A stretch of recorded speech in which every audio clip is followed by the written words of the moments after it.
sorry, my grandfather's cows got out of the pasture, so I had to go help them fix the fence that they broke through. Country boy shit. You wouldn't think. You wouldn't think I'd be up to country boy shit, but I am. It's actually the second time they've done this. It's becoming quite a problem. With each time they break out, they get more and more comfortable doing it.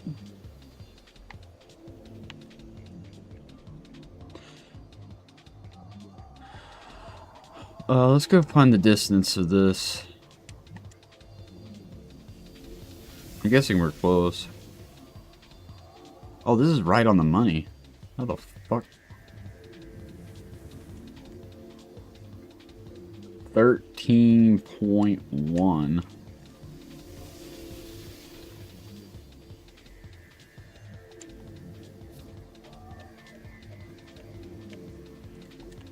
Excuse me?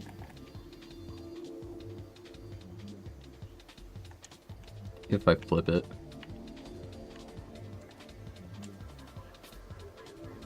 No. It'd make a fucking difference. Is it? I mean... Oh, these are brought in, I remember. These are like...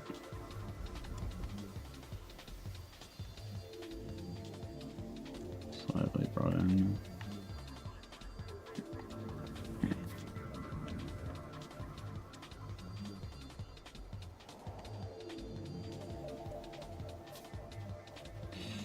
That makes a difference.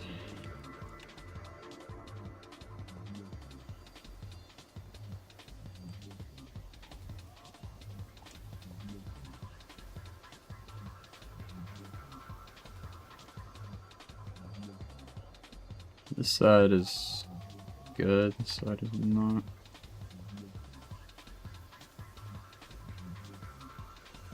What's going on here?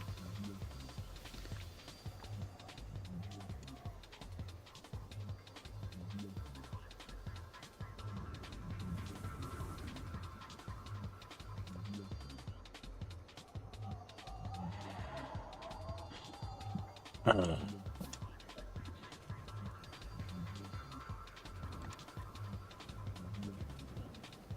14.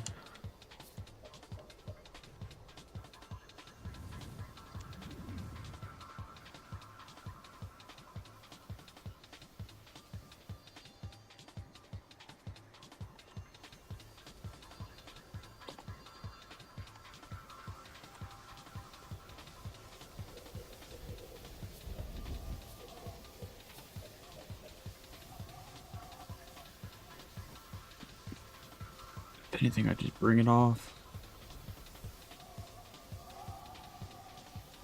Could be the way this is facing. Huh? Could be exactly the same. 10.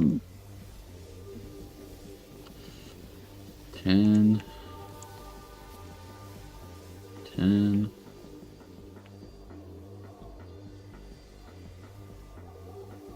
Why is there a gap on this one? But then yet it... never mind, it doesn't.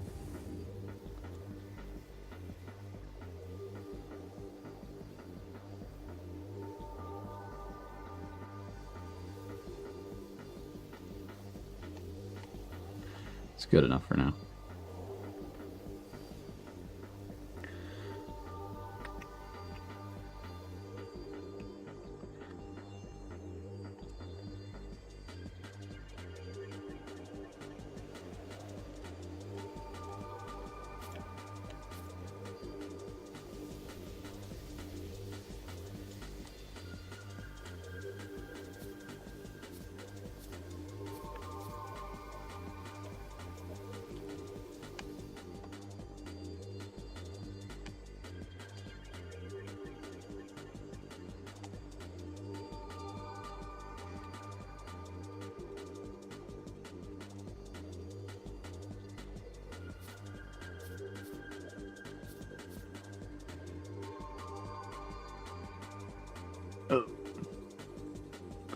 bit of a gap.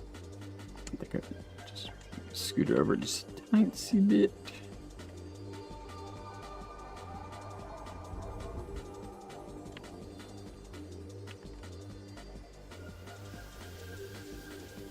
Okay.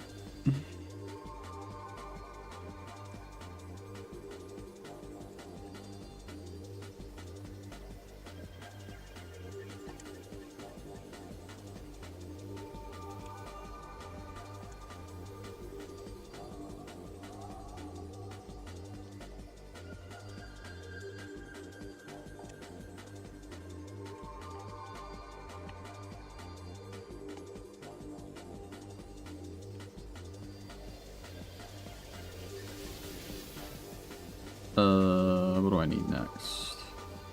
What's another?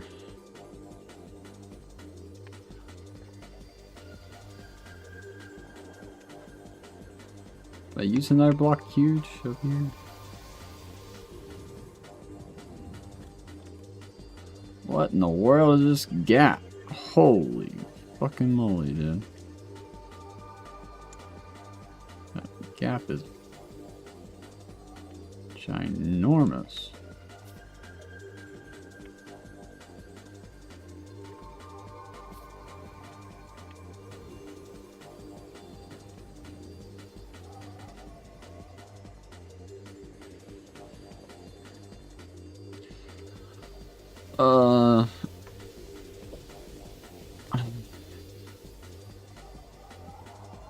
I guess these can be replaced.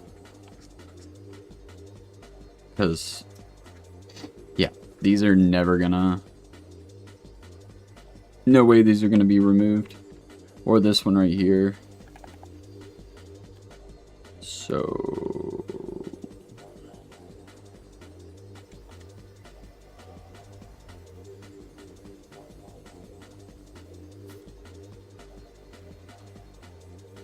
$12.3.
Facing out.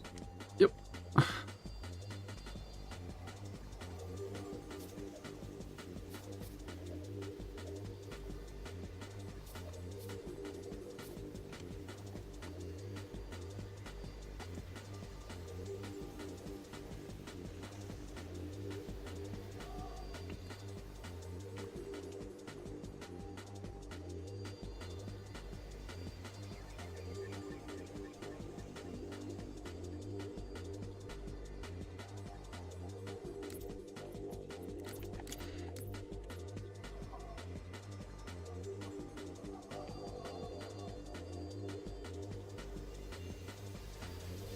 These can also be replaced. Man. Got a lot of replacing going on here. But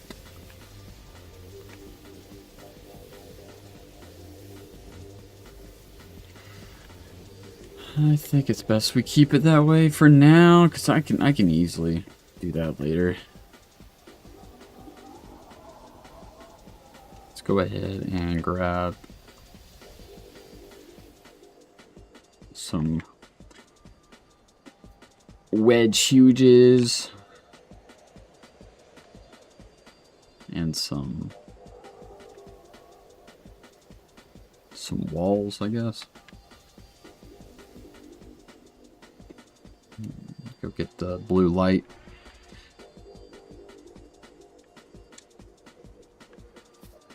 Do not delete.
Kind of annoying to do, but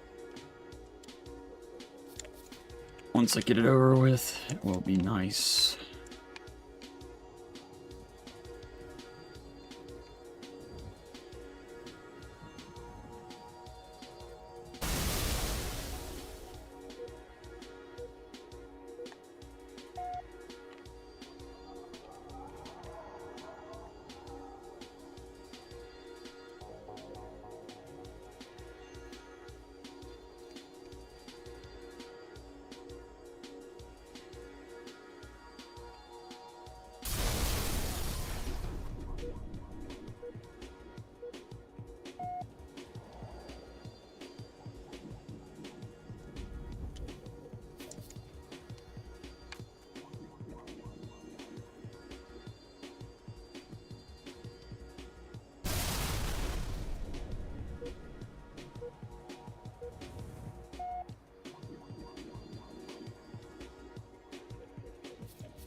Hey, Mimi. What you doing? You made it. You made it inside. How'd you make it in here? Ew, you're all wet.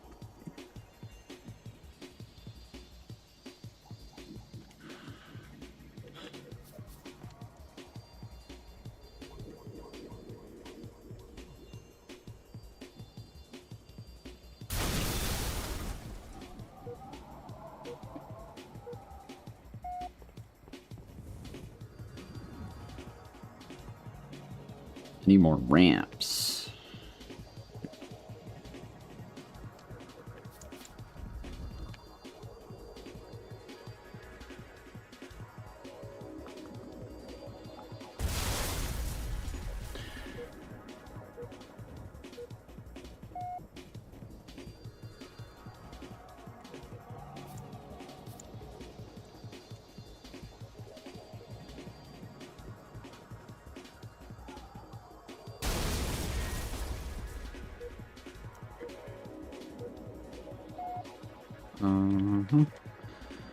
Grab a block huge on the way up.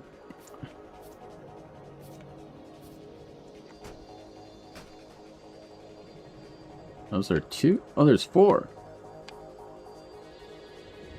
That's good enough. Blue side will be the recycle side. Red side will be genuine pieces.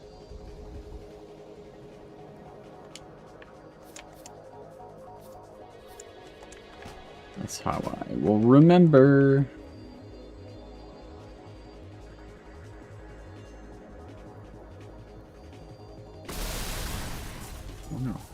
Taking so long to kill me.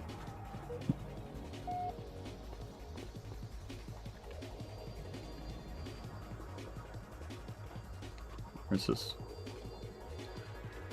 That's a block. It's a block tall. That's so funny. So it is only 2.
Excuse me.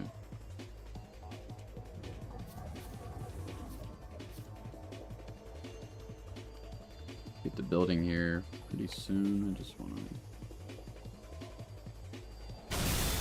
get some stuff to work with.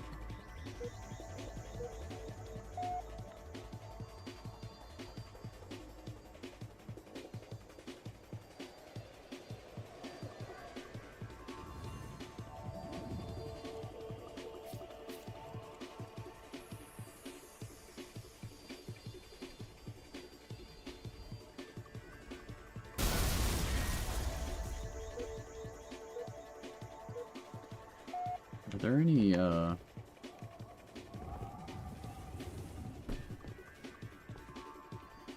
There are no wedge... There's no wedge larges? Wow. That's weird. I might have to rethink using that object then. I might use some wedge corners then. It would probably look better too.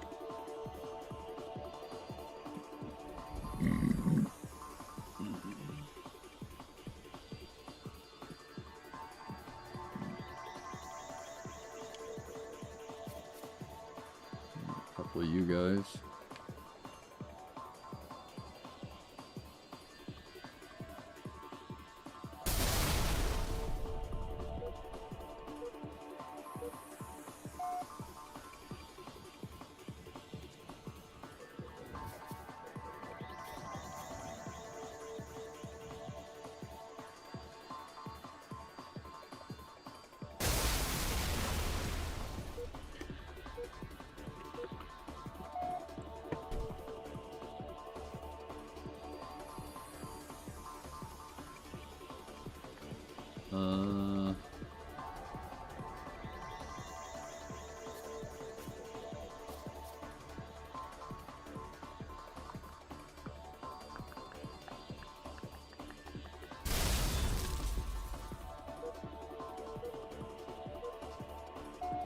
One more.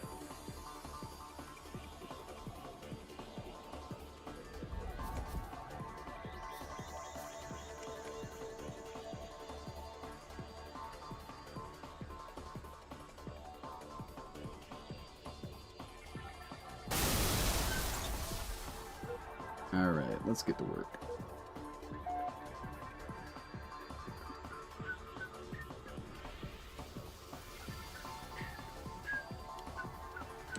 Go ahead and delete that so I know.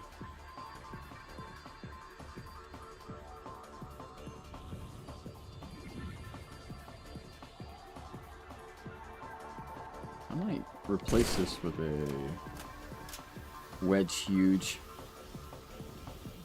Might be a good piece.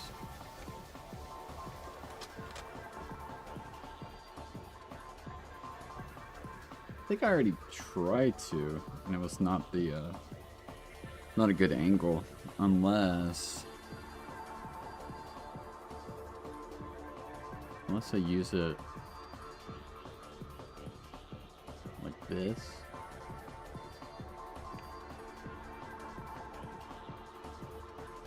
Or I tilted it? I forget. Either way.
Wait, do I have the right height?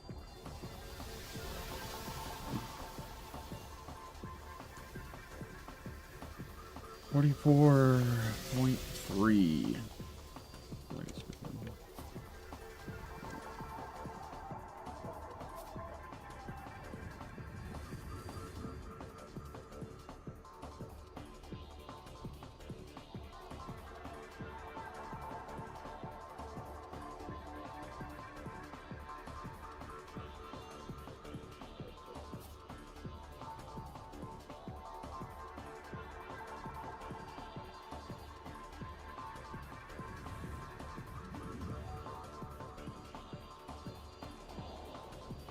Okay.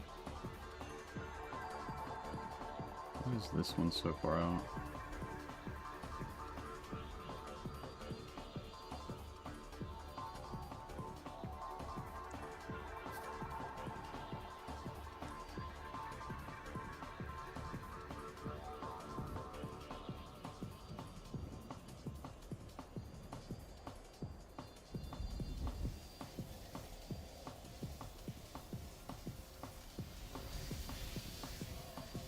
This is an original spawn.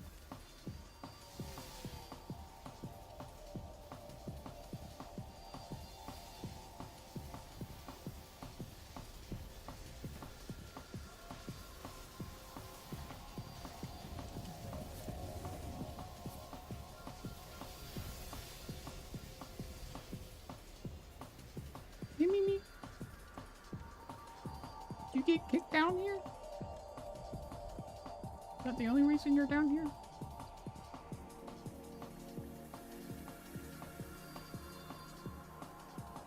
Sorry.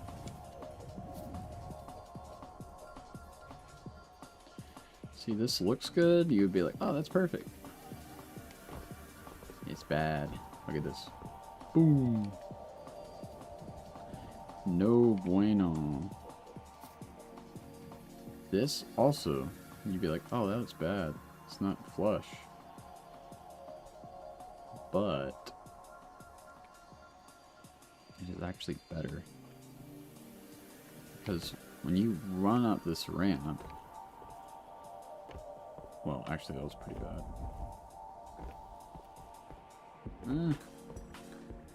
Isn't it better over here?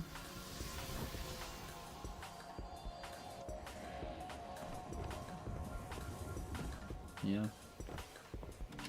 See, it's better to like trip going up than trip going down, because if you trip going down and you're going like in this direction, you'll like pop up and you'll fall off the map. Hopefully I'll have enough objects to put like a side rail here, but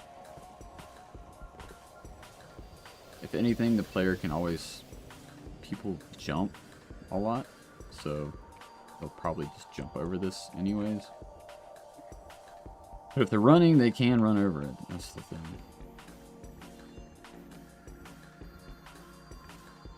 Didn't I bring up a block tall?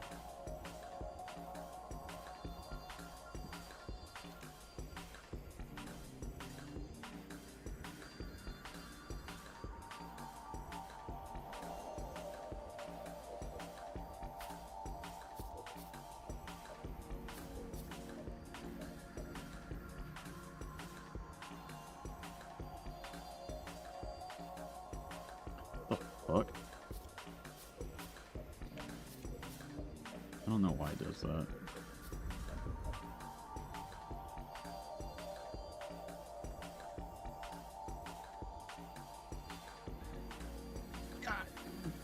God damn.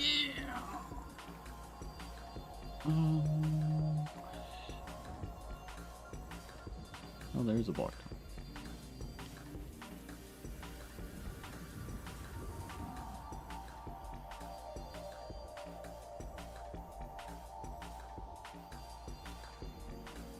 Man, let me go find the distance.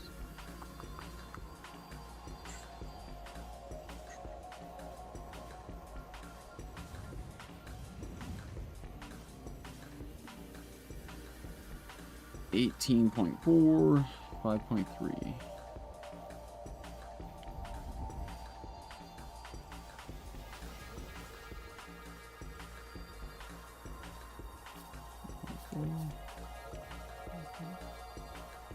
Pretty damn close.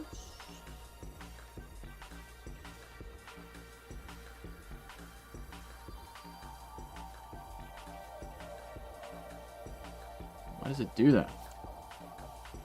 Stop.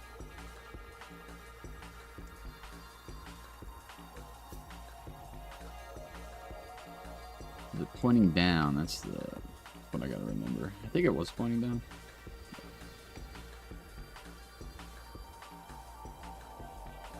I can't tell. It doesn't really matter. Doesn't really matter.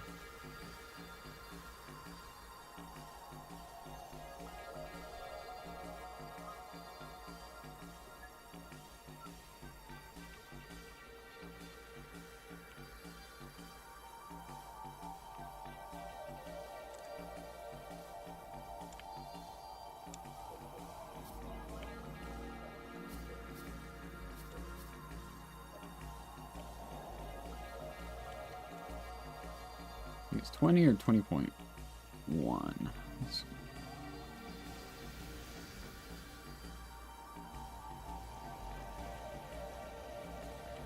Oh, 19.9.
Right height.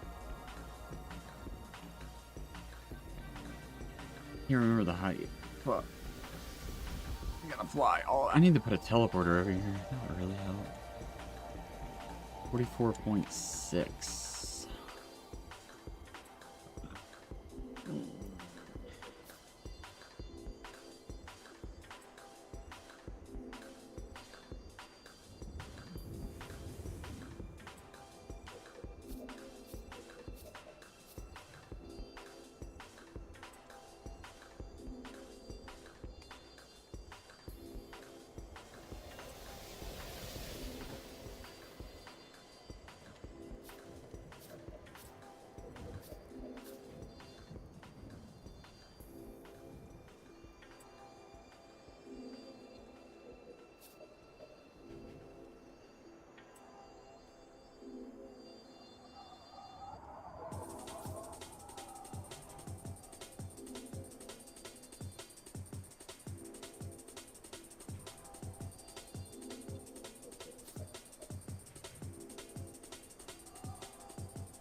Okay.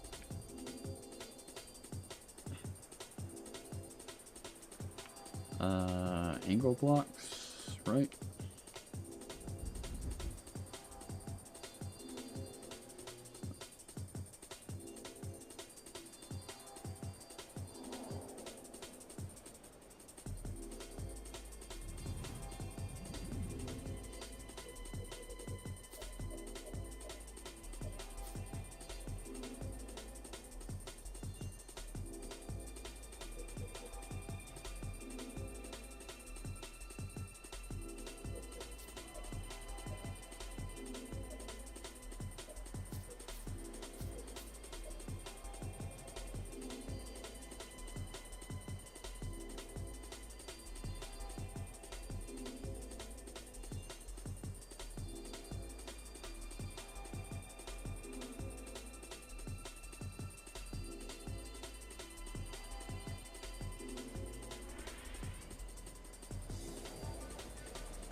.8.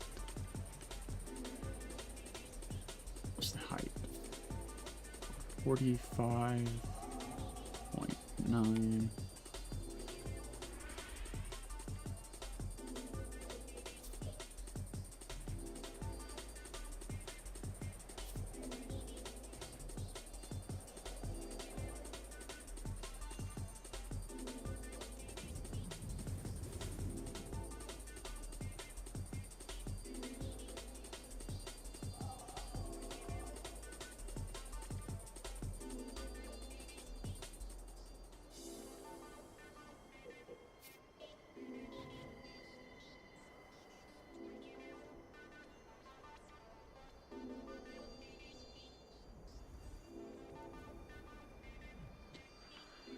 Okay. Let's see.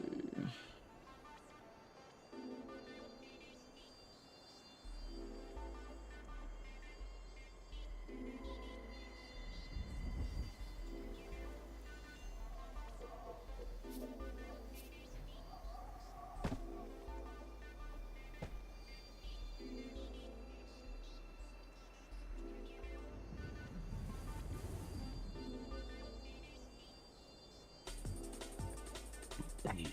Gotta go grab another one.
kind of like the way those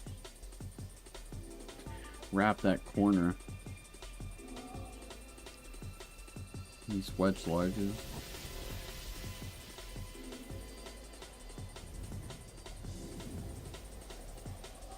If anything, I could maybe.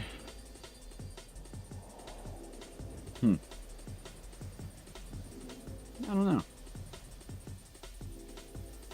Figure it out. Figure it out.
$47.3? Is that right?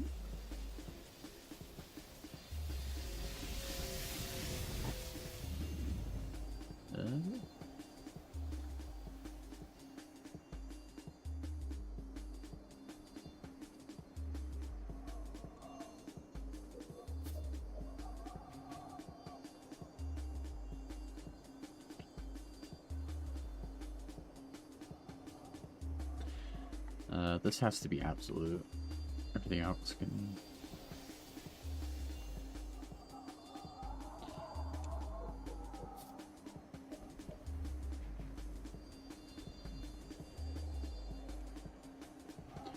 $20.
Is there any other block? Huge.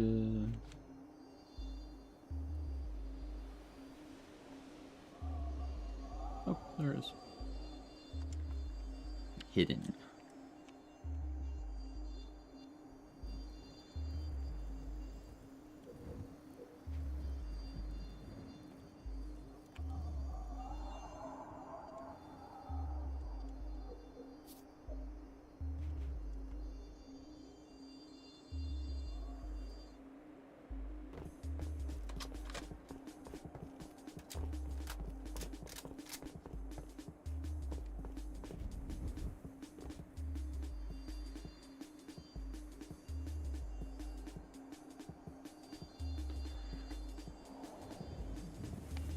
Gotta go get more pieces.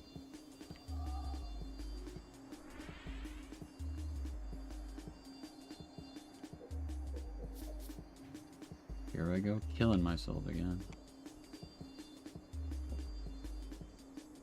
Whee!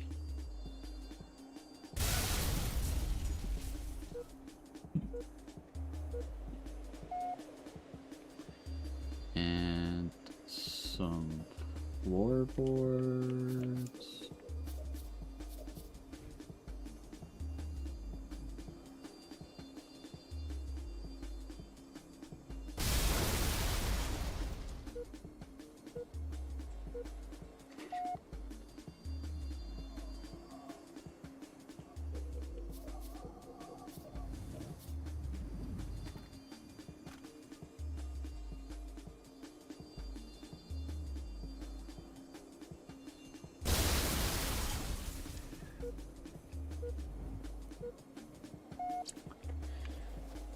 Let me double check.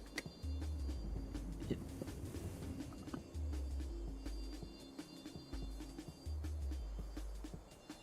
There's no more block huges. There's only... Yeah, there's only 2 on the map. Interesting. Guess I'll take up a block large.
It's too steep.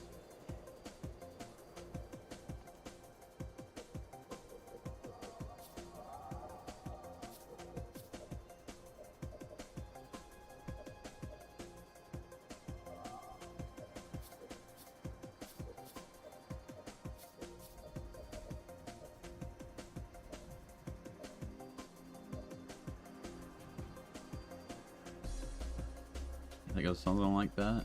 Let me go check.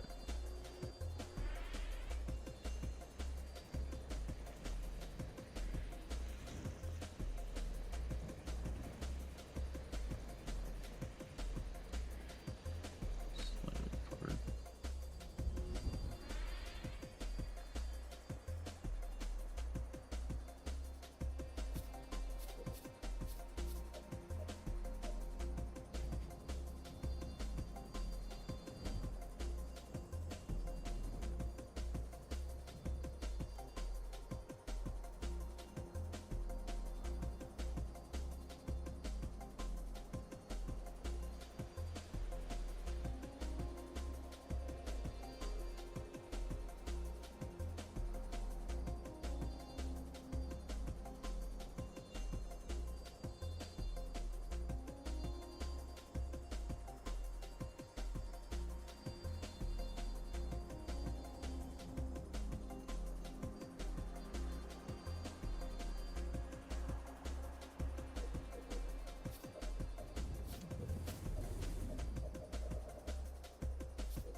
better luck if it's facing this one.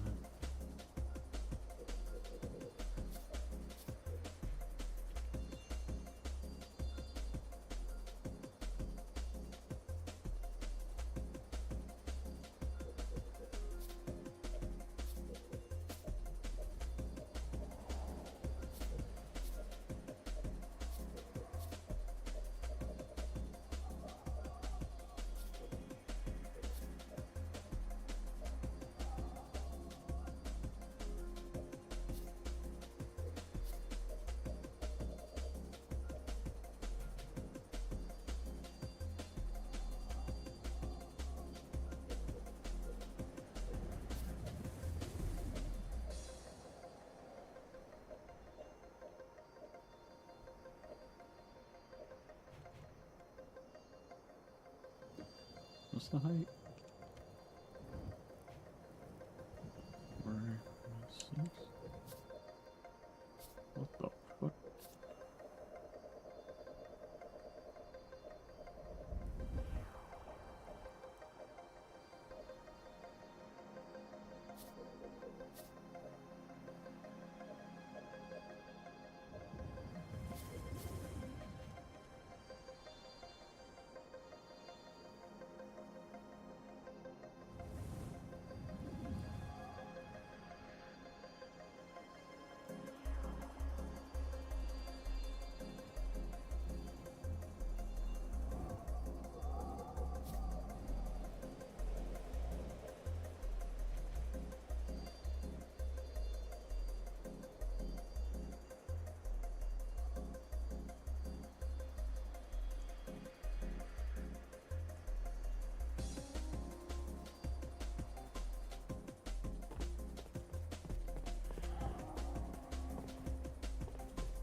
Okay.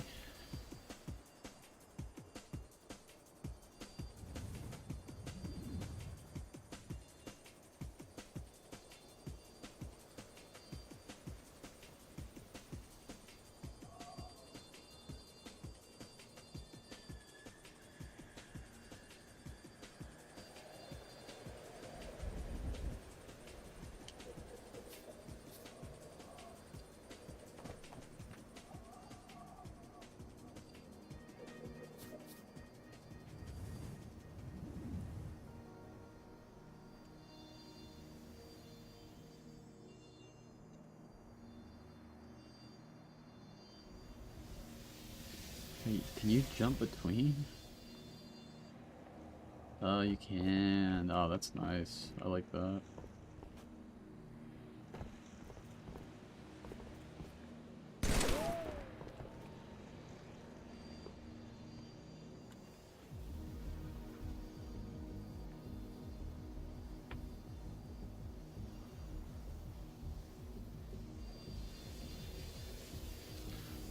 Alright.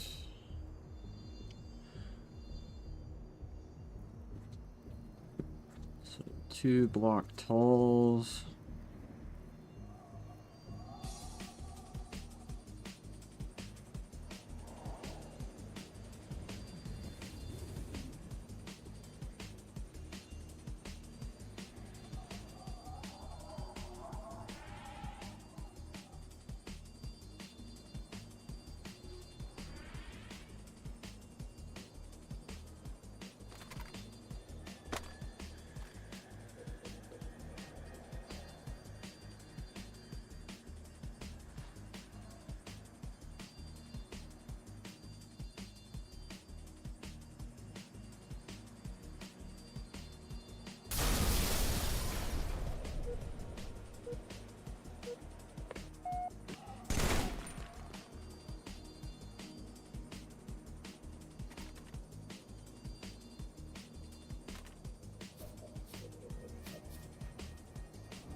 Kill me!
Go see if there's wedge smalls down here. I think there are.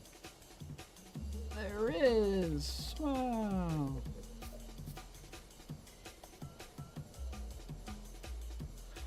I don't know. Gotta be careful. So I wasn't fully determined to use wedge small, but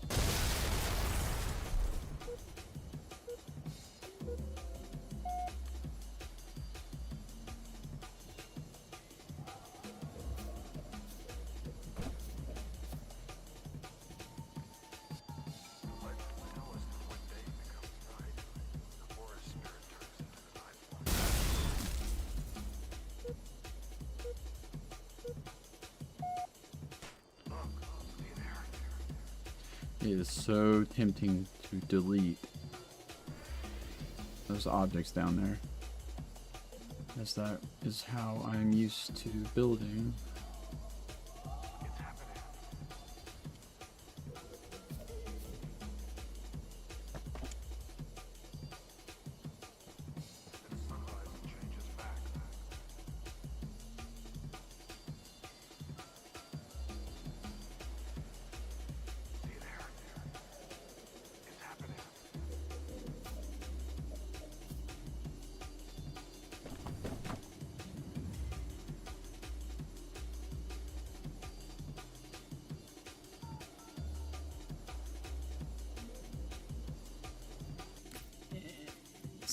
Save.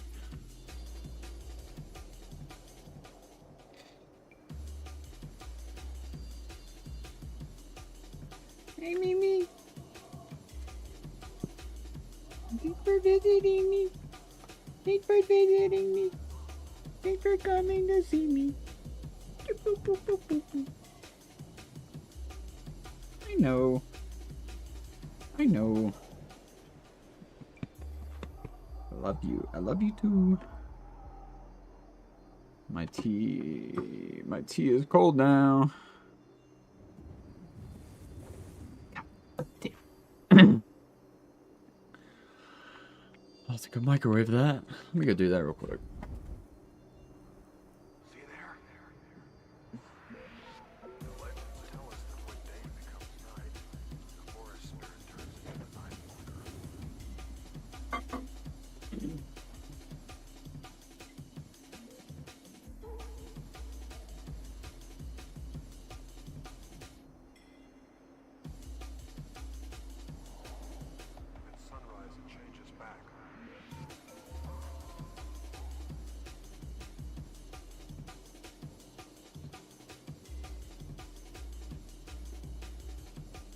$55.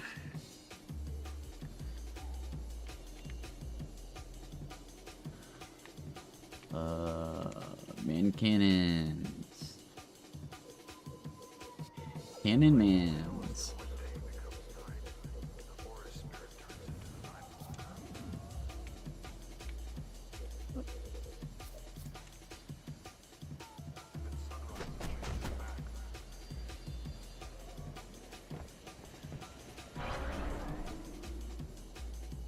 Ah! Why is that one land me right there? Is it the way I ran into it? Let me see.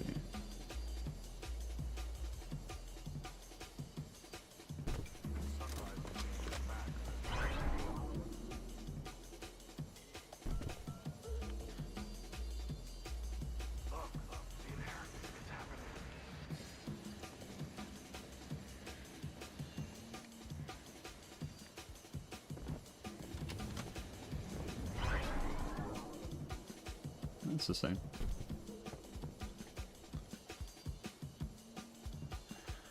The problem is, I might tilt it a little bit more, but I love the 45. Anything, I would have to bring this in more. Because players gonna do this. They're gonna go, whoa. And they're gonna miss. Completely miss.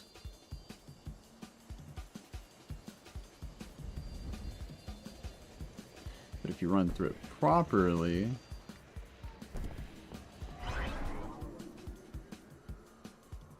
wow, just still quite overshoot it quite a bit.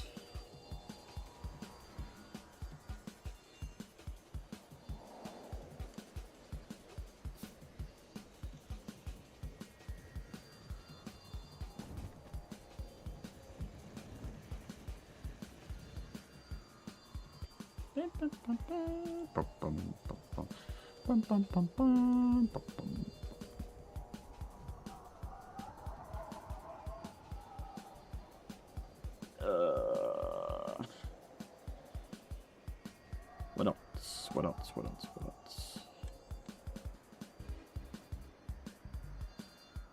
Technically, another block large.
Ever.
If that fixes itself.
That sucks, bro.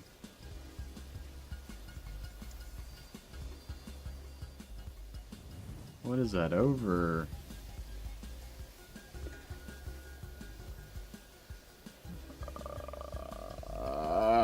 Fuck.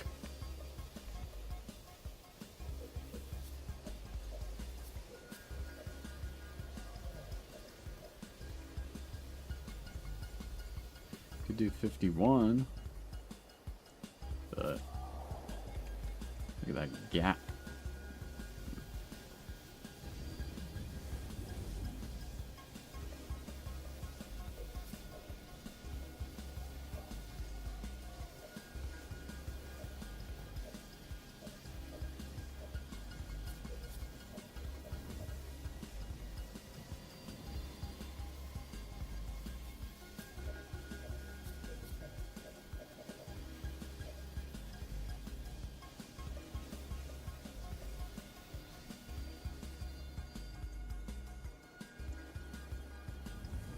I don't think it was always like that, so.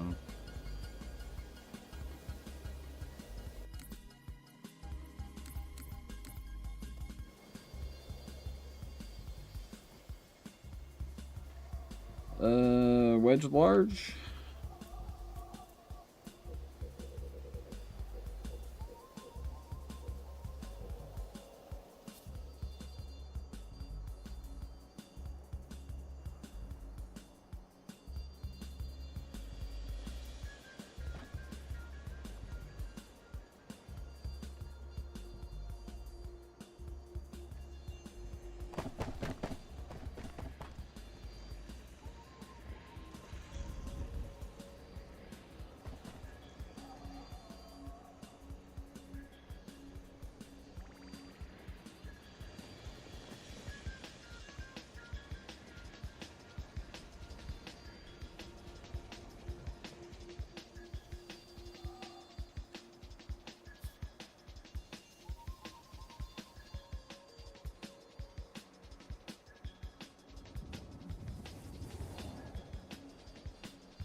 Huh?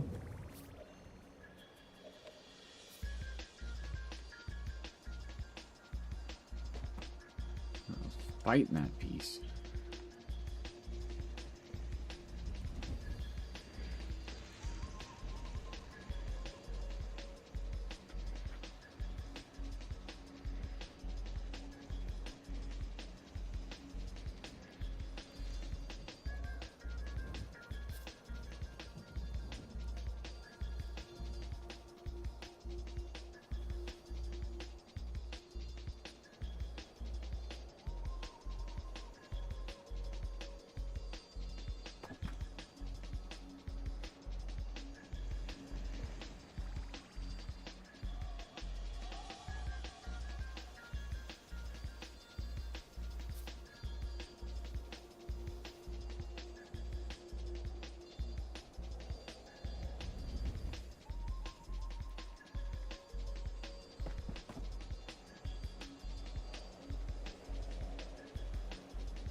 Urgent.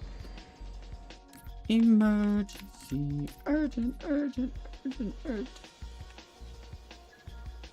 Okay.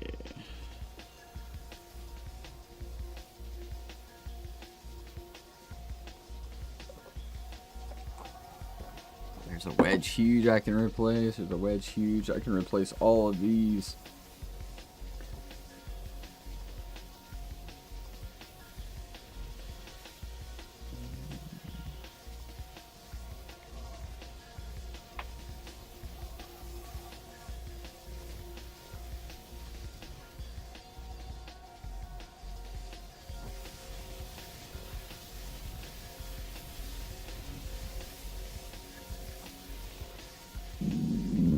God, I don't want to replace all these. It's gonna take forever. How many can I... 1,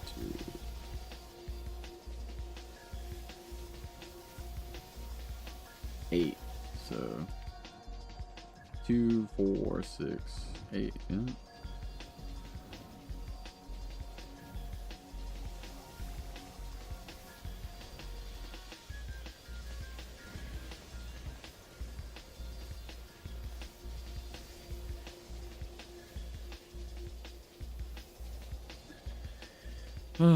Here we go.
Two more.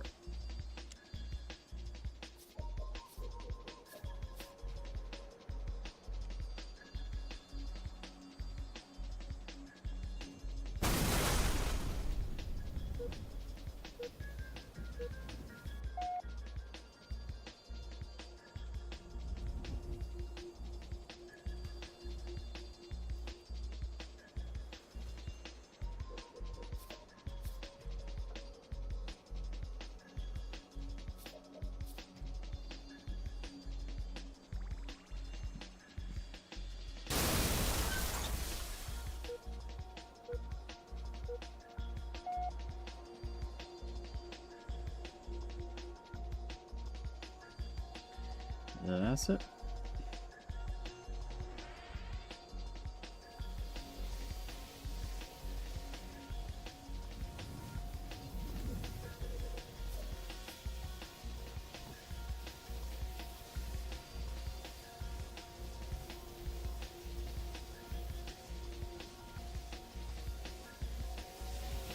Does that look stupid?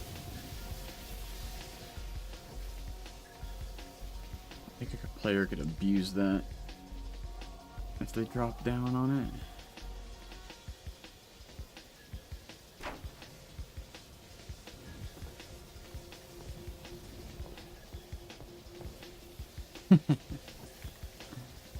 That's a hiding spot right there. No one can see you. They can get, nah, they can see you from like across the way. Yeah.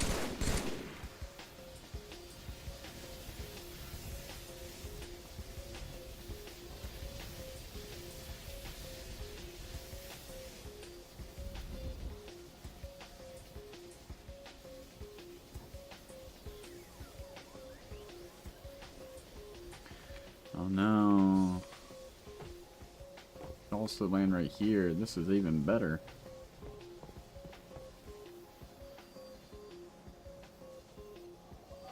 It's right on the curve. It's right on the curve. It's exactly what I need.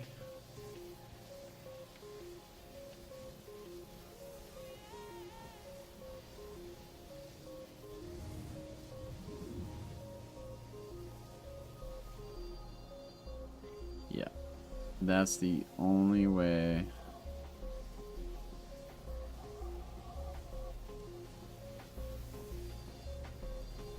Forget how this looks. Something like that.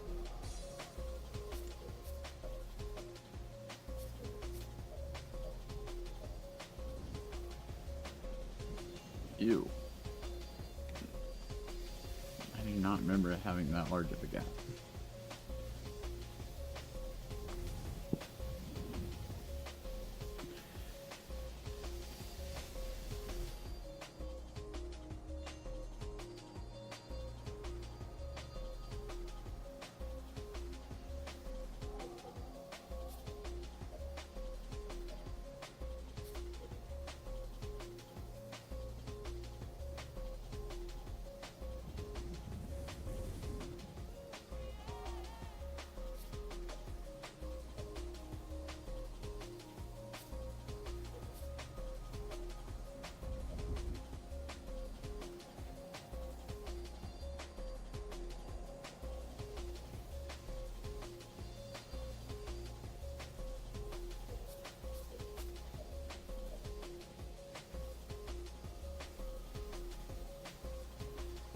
This just must be off.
What the fuck? Why is it so off? 9.3.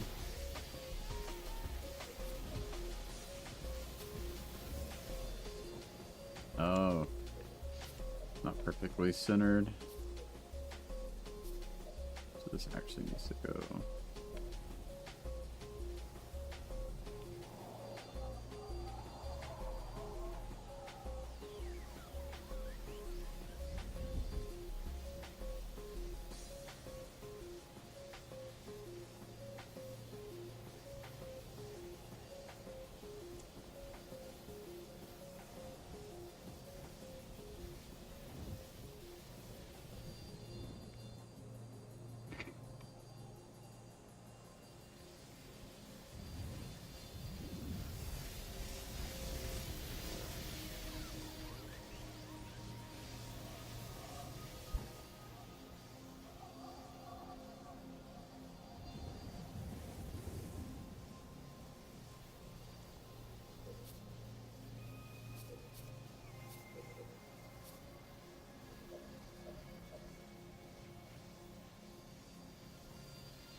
Dude, I might raise this.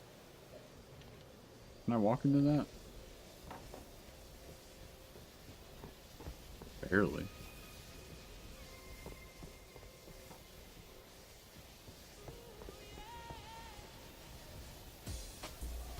If anything, I can put some wedge smalls against this.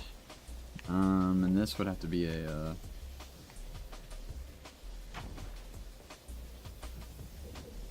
let's experiment. Let's experiment.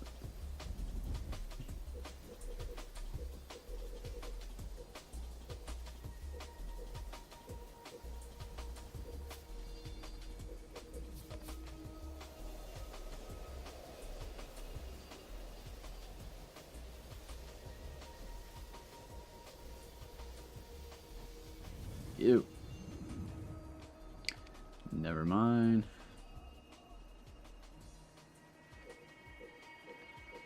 Without a ramp wide.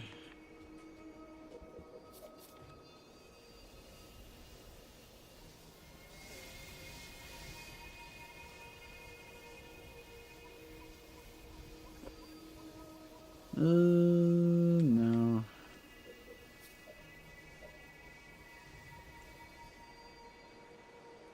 Amy, you keep coming down to visit me. What's happening? Anything happening up there? Huh?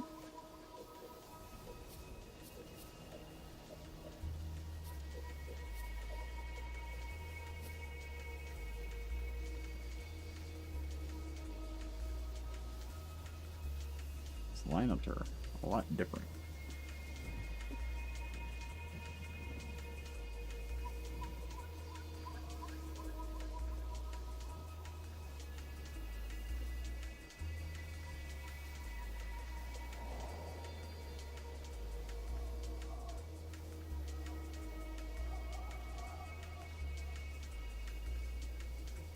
Uh-oh. This might just be all.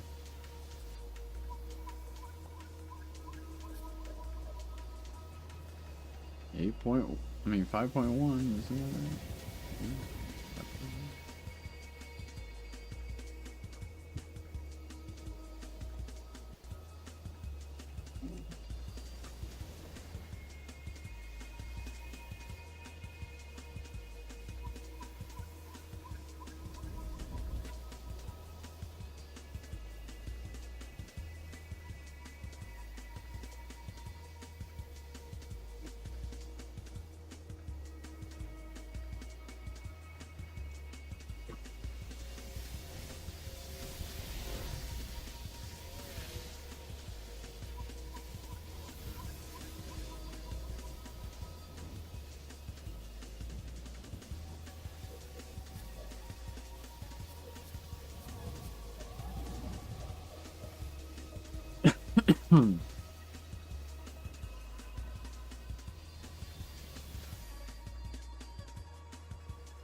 Uh,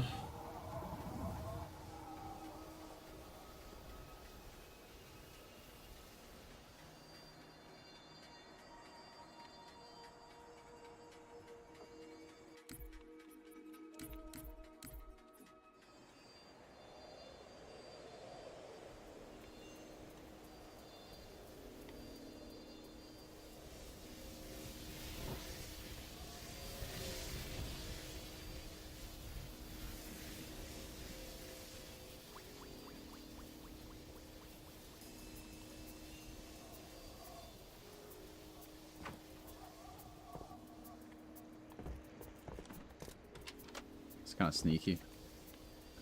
Kind of like that.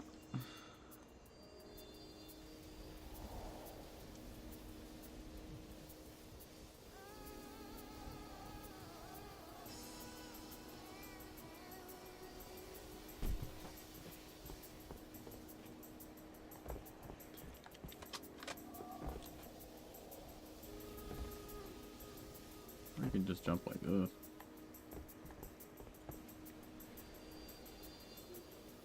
Also useful.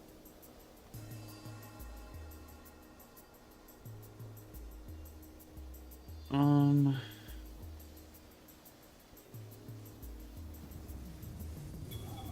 should replace some of these. Might have to replace that with a different object, or it might not even matter what it is. Can't delete it though.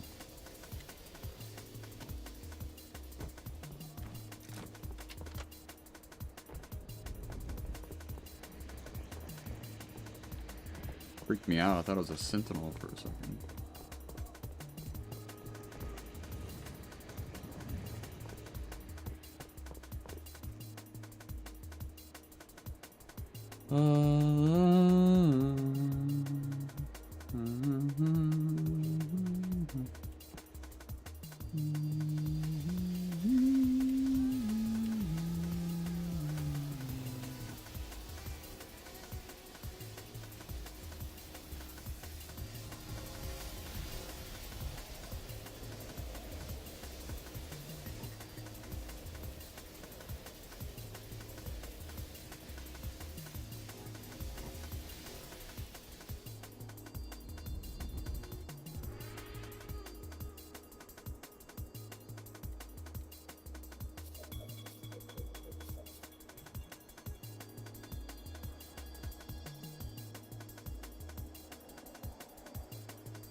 Yeah.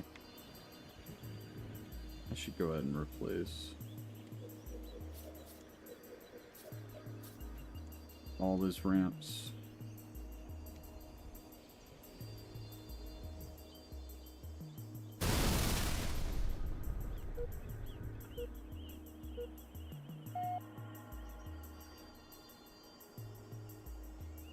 Hey, Millie.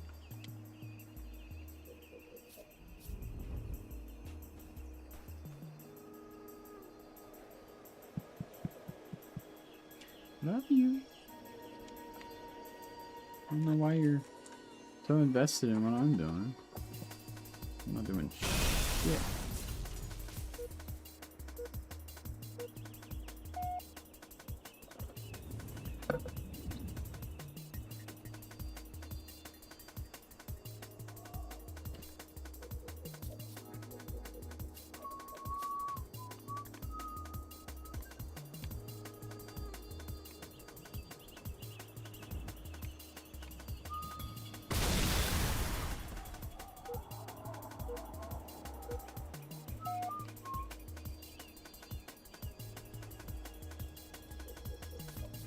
Once I be done with all these objects down here, it's gonna be hard to utilize all of these. Some of them like these wedge corners. I mean, I could find a way. There's always a way.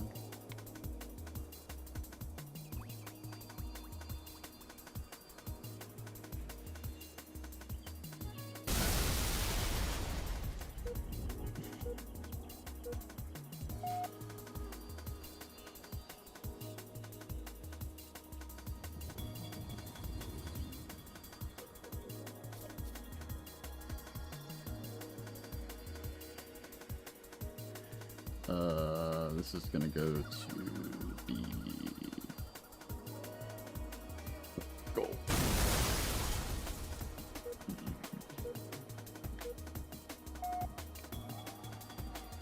Alright, let's go up.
What are you doing, Teddy?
Save. Alright. So these have been replaced.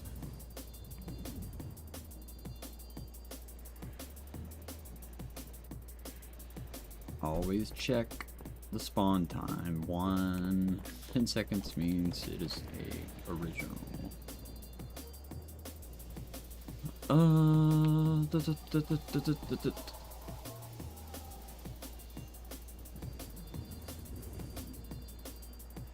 If anything, I can use some of those pieces as platforming for the Banshee.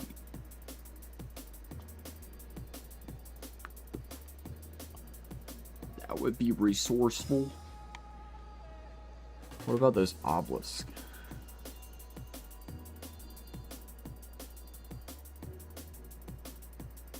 Those would be great for... How many are there? There are 6. So... 2, 4, 6. I mean, that would be kind of cool to have them on these edges.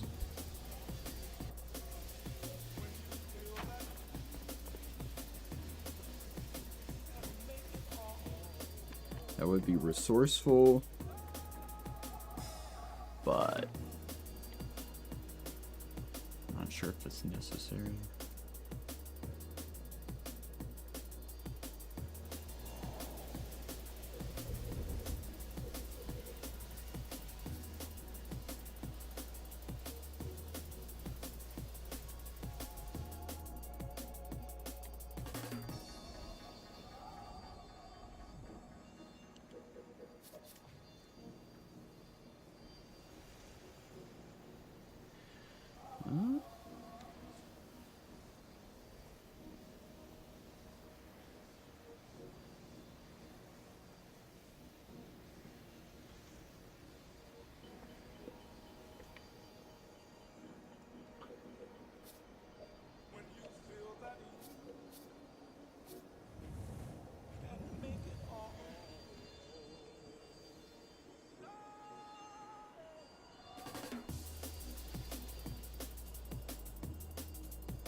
I'll be right back.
everybody. My name is Tim Hyde.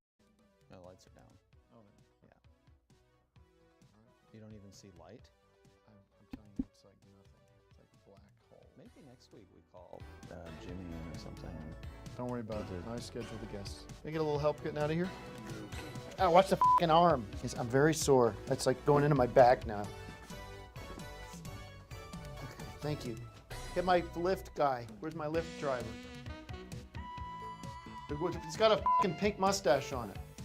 That's how you know. I can't see that. No, you tell me if there's a car out there with a mustache on the front. That's all.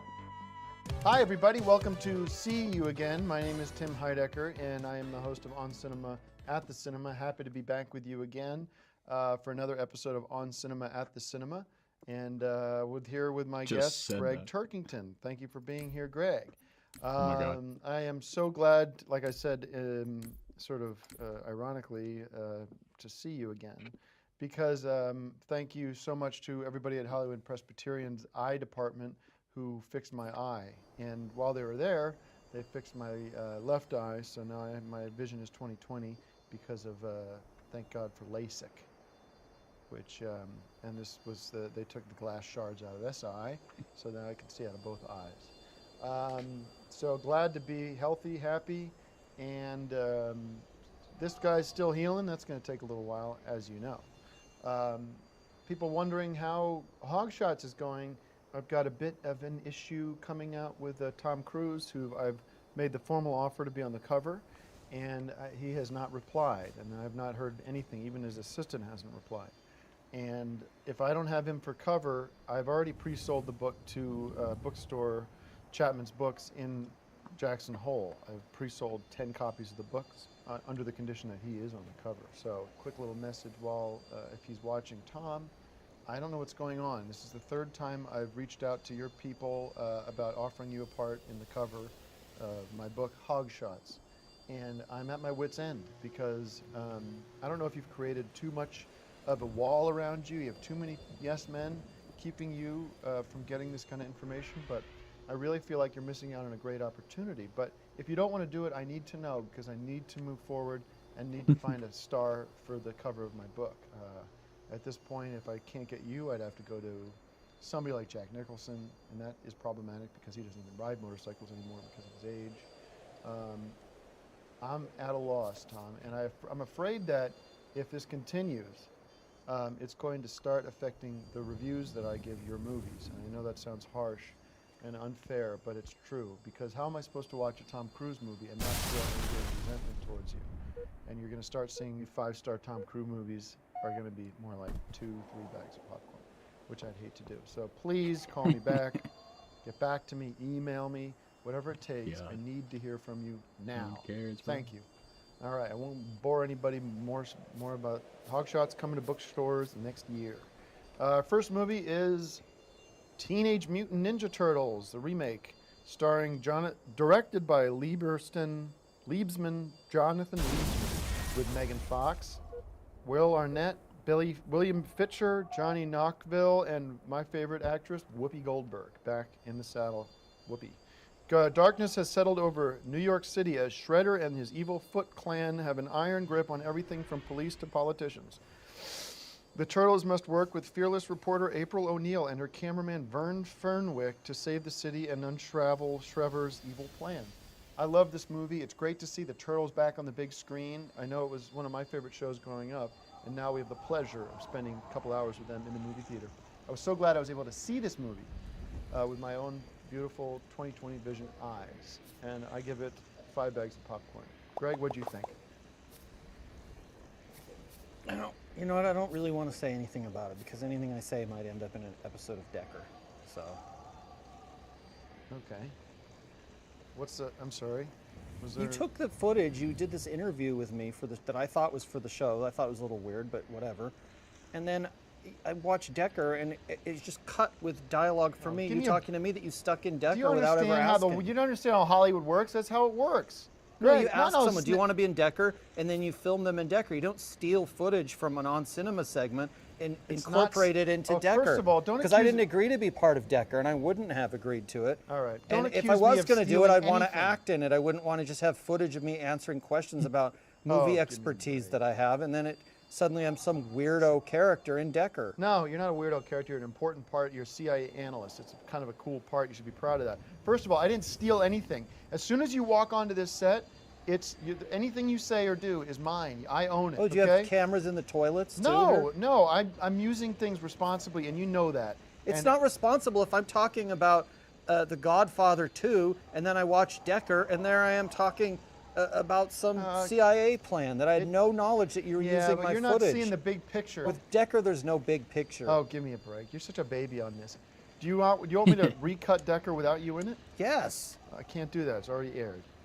That footage I can use for whatever I No, want to you use it can't, for. 'cause Yes, I can. I never agreed to that. You agreed to be a part of the On Cinema family, correct? Well, being part of a family doesn't mean being raped by Dad, and that's how I feel what you've done to me. Well, you're not using, what they say in the business is you're not using the.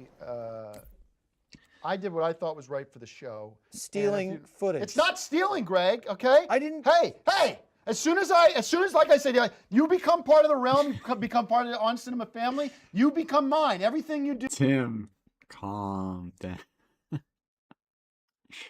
Let me see if I can get a. Let's see. I'm trying to get the display.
Do is mine. Okay. And if you don't want to do that, walk off, and I don't ever want to see you I don't want to again. do that because you can't steal Yes, I people's can work do- like that. You're gonna It's walk not off? fair. You know what? Well, I no don't want review to, for but Greg Turkington has no opinion on Teenage Mutant Ninja 5 Turtles. bags of popcorn. Huh? Good day. 5 bags of popcorn. I'm in my constitutional rights to use whatever footage I No, want. you're not. That's called the Freedom of Information Act. That's Article 1 of the Constitution specifically identifies. They didn't as have movies freedom of- back then, so there's nothing about that. This is not a movie, it's a mini-series. It is freedom of speech, freedom of self-expression that I own on cinema. And if you want to be a part of that, then you have to be a part of whatever I decide we do. Otherwise, you can go f yourself. I was in my rights to use that footage, and I could back that up to the Supreme Court if I need to. And you know it, okay? And what I did with it was something perfect and beautiful. I made you into a great actor, and you'll see people are going to be running up to you asking you for parts in the next movie. You'll be a next Forrest Gump.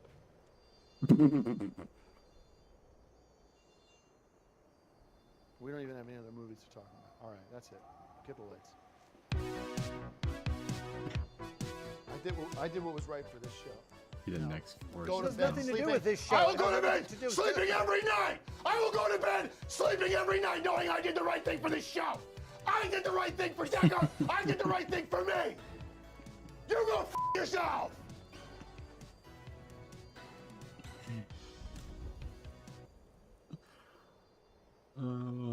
Hi, everybody. Welcome to another episode of On Cinema at the Cinema with your host, me, Tim Heidecker. And my guest today is one of the guests we've had on the show before, is Greg Turkington. Hey, guys. Greg, thanks for being on the show guys. again. My pleasure. And I want to thank everybody for tuning in to Decker.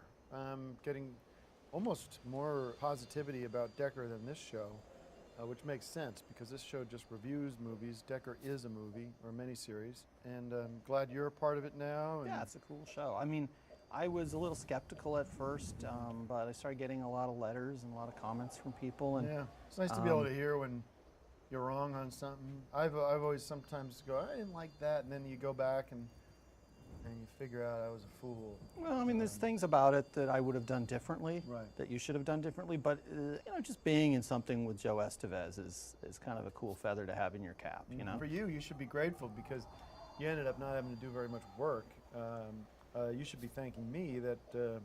Anyways, let's talk. Sometimes work is fun when it's shooting a film, though. That seems like the Anyways. kind of work I'd enjoy. Well, some things that aren't hard usually become things that stink. It's my sort of perspective on that. All right, well, then, thanks for watching, everybody. Oh, you know what? We didn't do the movies. Put light back on. Sorry, I'm sorry. Let's Be Cops, directed by Luke Greenfield, Nina Dobrev, Jake Johnson, and Damon Wayans Jr. Two pals dress as police officers for a costume party, but when they I'll be honest with you, I didn't see this one. Let's skip to the one everyone saw. Did Oh, you I see saw it? it. Yeah, Good? it's very funny. It's it's your typical summer comedy. It's got flashes of brilliance. The plot's your typical sort of cop, buddy, funny times sort of movie. But I think it's great. And if you only have money to see a couple of summer comedies, make sure this is one of them. All right, so 5 bags of popcorn I give it 5 bags too, based on that review. I'm gonna go see it today. with a couple of little mini donuts, those little mini Hostess donuts, because cops love donuts. Right, and I love cops. Now, our next movie I did see, this one, The Expendables Love 3. cops. This is directed by Patrick Hughes, starring Sylvester Stallone, of course, Jason Statham, Jet Li, Wesley Snipes, Mel Gibson, Harrison Ford, Arnold Schwarzenegger, Tom Cruise, Tom The gang's Hanks, all here. I mean, these are the Harrison best Hollywood Ford. has. I'm to not done offer. reading the names here. Yeah, okay. But it is a good cast. Starring Sylvester Stallone, Jason Statham, Jet Li, Wesley Snipes, Arnold Schwarzenegger, Tom Cruise, Tom Hanks, Jack Lemmon, Paul Right. Newman. Okay, now you're pulling my Just, leg. But Dolph it is a good Lundgren. cast. It is a good cast. I is was a good wondering cast. if you were paying attention. Well, I mean, I happen to know my movie trivia as to who's dead and who's alive. right, so- and I like playing practical jokes on you, and Okay. some of the audience must be going, huh? Yeah, well, I mean, it seemed like the practical joke when this real cast was announced. Right. Well, they all probably just get paid scale because they love doing the work. Labor of love. Barney and the rest of the team come face to face with Conrad Stonebanks, one of the original founders of the Expendables, who once thought to be dead is now an arms dealer. To fight him, Barney recruits a new era of Expendables who are younger, faster, and more tech savvy. So it's sort of, this isn't your grandparents' Expendables. This is the new generation. It's sort of that hip-hop generation, web-enabled generation 2.0. And this is my favorite version of Expendables. I think it's a shame. I predict this is an Oscar prediction. It won't win, but it should win. This is one of my won'ts but shoulds. This is Arnold Schwarzenegger's baby. I give Arnold Schwarzenegger 5 bags of popcorn alone, and the movie gets 10 bags. I'd have to say I'd give it 5 bags of popcorn and 2 little pills that people think are probably steroids, but in fact it's just vitamin C, because I think people unfairly accused Schwarzenegger of using that. He's a guy that spent a lot of time working out, and you put a lot of work into it, you can get those kind of muscles without steroids, and I think that was the case with Arnold Schwarzenegger. I love and Arnold. I like these kind of movies, and rewatching some of the Decker stuff that it's very much in the vein of a movie like this, and it would make a good feature film is to take the Decker stuff, expand on it a little bit, Expendable. recut it, make it into a movie. Well, it's a good point. It's funny you bring that up because movies like Expendables 1 and 2, these Arnold Schwarzenegger, Sylvester Stallone movies, Chuck Norris even, some of these guys were honestly an inspiration for me when writing Decker. Bond, And obviously not an Bond. inspiration for Nope. Decker. Nope. No? No. Just with the intrigue at the higher levels of government? Nah, because I never really liked that stuff. I like Arnold Schwarzenegger and Bond, Expendables. James Bond. Nope. Okay. I don't like Nope. Bond, so stop bringing It just up. seemed like it's kind of got I an know because international yeah, flair. but so is Jack Reacher, and so are the Jason Bourne movies. The movie with Liam Neeson, one of my favorite actors, called Non-Stop on the Plane, was actually a CIA. I guess I spy should replace. So these are all some of movies that are these. better than Bond, and Decker does not draw from Bond. Bond is shit, and everybody that watches Bond Get on my naughty list. So a big long list, but hey, we'll agree to disagree on Bob. So go check out Decker now. I give I give Expendable 3s 5 bags of popcorn. 5 bags of popcorn. All right, and we're going to check out another On Location with the Greg Turkington. Hollywood, California. Every street has a story, and these are but just a few on Cinema, On Location. Why is it so loud? Welcome to another episode of On Cinema at the Cinema On Location. We're here in the supermarket from the movie Oh God. This is the supermarket that John Denver was the manager of. I'm pretty sure it is the same supermarket from Oh God, and he was the manager, and then he met God, played by George Right. Burns. Right. Now it was it was a food world, and now it's a Fresh and Easy. Back to you.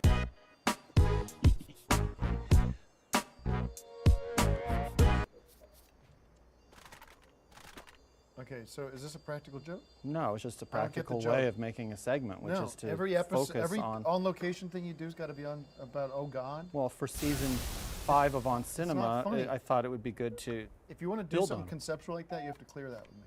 The It's not that audience doesn't wanna conceptual. see- It's the my audience doesn't wanna segment, and see- it's just about different movies Okay. and different locations. God, and just when you were figuring out how to behave properly on this show, you stick it to me to some kind of weird concept there's joke. nothing weird about it. I'm just doing the It segment. seems like you're cutting corners. If you don't want to go out and do the work, and These locations, are, in some cases, are 20 miles away from each other. Well, I'm and not you're cutting wasting corners. you're wasting I your spent time. quite a bit of bus money getting from one location to the next. I mean, Oh God was a big movie. People love to see I Star have no Wars problem locations. with doing one segment on Oh God. I have some reservations on 2, but 3 is ridiculous. Well, and it they're seems all like you're different making fun locations. of If it. I did Seems like three, you're sabotaging the if show. I did 3 segments, it was always the Okay. same street corner. I'm done Yeah, I would talking agree about with it. you. I'm done But these talking are all about it. different locations. You're bumming me out. That's all. You're just bumming me out. Your segments bum me out. They ruin the show. I'm sorry. I have a mind to get on my Kawasaki and head back to Jackson Hole and not even finish out this season. Yeah, well, you'll get on your Kawasaki and fall right off before you even put the key in the ignition. Oh. All right. Mm. I have some. You say you have 2 segments. Tim's mailbag. Which is Okay. a popular All right. segment, Okay. I'm last sorry, Greg. season, We're but- we're actually not going to be getting to Tim's mailbag today on Why? the show. We are wrapping it up right now, but stick around for a new show directly after this. It's On Cinema after On Cinema, and thanks for watching. Watch Decker season finale coming up this week. Thanks for watching, guys. Snoring. No, we don't, because we had the On Location segment, so we have to do this as a separate episode. But we're still going to do it. Absolutely, we're going to do it right now. Okay. It's On Cinema After Cinema with me, your host, Tim Heidecker. Go. Hey guys, welcome to the first episode of On Cinema After Cinema. It's a show that gets into some of the stuff we weren't able to put into the episode of On Cinema at the Cinema. Today, we're going to be, I guess, talking with Greg Turkington here, my guest, about Tim's mailbag. some mail that we've got, and we want to go through that. And what do we got? Well, you know, we get a lot of cards and letters, and keep sending them, by the way. We do enjoy getting them. This was actually a very popular segment last season, and we kept the bag. So every week, hopefully, this becomes a recurring segment. I'll pull out a few of the We're letters. going to do it every and- week. But Well, now that we have this after cinema show, we probably have time. I'll pull out a few letters that came in, and Tim can read them and answer any questions that you might have for him. Okay. Here's one from Tracy Adams in Naperville, Illinois. Naperville, okay. It's out of Chicago. Loving the Decker episodes, Tim. Greg is a natural. Oh, that's nice. Please Yeah. include him in more scenes. Well, nothing to worry about there. We've got a lot more coming your way. Cool. Thanks, Right, no Tracy. question there, so we'll just move on from Here's that. something from England, Get out. all the way from the UK. Wow, it's international suddenly, huh? So they get this in England, too. Jeff. That's Nice. cool. I thought it was just USA. Hello from jolly old England, where Decker, I almost want to do this with an accent. Hello from jolly old England, where Decker is my new favorite show. Oh my god. I won't do an accent. The chemistry between Joe Estevez and Greg is magic. Looking forward to more next season. Sincerely, Graham. Thanks, Hey, Graham. Nice of you to write. No questions yet. And it is fun working with Joe Estevez. And then here's one from Sherry in Mesa, Arizona. Arizona is where my son lives. Tim, loving you as Decker. Now here we go. Your best work yet. Yep. Okay. No, just read the letter. We've got the time. Do you know if Greg would be eligible for a Golden Globe for Best Supporting Actor in a TV drama series? No, I don't. It's not my business. It's an internet show. Anyways, Thanks, Sherry. all right. Thanks for watching On Cinema After Cinema. See you next week.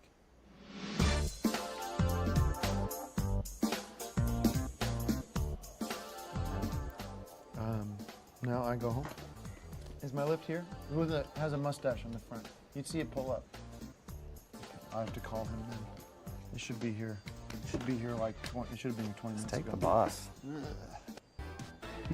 Hey everybody, welcome to another episode of On Cinema at the Cinema. I'm your host Tim Heidecker, and we have another show for you where we celebrate movies and the great movies that come out this week with my guest Greg Turkington. Hey guys, good to be here, and congratulations to our host Tim Heidecker for a successful season of Decker. Well, thank you. I mean, Which, it's People are talking about it. Yeah, I they was sure skeptical, are. but man, I'm getting some letters and some cards and some emails, Twitter and things. It's pretty satisfying. It's cool. well, it was And- so fun to do. It was such a fun It was fun, project. definitely. You know, you write, you conceive of something, then you write it, and you get to produce it and share it with the world. And And I'd like to share this with you. Ah. It's a bouquet of flowers and Look at this. champagne. Oh, Celebrate. A toast to geez. Decker. Look at this. Thank And you, Greg. This is something I think you really like is What's first this? published review of Decker. Oh, wow. Yeah, and it's a that. good one too. Yeah. Look at this. Fran, The you put that up reviewers in are the- getting reviewed. This is going up on the Wall of Fame. Put this in my saddlebag and take her back to Jackson Hole. This is fantastic. Yeah. Man. Never forget your first review, so you want to save that. Thanks, Greg. Yeah, Yeah, I cool item. I thank everybody for really. I shouldn't even get into this because I'm going to start crying. It's just been a really hard couple years, and seeing Decker hit the silver screen has been an honor. And I wouldn't have done it without you. Yeah, well, thanks. I look forward to doing the next season of Decker and the next season of On Cinema. What's going to happen in Decker 2? Can you give us a little bit of a preview about what my role will be and what's going to happen with the whole gang? Well, I have been thinking a little bit about season 2 of Decker, and now that we've established this sort of universe, and Yeah. now it's time to bring in the big guns. So I want to bring in some real actors who can add sort of their weight to it. I don't know how much I see your character continuing into the future of the series, because I feel like you played that card, and But my character is sort of the expert on operations in the CIA. right. so you But I probably mean, I think where the character arc for Decker is, I don't want to give too much away here, you know. But let me put it to you this way: your character is in the CIA. The enemy of Decker in the new stuff is the CIA, so it doesn't make sense that he uses them. So that why, but I did get some nice email from Timothy Hutton, who wants to be a part of Decker too. So yeah, it'd be cool to work with him. we can get your hopes up about Decker too. Still need you here for the show On Cinema. So, but this is really sweet. Thank you for that. Our review of a movie is Sin City, A Dame to Kill For. Finally, Sin City is back. Directed by Frank Miller and Robert Rodriguez. Starring Jessica Alba, Mickey Rourke, Rosario Dawson, Rosario Dawson, Shoosh. Rosario Dawson, Bruce Willis, and Jamie King. Sin City is back, and it reminds me of the original Sin City from years ago, and That's it's really so one of my far favorite off. movies. It's dark, it has a noir quality to it, and I loved it. I give it 5 bags of popcorn. And what I loved about it was I used my On Cinema app to remind myself about the original Sin City. So the On app really Cinema came in handy, app. and I thank God I have the app on my cell phone. Anybody can get it at the App Store. It's On Cinema at the Cinema app on Movie Guide for 2014. And that way you can find out more about Sin City and the other movies of Bruce Willis. Greg, what were your reviews of Sin City? Yeah, it was good. It's you know, if you've seen the original, you kind of know what to expect, and compare and contrast. You know, a lot of times with movies where there's a sequel, they make a mistake and they leave one of the key actors out of the sequel. You know, whether it's Back to the Future Right. 2 without Crispin Glover, the movie was a flop. If you do this with Decker, Well, we're I not mean, talking it's about not Decker, really we're the talking same. about Sin It's- City. I know, but when you've established the world, it's like Joe Estevez and me, and you as Decker, and to just leave a character that people like out of it, that's when you're running the risk. I mean, if you saw Jaws 2, and Right. you're wondering, well, where's Richard Dreyfuss? And that's why it was half as successful as Jaws, you know. And these Yeah, but Star something Wars like- movies where they didn't have Mark Hamill, you know, the Phantom Menace, where and the people Banshee are will just spawn. thinking to I wouldn't themselves, go why ahead didn't they and just compare make the yourself to Mark Hamill, okay? You were a bit player. You were almost a glorified extra. That's I don't think Mark anyone's Hamill gonna be- started out as an extra too in things, but when you're getting fan mail like I'm getting and things, you I start to don't give a realize shit that about those letters. They're all in the same handwriting. I know it was you. You can't they fool weren't me. all in the same handwriting. Yes, they were. No, some of it was in cursive. That's not all the I same. was blind, but now I can see. That was the same handwriting. I could tell. But if you saw American Graffiti and you've got Ron Howard and you've got Wolfman Jack and this cast that you grow to love, and then the more American Graffiti comes out and it's a bunch of no names. Does anyone remember? yeah, more but let me American give you an Graffiti? example. Nobody remembers Let me give you that. an example. Hunt for Red October starred Alec Baldwin. They replaced him with Harrison Ford to make Patriot Games and the other movies I can't remember. Those Well, movies that's were it. better You than, can't remember them, yeah, and but that's those my movies point were exactly. more successful than Hunt for Red Well, October. I don't think a movie that you can't remember is a successful movie. I think Harrison Ford is No, probably no one of the one's most famous forgetting actors. Gone with the Wind. No one's forgetting a movie that's successful. All right. Well, they did it with Batman too. So, Well, anyways, and the first one was the best of the Batman give a movies. review for Sin City. Yeah, 5 bags of popcorn, but I do think that it's a cautionary tale of how you can screw up a movie through not honoring the people that have made something what it is. All right. We're doing another on location. On Cinema on Location. This is a Okay. very special one. I All think right, you'll like it. Let's run that. Hollywood, California. Every street has a story, and these are but just a few on Cinema, on Location. Hey guys, and welcome to another edition of On Cinema at the Cinema on Location. Today we're at a very special movie location, the Schoolhouse from Oh God, 1977's Stop, thank Oh you. God. That's enough. is starring Shut it off. John Denver Shut it and off. George. Let it run. No, It's I'm- almost over anyway. No, that's enough. I'm The people canceling wanted that to see seg- this segment. You screwed up, Greg. I told you that there'd be hell to pay if you did that to me again, and you did it without Did what? listening. I'm just giving you a good segment. Enough of the on God segments. Nobody wants to hear that. That's it. Okay? I asked you not to do it, and you did it. I mean, any movie that was shot in L.A., you go out there and do one of your stupid segments for. Go to the f***ing, Forest Lawn Cemetery and talk about Michael Jackson and The Wiz or something. They didn't I don't shoot The Wiz care. at the cemetery. Well, all I asked you to do is no more Oh God segments, and you did it, all right? So, do you have anything else? Can you do a popcorn classic? I could do a popcorn classic, but I mean, Do a popcorn classic. but I'll tell you this: people are interested in where films were made. I know, but they're not interested in where every scene from Oh God is filmed. Do you understand that? All right? So no more on locations from you because you don't learn your lesson. Throw to a popcorn classic.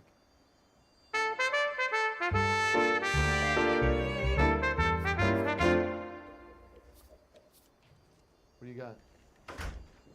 You got it? Yeah, I got one. Our popcorn classic today is IQ with Meg Ryan, Tim Robbins, Swear to and God, Wa- you've done that one before. that was Q&A.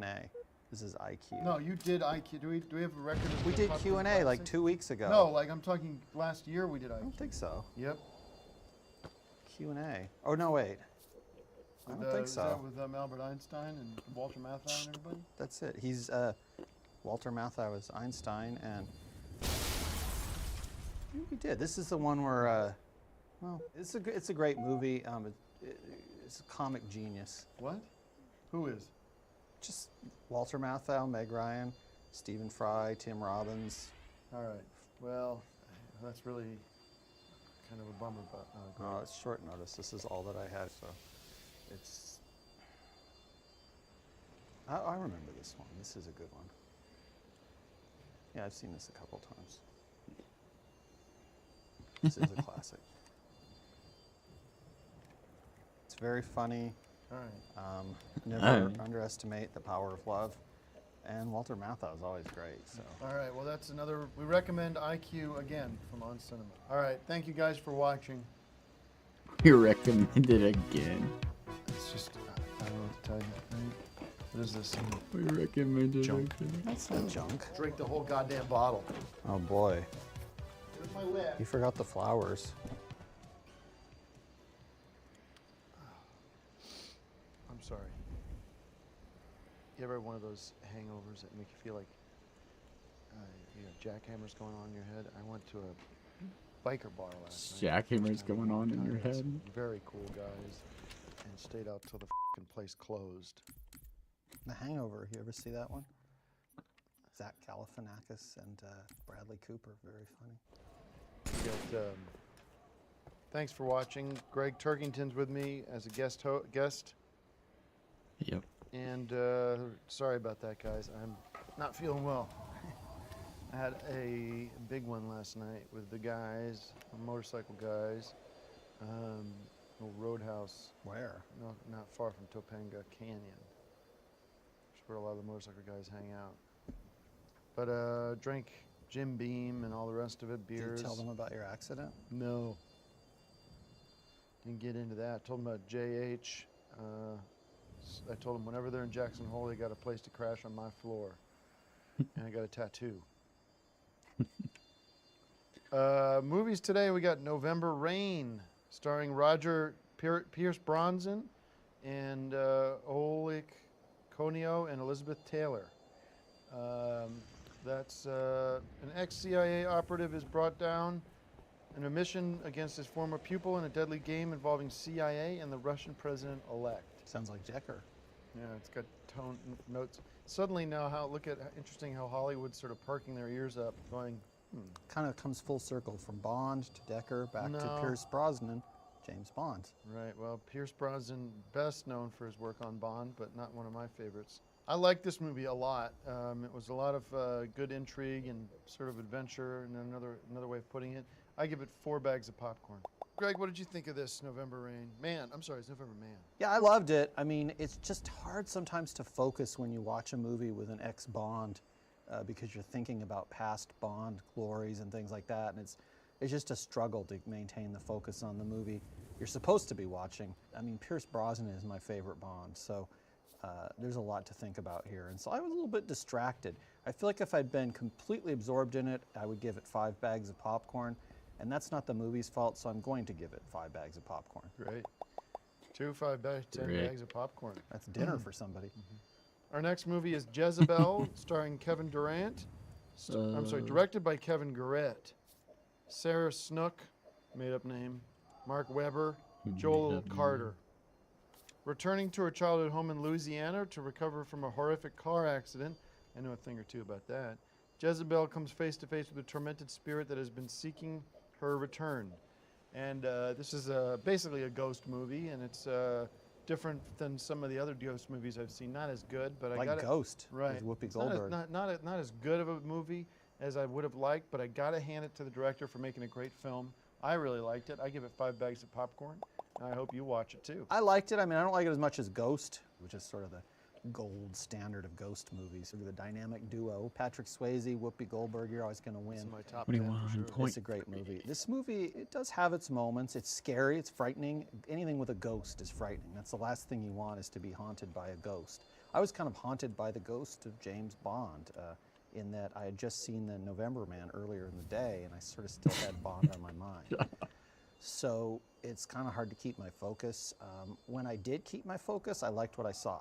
And I'm going to have to give it 5 bags of popcorn and maybe a white sheet, like kids for Halloween would wear a white sheet and cut a couple holes in it. Sort of a primitive ghost Yeah. outfit. Not like the Klan, no, just for kids. It's Yeah. very different than the Klan, but that's what we would wear you know, Right. for Halloween Right. back before you had the plastic masks from Avatar and all these popular movies. Right. And I wish we'd had things like that back in the day because they're better costumes. All right, well, let's move things Fire. along, and we have I believe we have a popcorn classics from Greg. Let's. No. I was going to do Popcorn Classics, but I sent you an email about this, actually. We switched it over to do a different segment today. I was going to do I a don't popcorn. check email. All right, well, Okay.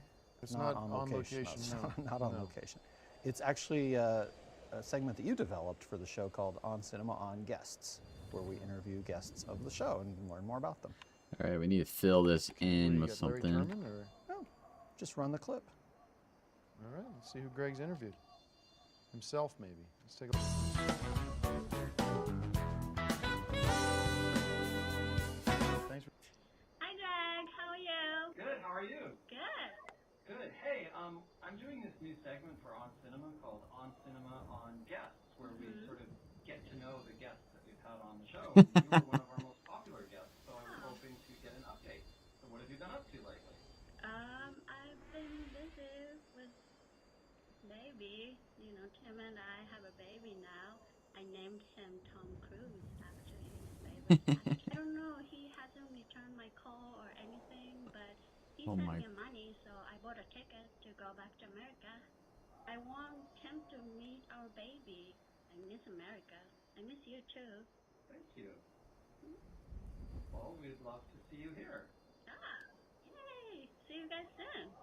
Yes, thanks for doing the interview. Oh, no problem. Thank you. See you soon. See you soon. Bye. Bye-bye. Okay, so that was On Cinema on Guests. Tim had to go make a phone call, and that wraps up another episode. See you next week. Oh man, I wanted to see Tim's Just reaction. turn out the light. Just turn out the light. Just turn out the light. Here, just flick the switch. Hi, everybody. Welcome to the final Go to the episode bathroom real of On quick. Cinema at the Cinema. Thank you all for watching. It's been a tough couple of weeks for me. As soon as we wrap here, be honest with you guys, I am getting on my horse, as they say, and heading back to Jackson Hole, and we'll see if I ever come back. To be honest with you, because I really do miss it out there. I miss that clean air and my bison jerky and my new friends that I've made there, and simple living. I want to welcome my guest, Greg Turkington. We'll Hey, just guys. do our movies here real quick. And Dark Places, directed by Gilles Packet Brenner. I don't know what that is. What is that? Gilles Packet Paquet. It looks like the word racket, like racket, but with a P. Gilles Packet Brenner. Gilles.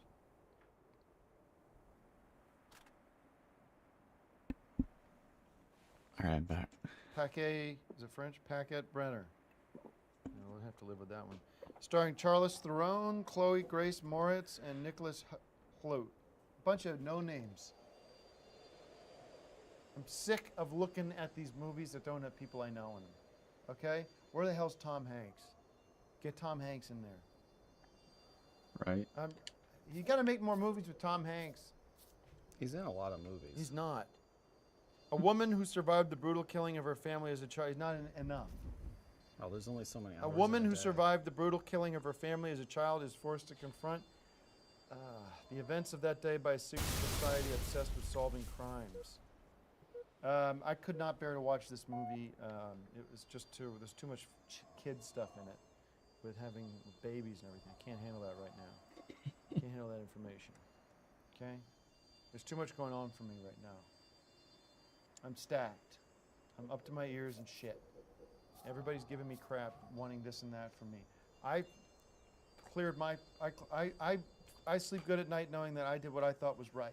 Well, you sleep good at night because you haven't done anything. I'm the one that Ayaka comes knocking on my door, She don't bring crying name her up on eyes this out, show. You crying don't her bring eyes name out up on because you this won't show. let her into your place, and now she's sleeping on my couch, and Oh I've got a my- baby screaming, and it's very hard. Well, I don't want to to hear about watch that. I don't know why movies with- she's even here. She shouldn't have come over here. She doesn't have a student visa or anything like that. Well, because she don't wanted belong in you this country. to meet your child. I don't want to have anything to do with that. I told her exactly what to do with that kid 9 months ago, whenever that all thing went down. I told her exactly what to do with that. She didn't do it. That's her choice. That's a choice she lives with. But as far as I'm concerned, I have nothing to do with her.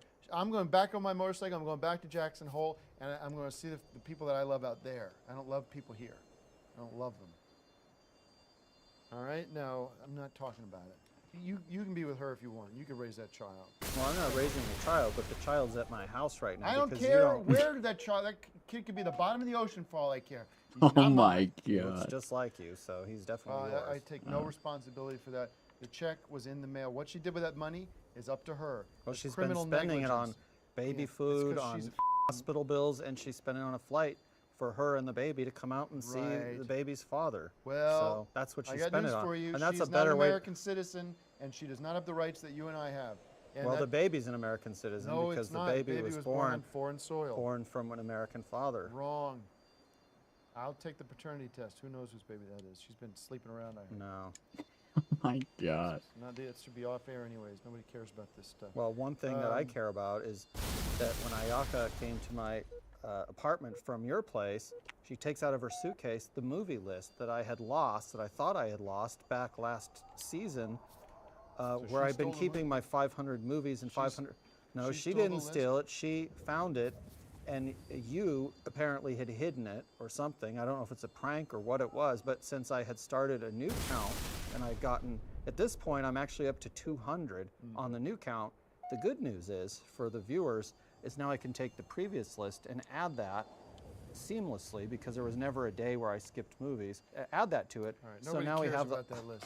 so now, with the 200 movies that I had seen, I can add the original list of 127, which puts me at 327, which means it's going to be in December that we reach number 500. So it's going to be this year. So that's very exciting. It's nice to get these back because this is a lot of time I put into these, and to have lost them was really upsetting. And so All right, I'll well, see everybody in congratulations. December at the Guinness Book induction I ceremony. won't be there. I'll be in probably riding around on a motorcycle. And that's the end of On Cinema, because I'm done with this. I can't go and watch these movies and talk about this crap. It's a complete waste of my time. It's a waste of your time. I don't know what you're gonna do. You're probably gonna jump off a bridge without this show. But I'm out of here. I gotta clean up my life. I gotta get away from the people that are creating negativity in my life. And Like that's what I'm yourself. doing right now. No, I'm a perfect person. The people around me are flawed and full of shit. So thank you guys, Full and of shit? make up your own minds about what Say movies shit? you should watch. And what about Who the cares Green what I think? Inferno? The Green Inferno? Didn't see it. Don't care. It's crap. Eli Roth. It's a bunch of junk. More important things in life than movies. That's a fact. Yeah, like taking care of your baby. no. Oh. No. Well, anyway, it's a good movie. I'd give it 5 bags of popcorn. Yes. And All right. also Well, it's for your dark- show now. Yeah. You're the host of On Cinema, and thank you for watching. Get the mug in the app so we can make some money back from all the money I spent on this goddamn show, and more Decker soon. We hope. Thank you guys.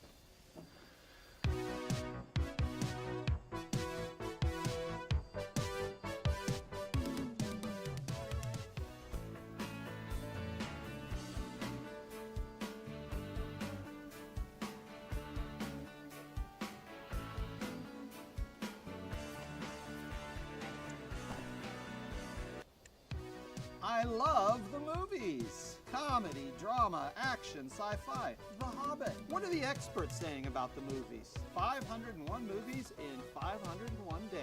That's my record. This is my area of expertise. I'm Greg Turkington, the new host of Greg Turkington's On Cinema at the Cinema. Time to get serious about movies. This is going to be fun. That's a wrap. Hey guys, welcome to the premiere episode of Greg Turkington's On Cinema at the Cinema, the show where we review movies and provide critical expertise so that you can make a decision on what movie you want to see this weekend. You may have seen the show in the past. This is a little bit of a different show now. We're going a little more into the world of expertise. People are asking me, who is your guest expert going to be now that you're hosting the show? And we went through a lot of applications, but I'll tell you something. Being a host is a tough job, and it's hard to be able to be a host and an expert. We needed to bring somebody in who could fulfill that role better than anyone. And I think you'll be surprised at who we found. I'd like to introduce right now the new guest, the new permanent guest of On Cinema at the Cinema, Greg Turkington. Can't get away from him. Jesus. Hey guys, good to be here, back on the show once again. It's been a pretty busy time off, during which I set a new world's record. Oh my I aimed to fucking watch God. 500 movies in 500 days, and we did it one better with 501 movies in 501 days. So I'll be hearing from the Guinness folks pretty fuck? soon, and we'll keep you up to date on that situation. Pretty cool. Pretty cool. Today the movies that myself and my guest will be reviewing include Oh, there's Jupiter one. Ascending. This is directed by Andy and Lana Wachowski, starring Mila Kunis, Channing Tatum, and Eddie Redmayne. In the future, a young, destitute woman gets targeted for assassination by the Queen of the Universe and begins her destiny to finish the Queen's reign. What did you think, Greg? Yeah, Greg. Yeah, you know, this is kind of the epitome of the popcorn movie. These are the guys that did The Matrix, and if you love The Matrix and The Matrix 2, The Matrix 3, the sequels, you'll love this. They haven't done sequels to this yet, but I'm sure they will, and I'm sure we'll like those as well. Mm-hmm. Needless to say, I agree with our guest. I think that this movie is really a lot of fun. It's the kind of thing you'd want to go to with a friend because it gets a little scary. I'm going to give it 5 bags of popcorn. Our next movie today is the SpongeBob movie, and it's directed by Paul Tibbitt and Mike Mitchell, starring Tom Kenny, Antonio Banderas, Clancy Brown. In this movie, SpongeBob goes on a quest to discover a stolen recipe that takes him to our dimension where he tangles with a pirate. Let's get some expert opinion on this one. I'm going to give this one All right, 5 this is bags of from popcorn and maybe a souvenir keychain from The Matrix, just to remind folks of the origins of this film. Sorry, that's from Jupiter Ascending. How about the SpongeBob movie?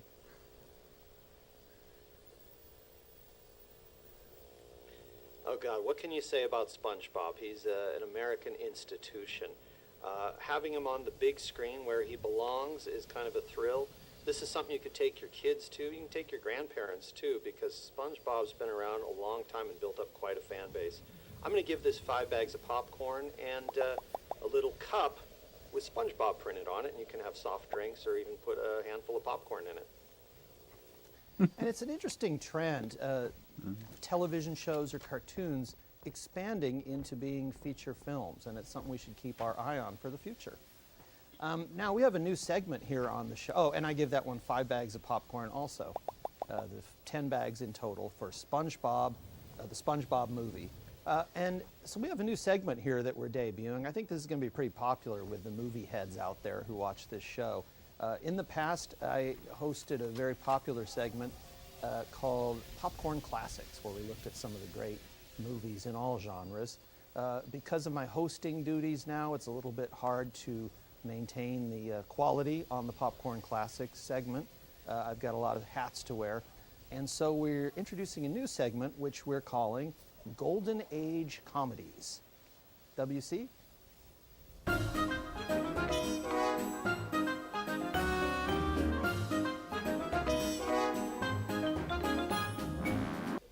Godfrey Daniels! It's me, your old pal W.C. Fields, here to introduce a new segment called Golden Classics of Comedy. I just want to thank Greg Turkington for having me here to do this. And do I have a Golden Age comedy classic for you today? Starring Drew Barrymore and Luke Wilson in Home Fries. These two love bugs get into it just like I used to when I would play Squilligan with my leading ladies. It stars 2 lovers and a pregnant Drew Barrymore. The only problem is his brother wants to kill her. The only question I have, do you want fries with that? It's a great movie, and I think it's going to be fun for everyone. Maybe too risque for the little ones. This ain't no Mae Westy film. It's one of my favorites. That said, I've never watched a movie I didn't enjoy. All right, I want to throw it back to Greg Turkington and I can't wait to be here next week and every week in this exciting new chapter of WC's career. Back to you, Greg, my little chickadee. W.C. Fields, the legend, and that's a great segment, W.C., and we'll be seeing a lot of you in episodes to come and in seasons to come, because we've got some pretty high expectations for this program over the next few years. Finally, a show that introduces movie criticism for all to enjoy, and I'm very excited about it. Thanks for tuning in, and we'll see you next week on Greg Turkington's On Cinema at the Cinema. Great to be here, and I'll see you all next week on Cinema at the Cinema with your host, Greg Turkington.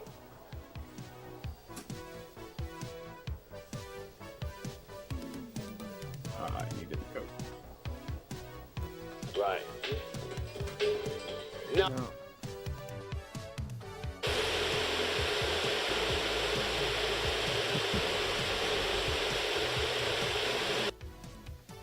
Hi, everybody. Welcome to another episode of On Cinema at the Cinema. My name is Tim Heidecker, the original host and now the new host of On Cinema at the Cinema. Thanks for watching. I'm glad to be back. This is my show, and I appreciate being back with the old host, who is now my guest, Greg Turkington. Greg, thank you so much for being on my show. Hey, guys. I got to say, this has been a wild several months. And I'm going to try to get through this without getting too emotional, but I do want to bring everybody up to speed. It's going to be a long show. It's going to be a somewhat painful show because of where we're at. I don't know how much time we're even going to have for the movies, but let me just start by saying last week I was in such a different place because of what I realized all at once was I do not belong in Jackson Hole with the filth trash that live there, bad people. Don't ever go there. Terrific. Let me put it this way. I was getting guys that were involved with KKK, all right? I didn't know that when I was hanging out with them and doing business with them, but I found out later. It was a bad scene, and I had to get out of there. And I was looking at Greg Turkington's On Cinema at the Cinema, and it dawned on me that where I belong was what I had given up, which was being the host of On Cinema at the Cinema. And I had it all. And it dawned on me, I said, why did I throw all that away to go to Jackson Hole to live amongst these terrible people who are doing terrible things to me? And I have to say, I want to thank Greg Turkington here for agreeing to come back and be the expert that he is on this show. I know that was a painful conversation we had to have, and I am proud of myself for making these hard choices. I want to salute myself and pat myself on the back for having the courage to admit when I'm wrong, and also to acknowledge that there is a place for me, and it is here as the host of this show. It is great to be back as the head of the On Cinema family. I am the father of the On Cinema family, and the father has come home, much like in the classic Bible tales of Abraham and Moses and Jesus Christ himself. I have come back, and my flock is now amongst us, and I am the shepherd to this flock. Almost like in the story of Christ, he has risen from the grave. And I am back to reclaim what is mine. Like the Ten Commandments. Like the Ten Commandments with Charlton Heston, yeah. You can almost quote Arnold Schwarzenegger himself by saying, I'm back. And, you know, Greg, you demonstrate a real cautionary tale. You've taught us that you can't do everything. And Greg did the best he could, but I think we all agree that I belong back here running this ship. And it's great to have you on as an expert, and you make a great host, you make a great guest, and we are great to be back to where we started. Yeah, thanks. I'm glad to be, providing expertise and stuff. Greg, did you want to say something about this experience? Maybe. Yeah, I kind of thought it was going to go on longer. I went into this new season as a new show, new credit sequence that we worked very hard on. Oh, a quick note, we are going to be obviously going back to the old credits. I didn't get the chance to fix that. That's what everybody wants to see. Mix the old and new credits since we're both sort of the regulars on this show. So you say something about movies, I say something about movies. I think that would be kind of cool. I want to thank you for coming in and doing that. Giving it your best shot. And, it I almost look gives you forward to, excuse me. It almost gives you a little more perspective on the work that goes into what I do. Yeah, I always thought what you did was tough, and then working on last week's episode, I realized, yeah, what he does is tough. What's even tougher is doing his job, also doing my job as the expert, and also producing segments, outside segments like Golden Age comedy. So I was actually doing more than you've ever done on the show, or than anyone's ever done. I was doing it all. It was a one-man show, and it was a bit exhausting, I gotta say. All right, well, things are back to the way they should be. All things come back to the center, as my guru says. I've been reading an interesting book. I'm going to talk about next week. What are the movies? Yeah, we'll get to the movies in a sec. There's so much to get through. News about Decker. Decker 2 is definitely happening. Everybody's been asking about that. Sort of going about it in a weird way. As some of you guys know, I took out a very large small business loan through the federal government to publish Hog Shots, which is not happening, thank God. Oh, that's not happening? Yeah, Good. I do not recommend motorcycles to anybody anymore. People should drive cars a lot safer and stick with cars. You don't need to be on a motorcycle. No. So the money's there. I've got a timeshare right now in Hawaii, the island of Hawaii, where I will be spending time and shooting Decker 2 because I have an opportunity to attract a better, higher class of talent. People like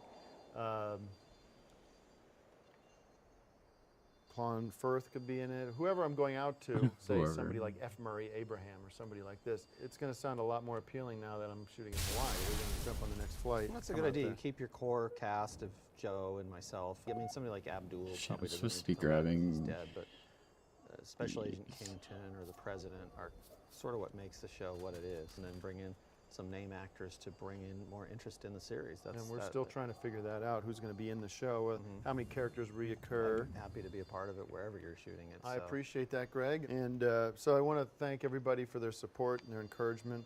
On Cinema is back on track. Decker 2 is back on track. And let's talk about movies. 50 Shades of Grey, directed by Sam Taylor Johnson, starring Dakota Johnson, another Johnson, Jamie Dornan, and Aaron Taylor Johnson. So another 3 Johnsons in this movie. Directed by Johnson and starring Dakota Johnson and Aaron Taylor Johnson, as well as Jamie Dornan. All right. Well, we all know this is a famous book about literature student Anastasia Steele's life changes forever when she meets handsome yet tormented billionaire Christian Grey. So 50 Shades of Grey is about the name Christian Grey. This was almost a porno in my book. It was a sexy thriller full of nudity and sex of all kinds, and dirty sex and pornographic sex, and it was hard to keep calm during the movie because it was very raunchy. And I loved it. I give it 5 bags of popcorn and 5 cold glasses of soda to put between my legs to cool down. Yeah, I mean, that's one way of looking at it. I saw it more as a kind of a romance. It did have some adult elements to it, but a lot of movies do these days. That's nothing new. It's just the world that we live in. I think that if it's Valentine's Day or something, this might be the movie for you. So I do give it 5 bags of popcorn and 5 little chocolate hearts in a commemorative, like a heart-shaped little gift box. All right, enough of that movie. We got next movie come up, Kingsman. That's funny, The Secret Service. Seems like the old character from Decker 1, Kingston, yeah. He's not old character, he's current character, but yeah, Kingston, he is the special agent, master code breaker, breaks all the codes. The director, Matthew Vaughn, starring Colin Firth, the old Michael Caine, and Taron Egerton, whoever that is. Veteran secret agent, sounds like somebody I know. John Decker. Jack Decker. Jack Decker. Takes a young upstart under his wing. That's very similar to Decker. I think it's interesting. You see now, Decker was so successful online. You see a lot of these new movies coming out that have sort of that tip of the hat to. Well, it's the more Decker than a tip series. of the hat when they're taking names of our characters and putting them in the title of the movie. It's a little bit more than that. But I mean, when you were writing the original Decker, you were looking at James Bond and sort of No, tipping that's your not hat to true. Bond, and so it makes sense That's that not true. that I was carries not being through and that inspired they by James tip Bond our at all. So hat thank to you for us. that. But so. More people like Jack Reacher, Cobra, starring Sylvester Stallone. Nonetheless, there are a lot of similarities to Decker, which is kind of what makes this good, is when you're watching it, it reminds you of how much we really appreciate Decker's appearance on the action scene. And so I really enjoyed this. Well, I love this movie. I give it 5 bags of popcorn and 1 soda. I give it 5 bags of popcorn and a videotape on which we've put 5 episodes of Decker, because I think these guys learned a lot from it, and it shows. All right, thanks everybody for watching, and we'll see you next week. No, we on- still got to do Golden Age Comedies, my segment that I produce. No, we don't. That segment's dead. We're not doing that segment. No, because we contracted for the whole I don't- season. That for these. contract doesn't mean anything to me. It's something you made with. Well, it means something to Mark. I don't. Mark, It means something to me. Explain something to him. Mark, I apologize, but things changed here, and we're now kind of going back to the original format. It doesn't. Unfortunately, that segment's not going to be something we continue on. I can make them quicker. I've been getting a lot of emails from people who like the segment from last week. All right, It's probably can the we talk about this after Can the I show? do this one just because I already watched it and I have my suit. For now, Mark, why don't you go ahead and give us your movie there, and we thank you for your time, and really do wish you the best. Okay? It's a recurring segment. It's not a recurring segment. That segment is done. Thank you. God, it's so loud.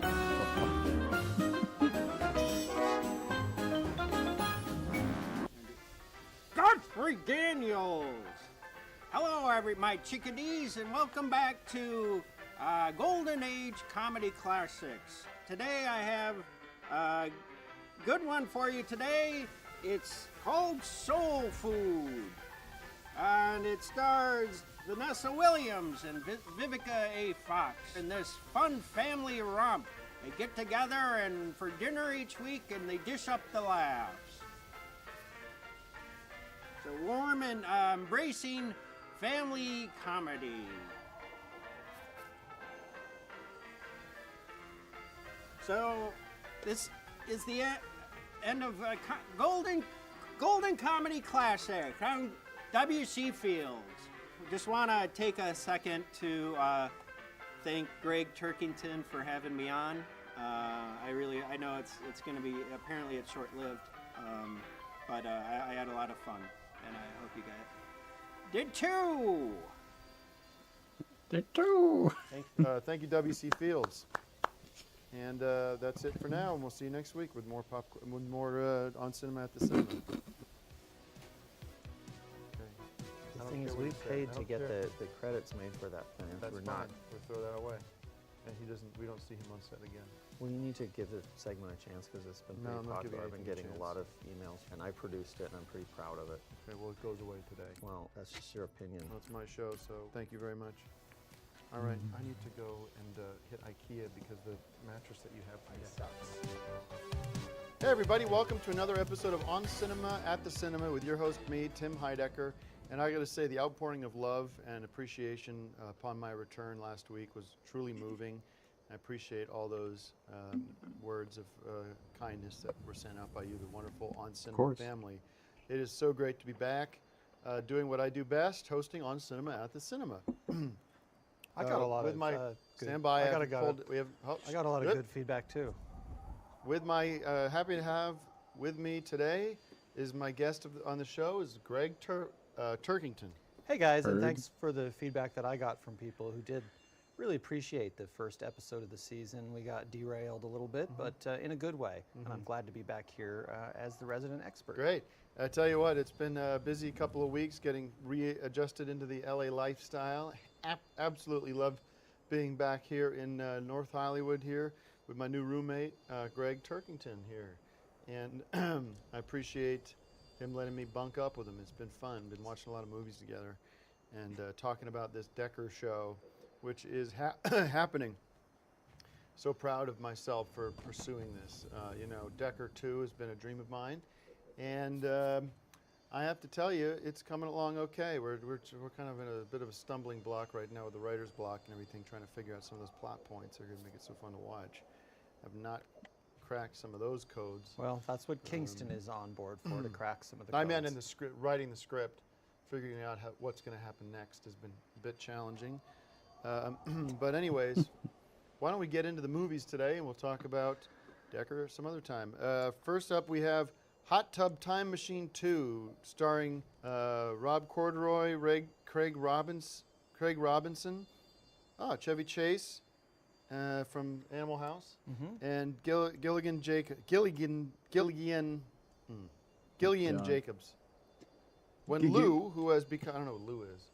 Character from Hot Tub Right. Time Machine. Right. If you saw the original, that was the main Lou character. Diamond Phillips. No, it was the Mamba. main character from Hot Tub Time Machine. Okay, I know that. I'm saying I didn't know if they should put that on here. No, they I assume, know it by they the assume that character- you know your stuff. If I you're know about hosting the a show. actors, not the character name as much. Right. When Lou, who has become the father of the internet, is shot by an unknown assailant, Jacob. I don't know, why is it called an unknown assailant? Oh, I see. Is shot by an unknown assailant. Jacob and Nick fire up the time machine again to save their friend. So this is a great sequel, and I'm happy they made this one. Everybody was kind of on edge, wondering what was going to happen at the end of Hot Tub Time Machine 1, and this one sort of solves some of those mysteries. And it's a very funny movie. I was laughing throughout the whole picture, and it's also a quality movie. So I give it 5 bags of popcorn and some tubs of soda. And you know, Hot Tub Time Machine, I really think was sort of the Airplane of our generation. Just a comedy that everybody loved, and that had some wisecracks that were a little different than the usual comedy that you see. And so just as Airplane 2 came out and sort of filled us in on what those guys were up to, so we have Hot Tub Time Machine 2, and it's really interesting just to see what happened with some of the characters and some of the situations that weren't really resolved in the first one. Yeah, how many ratings? I'm going to give it 5 bags of popcorn and a little container of chlorine, which you want to put in any hot tub because of germs that get in the water. All right, and next movie, McFarland USA, by Nico Caro, starring Kevin Costner, from Dance with Wolves. Maria Bello and Morgan Saylor.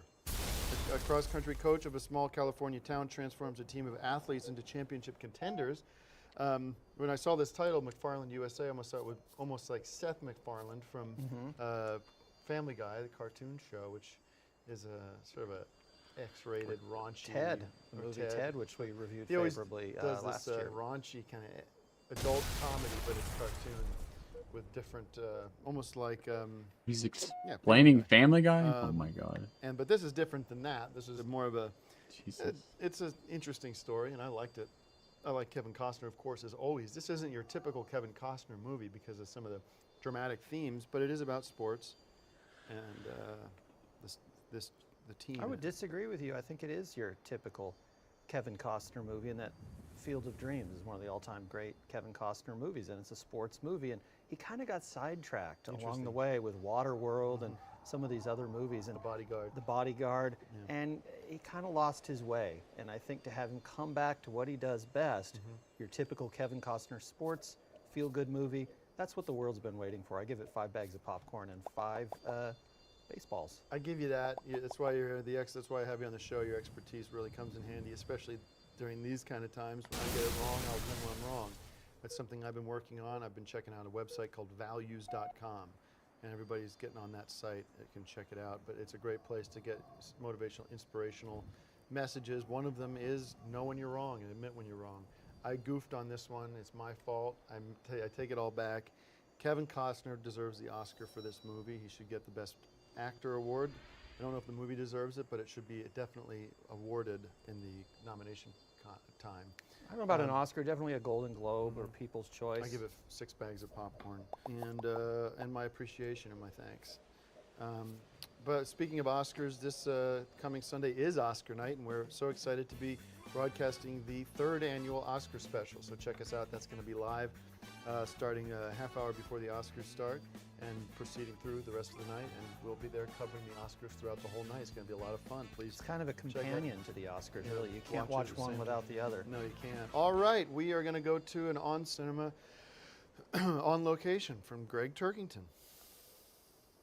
Hollywood, California. Every street has a story, and these are but just a few on Cinema, on location. Hey guys, Greg Turkington here from On Cinema at the Cinema, and we're here at a very famous location, the infamous tunnel from Back to the Future. Now, if you've seen Back to the Future, you know. Hold on, update. This is the tunnel from Decker. Yes, guys, this is the tunnel where John Decker rides his motorcycle during the credit sequence of the web series Decker. On location with Decker. Yeah, Oh, I didn't know that was coming. You should have told me that was coming. Yeah. That was cool. No, it's kind of a surprise after the whole oh God thing. I know we Yeah. had some disagreements about that, and I wanted to start this season of On Location off on a good foot. You so- certainly did. I really, Yeah. that's neat to get a perspective on that. I didn't, I'm sure people will enjoy that. Yeah. You are such a, I want to say one quick thing to you. You're such a fan of Decker, and you know the characters, you know the show. Oh yeah. And I would love, since we're spending so much time together now, if I wanted to offer opportunity Love to to you. come back as Kington. Well, not quite that, but if you wanted to help me write some of these ideas, I know you'd have probably some good ideas in terms of what would happen next on the show. So like screenplay stuff. Yeah, just doing a lot of writing. Uh-huh. Help me out of a bind there. And if that's something that you want to do, come back and play Kingsman, and I'd love do- to come back. we That's could find funny. a way. that- If you have an idea for how that would work in it, because I wasn't picturing that he would even be in the story, but if you have an idea where he's Oh yeah. in oh, there, Yeah, then- no, I have a lot of ideas for Kingston's character.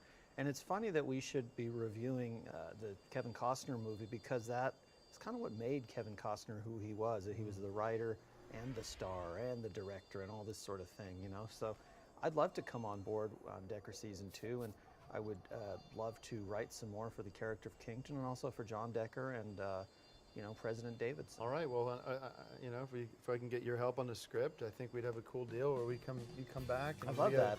As long as it doesn't interfere with my movie reviewing No. tasks. So and all right, cool. This producing is these cool. We're outside gonna go and segments shoot in Hawaii and get this thing started. All right. And if you're got a Never been place to Hawaii. Yeah. Well, get ready, because we're going to be going there quite a bit. We have a lot of work to do, getting this ready for air. We got an air date coming up in a few weeks, so we're going to be kind of popping back and forth. So we can do this show too. But it's going to be a great experience now that Greg Turkington is a big part of On Cinema. I'm sorry, is a big part of Decker season 2. That's the show. All right. That's pretty I cool. felt weird asking you on camera, but I figured you No, could no, be it's part of it. kind of fun for the fans to see history kind of in the making, see Yeah, how it all went down. I'm just flat out of ideas. I don't know where to go with that. I got a lot of ideas. Bond is kind of my thing, so sort I'd of love to tap plots into that energy. Yeah. I think that'll be great. Hi, everybody. Welcome to another episode of On Cinema at the Cinema. I'm your host, Tim Heidecker. So great to be back with you here with my special guest, Greg Turkington. Hey guys, welcome to another episode of On Cinema at the Cinema. Greg, it's good to see. I was going to say it's good to see you again, but I don't know how true that would be, because we've been spending a lot of time together. That's true. I mean, not that it's just that I've literally been around you pretty much 24/7 now for and the it's past couple your weeks. turn to make the popcorn tonight. All right. Well, we've been going back and forth between here and Hawaii, my timeshare in Hawaii, while we're shooting. We've got a couple of episodes of Decker in the can, and I got to tell you, it has been so much fun. It's exactly what I dreamed it would be. It's coming along real well. And back here, the home front, staying at Greg's apartment's been an interesting experience. This guy, no question about it, is a movie buff, because he's constantly watching movies. And it's driving me nuts a little bit, because the other night, I ended up taking over his bedroom, because I said, if you're going to be watching movies constantly in that living room, then why don't I move into your bedroom and make that sort of my own master suite, little one studio apartment almost, and that's what we've been doing. So at least when I'm here in LA, I can have some peace and quiet. But I appreciate that. Yeah, I know, it's cool. I mean, sometimes I want to get in there and access some of the movies. I have a lot of movies on shelves in there, and I don't want to wake you up, so I can't get to it. But since I have lots of movies in the living room, I just watch something else. Well, like I was saying, the goal for this week should be to get all the movies out of the bedroom, and that way you don't have to ever get in there, because that would be easier for everybody. All right, and the movies today, we got to go with a movie called Focus. Two directors here, Glenn Ficarera, John Requa, two directors. I know what's wrong with one.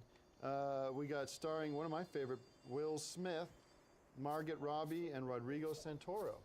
And this is a veteran grifter takes a young attractive woman under his wing, but things get complicated when they become romantically involved. And this is a great movie, Focus. It's kind of a great, almost like it is a film camera would be in focus. That's the way this movie is.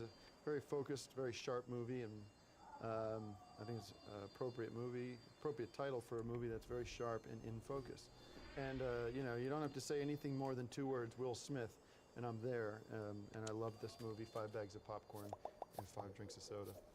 That's an interesting point you brought up about the focus of the movie and the title, Focus, because the movie is very focus on the story.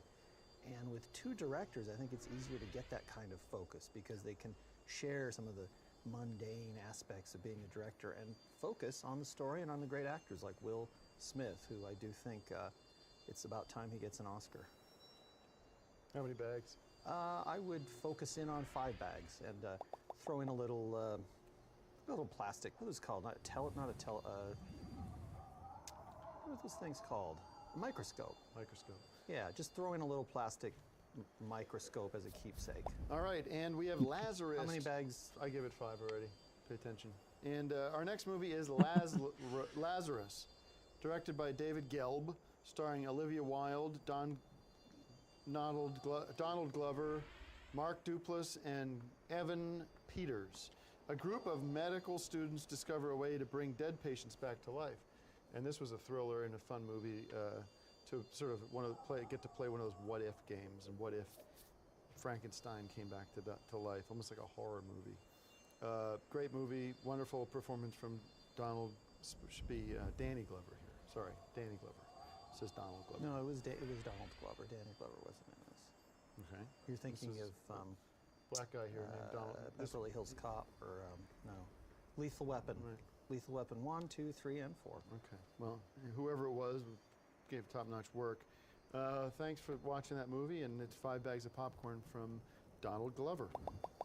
Yeah, I thought it was interesting, the idea of coming back from the dead as a topic that's interested people for decades, and in a sense, Go to the it's a bathroom real quick. era of classic movie monsters like your Frankensteins and your Wolfman and Mummy. Lazarus could fit right in with that whole crowd, and I hope that there's a sequel and that it develops even beyond that into a whole series. All right, why don't we jump into 5 bags of popcorn. 5 bags of popcorn, and anything else? A 4-leaf clover sort of is good luck that Lazarus continues on and does turn into a popular series. All right, well, that's great. So now we have here Popcorn Classics, presented by Greg Turkington. Hey.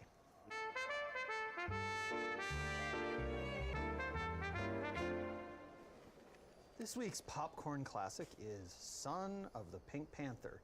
And My Little Chickadee, as W.C. Fields would have said if he was hosting this segment, which he was supposed to be, because this is actually a rewritten Golden Age comedy segment because you killed it. Now I'm handling it. So, but My Little Chickadee, it's not Peter Sellers in Son of the Pink Panther. This is actually a later Pink Panther movie with Roberto Benigni. I have a couple issues with it. I think it's strange that they put 3 stars on the cover when it's clearly a 5-bag quality movie. So that's probably my biggest complaint with it. But other than that, I think it's perfect. That's why, not to interrupt your segment, but that's why I didn't want to do stars. Everybody does stars.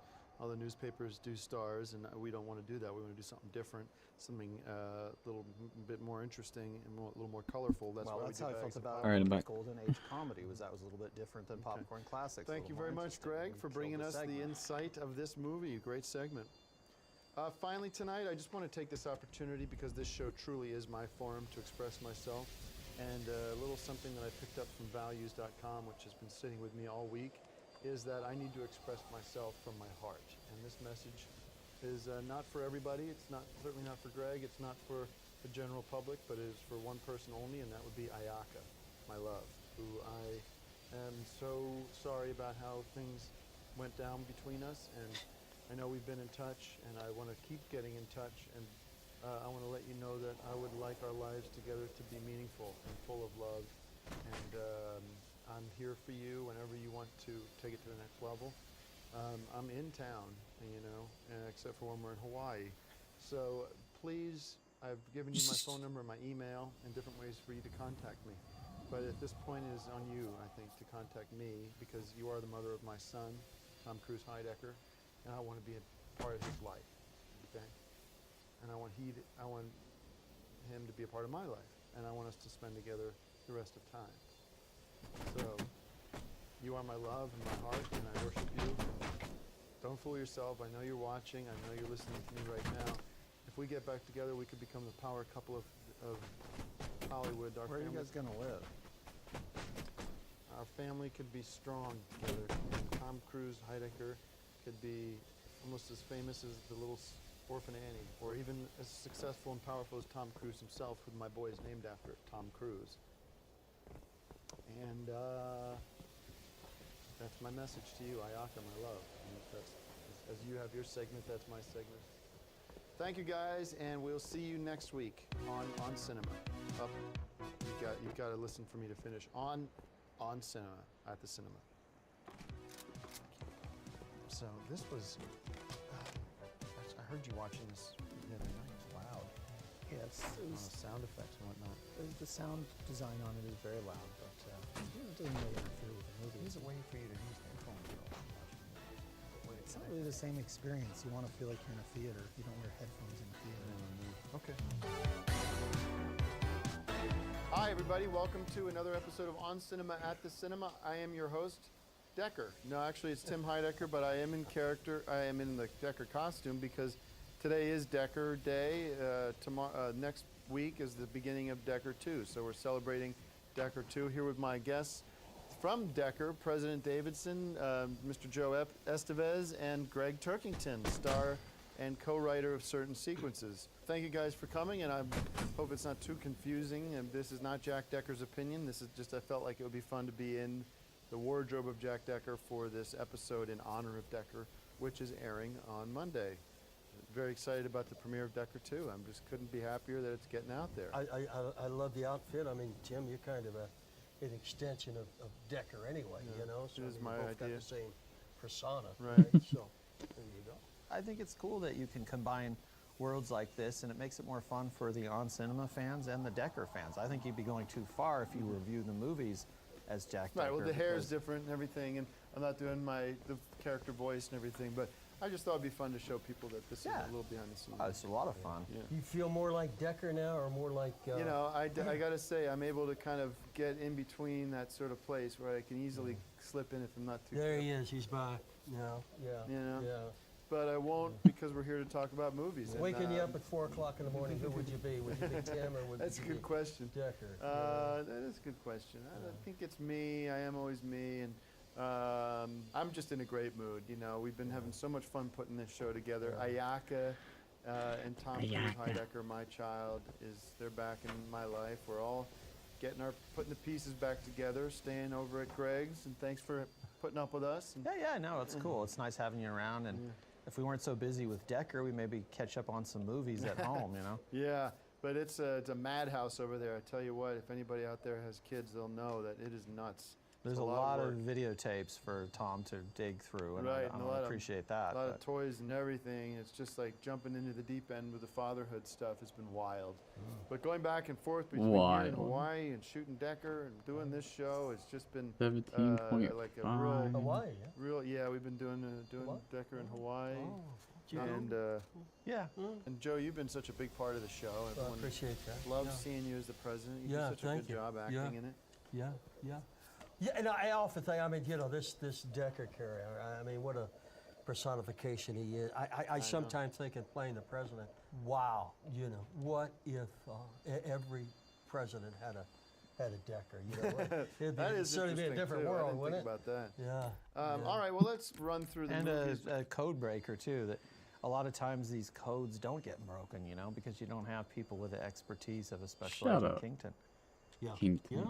Yeah. I mean, it's yeah. a fictitious show, so you Yeah. can get people with supernatural powers, like the ability to crack codes as easily as Yeah. Kington does. Yeah. In real life, you know, it takes a lot of training, and a lot of guys still can't crack the Imagine codes. what this guy could do with North Korea, huh? If they just turned him loose on that puppy, huh? Yeah, boy. Yeah. All right, well, let's run through these movies so we can get out of here. We got Chappie, directed by Neil Blomkamp, starring Hugh Jackman. Hugh Yeah.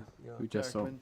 Oh, the old Sigourney Weaver is back, and Charto Copley, whoever that is. What the fuck? Why is that so A short? one-of-a-kind gifted robot is kidnapped at birth by two criminals and finds himself the adopted son of a strange and dysfunctional family. This is another great sci-fi style movie with robots and everything, and different kind of movie, I hate to say. but in a good way. So I loved it, Yeah, and what the I fuck? recommend it to everybody I see and meet. I mean, I And made it appreciate, across, but- the filmmaker for going out on a limb on this one, and the acting was very good, and so were their special effects when it comes to the robots. All the best to the filmmakers and to Sigourney Weaver, who was great seeing her. And I give it 5 bags of popcorn with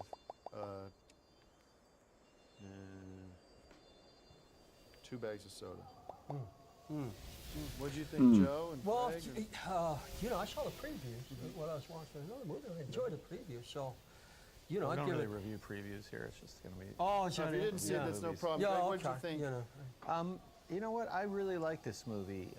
Sigourney Weaver is one of my favorites in Alien, and this being a science fiction film like Alien, I felt it was sort of the flip side of Alien, kind of the darker side of Alien.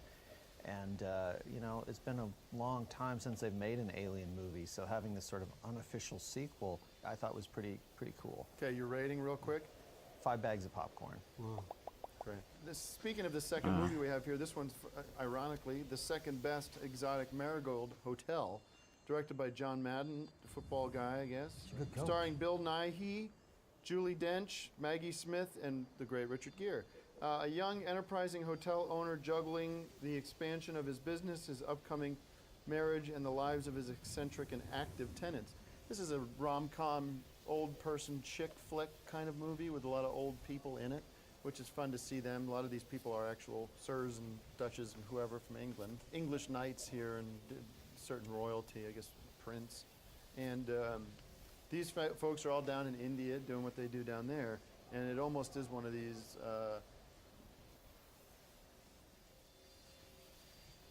One of those kind of. big, put everybody in there and see what happens kind of movies, improv. And Richard Gere, of course, is always great. I love this movie at 5 bags easily with 10 cups of soda, I would say. And I'm giving it 5 bags of soda. 10 cups of You know what I thought was really interesting about this movie is Let me kick it to it was, Joe first. And Joe, Oh, I didn't see the previews even on that one, so. Yeah, you Yeah, take what I thought was interesting about this is that with some of the classic movies, when they make a sequel like your Rockies or your Jaws, you get Rocky 2, Jaws 2. They just put a number after it. And instead, they actually incorporated the fact that it was a sequel into the title, The Second Best. And I think that's an interesting, very creative way to do that. And I think it could usher in a new era of this type of creativity. So I really like the movie for that. And I'm going to give it 5 bags of popcorn. Or maybe the way to phrase that I will give it the 5th bag of popcorn, which is kind of what they did with their title. All right, and finally, a rare third movie here because there's so many movies coming out this week. The Coop, starring John Pierce Brosnan and Owen Wilson and Lake Bell. In their new overseas home, an American family finds himself caught in the middle of a coup. They must now look for a safe escape in an environment where foreigners are being executed. I didn't get a chance to see this movie because of the travel we've been doing, going back and forth and gearing up for the premiere of Decker 2, which starts on Monday. But it sounds interesting. I love everything that these actors have been a part of, so I'm going to recommend it and say go out and check out The Coop, starring Pierce Brosnan, Owen Wilson, and Lake Bell. And it's 5 bags of popcorn. Well, if you're a Bond head, you'll watch anything Pierce Brosnan does. And of course, I loved it because of that. So I'm also going to give it 5 more informed bags of popcorn because I did see the picture. And I'm going to throw in a little golden gun as a sort of a tip of the hat to the man with a golden gun, Mr. James Bond. And Owen Wilson, he's terrific, you know. Yeah, he's always good. Yeah. And you haven't seen this one as well? You don't. Okay. All right. Well, big thanks to my wonderful 2 guests on this Decker Day episode of On Cinema at the Cinema. We got Greg Turkington and Joe Estevez. Thank you guys so much, and we'll see you at the premiere of Decker 2, which starts on Monday. Where's the premiere going to be? I'm just saying we'll all be a chance to watch it. This is sort of the premiere party here with me in costume and everything like that. Too much to do. Got to get back to Hawaii and finish making the show. Once again, check out Decker Season 2 starting on Monday right here on this website. And you'll be able to see new episodes of Decker Monday through Friday. That's every day of the week. And it's a wonderful new series written by me with some selected sequences written by Greg Turkington and directed by myself as well as produced and starring Tim Heidecker as Decker. We want to thank, it's a great series, Decker 2, Port of Call, Hawaii, Operation Save the Island of save Honolulu. Lots more Special Agent Kingston too. If you missed that character, he's back. And it's really something we're very proud of the show. And Joe plays the evil President Davidson again. Wow. And God bless America, and thanks for checking out the show and watching On Cinema. All right. Thank you guys so much. Yeah, we're doing a lot of it. Some of it we're doing here as well. We're shooting kind of back second and stuff. Is it flight at 10 o'clock? Yeah, we're flying at 10 I'll see you on set here for shooting your stuff. Don't need me in a way? We're just kind of shooting around that. Because Well, you don't need me. You don't need me. Okay, I yeah. gotta go. Yeah, all right, good fun, guys. Thanks, Joe. Yeah. And you know how to get out of here? Yeah. See you, Joe.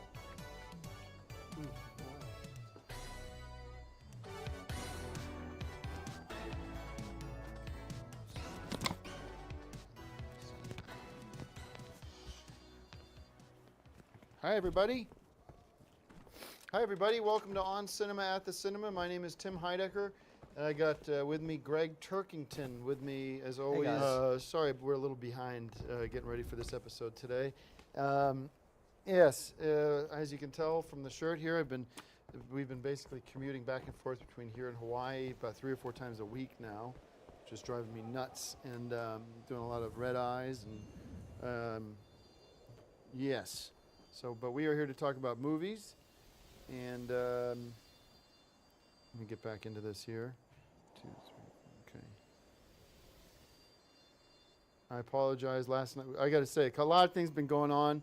I've been traveling a lot, but the good news is the Heidecker family is back together again. Ayaka has come back to me with my son Tom Cruise Heidecker, and we are all happy family living at the Turkington residence now, back in the master bedroom. So we appreciate your hospitality, even though we're hardly around, you and I, because we've been busy with Decker so much. I appreciate, it's just great to be a family once again. And a quick plug-a-roo for my son, Tom Cruise Decker, who is trying to be an actor. This is his headshot. He's such a natural on camera. He's got the acting He's bug. got that bug. He's got that thing in his eye that just says, wow, I'm going to be a star. Like how Harrison Ford was the Gerber baby. Oh, really? Yeah. You could Before see. Star Wars? Yeah, of course, he was a baby. But you could see it in his eyes. The Gerber baby's like, you could tell that he's going to grow up to be a star. They don't just pick anybody out of the Right. bucket. All right, so anybody out there watching in the biz, I know this is an industry show, beloved by the industry. Anyone want to give old Tom Cruise Heidecker a shot? This is your opportunity to get in on the ground floor of something special, because he is a unique talent. He's one of the greatest actors. He might have to change his name when he becomes super famous. But that's Tom Cruise for you. So contact me if you want to use him for commercials or billboards or whatever it is, because he's very talented for his age. And I wish him the best.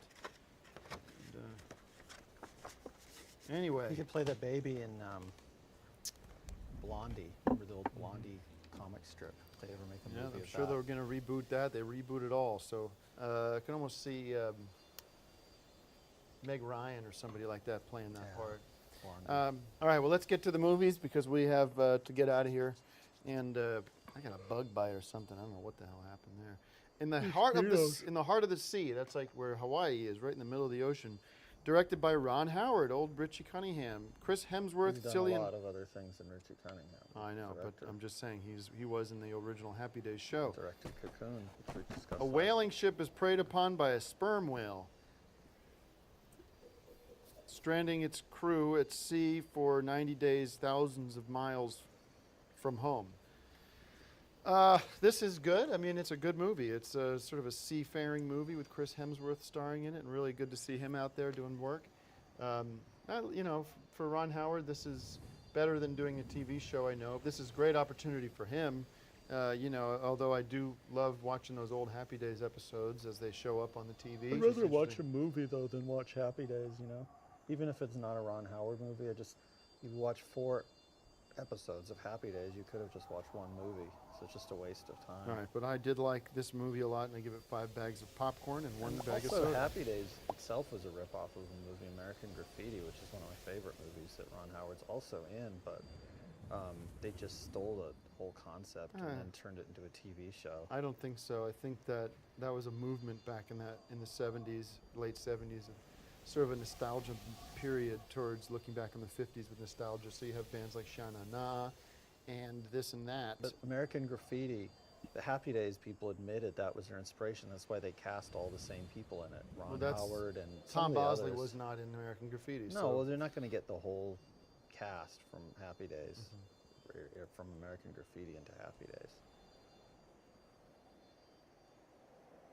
All right, well, we'll agree to disagree on that. I think Happy Days would have happened whether or not you had American Graffiti or not. If you ask not Penny Marshall, her husband, Gary Marshall. Rob Reiner. No, Gary Marshall created Happy Days. He would have said that this is based on my childhood and growing up in a small town in the 50s. So, but American Graffiti was George Lucas before Star Wars. That's what he made, and that's one of the reasons I like it so much, is you can feel the roots of Star Wars in the story, even though it takes place in the 50s in a little town. Some of the same conflicts come out. Did you have a rating? Did you have a rating for In the Heart of the Sea? Yeah, I'm going to give it 5 bags of popcorn and 5 little rubber duckies in case you want to put them in a bathtub and recreate the movie in your own bath. All right, now this is the next movie called Cinderella. What did you rate it? 5 bags. I want to talk about the next movie here, Cinderella. We all know the story of Cinderella, directed by Kenneth Branagh, starring Kate Blanchett, Lily James, Haley Atwell, and Helena Bonham Carter. A live-action retelling of the fairy tale. Oh, we know what this is about. It's Cinderella. It's a classic movie with golden slippers and all the rest. We love this movie. Both of us saw this together. We had to. Saw it last night at midnight, and couldn't say I didn't take a little Sleeping Beauty rest of my own during some of it. But that is not to discredit that it is a great movie. It's one of the best movies of the year. And Kenneth Branagh should get the Oscar for Best Director. And that would mean this is a classic 5-bagger, and it deserves my appreciation and support. Well, it's just interesting because Cinderella has become over the years something for children. And there's aspects of the story that are very adult. And I think that this movie kind of delved into that a little bit. I would probably still bring a child to see it, but I would warn them ahead of time. This isn't a cartoon. This is something different. I stuck Tom Cruise in front of the boob tube the other day because I had to go to the bathroom for a longer period of time. And I put him in front of whatever was on, Judge Wapner or whatever. I put him in front of that, and he was pretty sort of like a moth to the flame watching that. I have a lot of children's movies, though, that you can show them. You don't have to put them in front of that. Tom Thumb, I've got with Russ Tamblyn. I just picked that up the other next day. time I'll put on a movie for him, but I didn't want to go through that process of getting your shit out of order. Thank you guys so much for watching, and we gotta go. Are we doing a popcorn classic? No, we're not doing anything like that. We gotta go. Come on, we gotta go to Hawaii. Hi everybody, welcome to another episode of On Cinema at the Cinema. I am your host, Tim Heidecker. With me is, I got it's Family Day here on Cinema. Ayaka, good to see you. And ladies and gentlemen, we have the first ever appearance on television of Tom Cruise Heidecker, my son. Tom and Ayaka, thank you for joining me. And Greg Turkington as well is with me today. Sorry about this. Hey guys, good to be here and to try to share my movie expertise, and maybe a little hard with little Tom I Cruise apologize. Some of the noises. I apologize, but some of you guys know we've been traveling back and forth between LA and Hawaii as we continue to shoot Decker Season 2. And this is literally some of the only few hours I have to see my family this week. And I'm grateful to be able to spend time with them here on Cinema. And we want to give him something to shut him up for a bit. Okay. Let him.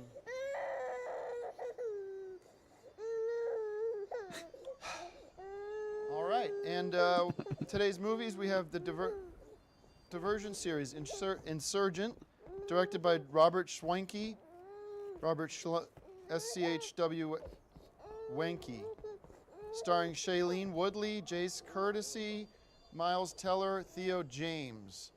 And Beatrice Pryor must confront her inner demons and continue fighting against a powerful alliance which threatens to tear her society apart. I like this movie a lot. It was an action film that I enjoyed watching, and I'm glad I got a chance to see it. So I give it 5 bags of popcorn. Greg? Oh my I thought it was god. pretty cool. I mean, I gotta say, some of it reminded me of our own Decker, but not as good, you know? Yeah. You get these sort of action plots and dealing with terrorists and spies and all that sort of stuff. It's hard not to reflect on what we're doing out in Hawaii and how much better it is than some of this Hollywood stuff. But nonetheless, I really liked this. I thought it was a lot of fun, a good break from everyday life. I'd give it 5 bags of popcorn. All right, we highly recommend that. We also have The Gunman, directed by Pierre Morel, and starring the great Sean Penn, Idris Elba, and Javier Bardem. Interesting, an international spy, kind of like Decker, must clear his name in order to save himself from the organization that he used to work for, which is also a bit like Decker. Decker used to work for CIA, still does work for CIA, but I can imagine in future episodes not working for CIA, being sort of a rogue agent. It's very similar. I don't think that these movies necessarily are stealing plot Well, hold points on now. I from want to Decker, give my but- review. My official rating is 5 bags of popcorn for The Gunman, starring Sean Penn. And I recommend everybody go out and check that out because it's one of the great movies of the year. I think it's going to be an Oscar winner. But it did remind me of a certain Jack Decker, especially season 2 of Decker, which is also airing right now. You'll recognize a very similar sort of feeling to The Gunman. So if you like Decker 2, check out The Gunman. Or if you like The Gunman, check out Decker 2, right now, airing now. We're enjoying watching the season as a family. I think you've gotten a chance to see it. Yeah. And how's everything going for you since you are the guest? You had some good news in the past couple weeks. You've been busy. I finally got a job Yeah. as a receptionist. That's right. With Dr. Luther. She's been telling me about this Dr. Luther, who's apparently a He's brilliant. brilliant holistic healer of some kind. And you're doing paperwork and that kind of thing, paying the bills. Yeah. I'm proud of you. And of course, Tom Cruise is out there hitting the audition circuit, getting that headshot out there. And we're hoping to see him up on the silver screen soon because that's big money for him and us too. And hopefully we can get a commercial job or web series, whatever it is. We'll be looking my forward to working God. with Make him directors who are interested in stop working with Tom crying, Cruise. please. Might have. He is good. And today he's a little under the weather, I know, but we're glad to have him on the show. And we're glad to have you on the show too. Greg, what'd you think of The Gunman? I thought it was good. I mean, I've definitely seen better. I think that if you tune in nightly to Decker this week, I think you'll find it's a little better than this movie. I've definitely seen better. I prefer James Bond or John Decker or some of the other spy sagas that are out there. I think this, though, has its place. It's just something you might want to wait till this season of Decker is done with before you go see this so you don't get confused. At that point, when Decker's done, I'd say go watch this, and I would give it 5 bags of popcorn. All right, we have one additional segment today we're going to cut to. Greg Turkington, you have a segment today? Yeah, we're actually, well, it's a very popular segment. It's called On Cinema, On Location. Let's cut to that. Hollywood, California. Every street has a story, and these are but just a few on Cinema, On Location. Oh my god. Hey guys, welcome to another edition of On Cinema at the Cinema On Location. And for fans of Decker, we've got a special treat for you. This is actually the location where the treacherous Abdul meets his maker at the hands of President Decker. And if you've seen the show, and I know you have, this is where it all goes down. Of course, at that point, Decker throws the bomb up into the air where it turns into a beautiful Americana fireworks display. Back to you, Tim. All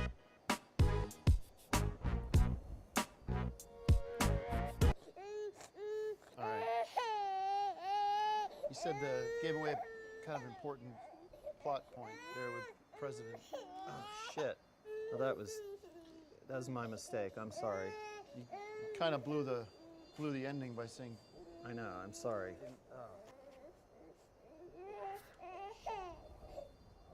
Shit. All right. I'm going to have to rewrite the ending. So that's what I got going. I got to head back to Hawaii right now, write the ending on the plane.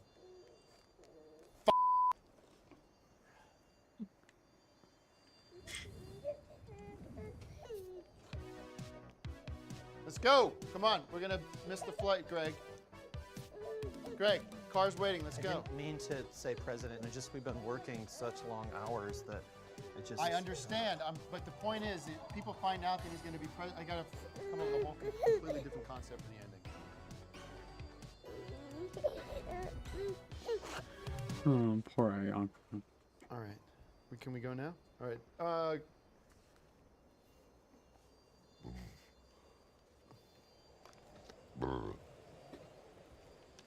Ugh. Airplane food's disgusting. Welcome to On Cinema. My name is Tim Heidecker, and my guest is Greg Turkington. We are here once more, reviewing movies. Let's get into it. Get Hard, starring directed by Ethan Coen, starring Will Ferrell, Kevin Hart, and Alison Brie. When millionaire James King is nailed for fraud and bound for San Quentin, he turns to Darnell Lewis to prep him for life behind bars. I like this movie a lot. Greg, what did you think? Yeah, this is your classic comedy circa 2015. Will Ferrell, of course, and did you see Kevin this movie? Hart. I'm trying to see it, but it's just that because we were shooting Decker so late and I had to fly, that I wasn't able to see the whole thing. But yeah, you have an opinion about it. Well, I mean, I see a lot of movies, and a lot of times if you've seen Somebody them, on this show we can't keep doing this show if you're You not gonna didn't see the movie? I couldn't have, how am I supposed to see the movie if I've got to Well, if I'm direct and I'm doing on the same camera the thing whole that- time, and as soon as we wrap, I got to get back to the airport, and we're here, and there's absolutely barely enough time for me to go to the bathroom, let alone see a I know, that's what I'm Will saying. Ferrell movie. Well, I mean, I'm sure it's a great movie. It's just hard to operate at the same level that we're used to operating on this show when we're also doing Decker. You're not carrying the weight that I need you to carry on this show, because somebody between the two of us has to find a way to see these movies so we can talk about it. Otherwise, why are we even doing the show? You can't do two shows simultaneously. Yes, you and can. and We're they're proving not that you gonna- can, and we're doing it right now. But I want you to go see this movie today. We're flying back hold to Hawaii on as soon now. as we're done I don't here. care. There's movie theaters in Hawaii. We have time. Yeah, but there hey, aren't on the- you shut up. You go see this movie today, and we'll do a supplementary. We'll have them cut this in, or put it online as a I separate saw the other piece. movie. I Hold saw on. Home. I was able to do that. All right. I want you to make a mental note. I just missed this that one, you but I see saw. Get Hard as soon as you get to Hawaii. I'll see it. And but you give us a review next week of You Get didn't Hard. see it either, but I saw Home, and you didn't I don't see have that. to see this movie. I don't But have you to didn't see either one. I saw don't Home. have to. Shut up. I don't I have went to Home. Shut up. I don't have to see Get Hard to tell you that it's a 5-bag comedy. Well, no, you do have to see it if you're going to give. I that- put my life on the line for this. This is my job. I'm the expert of No, you're not. knowing- You're the host. I'm the expert. I still give Get Hard 5 bags, and next week we'll hear Greg's review. Okay, but All I right. did see the other movie, and you didn't. Let's talk about the next movie called Home. Home is where the heart is. Directed by Tim Johnson. I love a good Tim. Tim Heidecker. Tim Story, one of the directors from last season, who's one of our directors. Starring Jim Parsons, Rihanna, Jennifer Lopez, and Steve Martin, the original bozo Steve Martin with the white shirt and white suit. When Earth is overtaken by an alien race called the Boov, a resourceful girl escapes capture and teams up with a bandaged alien for the road trip of a lifetime. Now, if I don't have time for Get Hard, I certainly don't have time for this Home. I did not found see the that time to movie. see it. It wasn't that hard because we had downtime on Monday morning, and that's when I went to the 12 o'clock or 12:15 show. Okay, well, you're not in prep meetings, and you're not approving wardrobe, or you're not trying to get our actors off book, and you're not doing rewrites at 3 in the morning. So, and you don't have a son who's not well. Okay. Your son's not in Hawaii though. Well, I'm on the phone. I'm talking to doctors and everything like that. So, go ahead. If you have a review, spit it out, because everybody works wants to for know a doctor. whether or not. Let them deal with it, and then watch. All right. I mean, Tell us your review of Home, so we get some kind of perspective on here. I give it I give it 4 bags of popcorn because it's not my kind of movie. you didn't even. I mean, you can just give an empty tub or something. That means that you didn't see Okay. it. What did you give it? I give it 5 bags of popcorn. It's great. I mean, Steve Martin, it's always, you know, you're never going to go wrong with Steve Martin. He's done a lot of movies, and I've loved them all. We've had a lot of his movies on Popcorn Classics before. What was I watching on the plane? We had the overnight flight, and I watched Sex Tape with Cameron Diaz. You were asleep, but I The only watched time I can sleep is on the plane. I can't even sleep on planes, but I'm passing out with as soon as I Jason sit down. Segel and Cameron Diaz. Was pretty funny. I was just surprised they would put that on a plane because it's pretty explicit. And it's, Well, I've been asking it's these on assholes the, who run this show here to give me screeners of these movies so I can watch these at home and not have to go to the movie theater and pay $18 to go I'd see probably these rather movies. watch that at home than on a plane because Yeah. there's an older gentleman who was across the aisle from us, and I had Sex Tape on, and he's looking over my shoulder We're at not talking about some Sex of the Tape. nudity. It just seems kind of weird for an airline. All right, we got a popcorn classic with Greg Turkington. That's that segment now.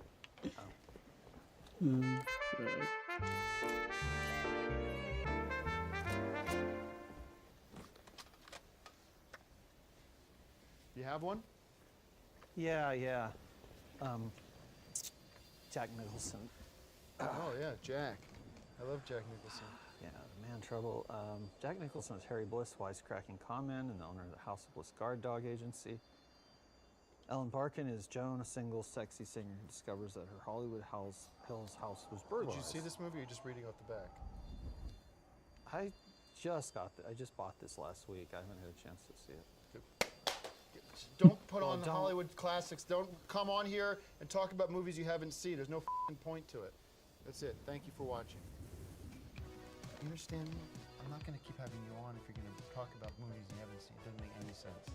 But Complete waste. All right, we got to go. We it's a have to catch- popcorn we have to classic. The get in segment's car and not get on called the movies that flight. I've seen. Let's go. It's not called movies I've seen. It's called popcorn classics. It doesn't matter if I've seen it. Hi, everybody. Welcome to another episode of On Cinema at the Cinema.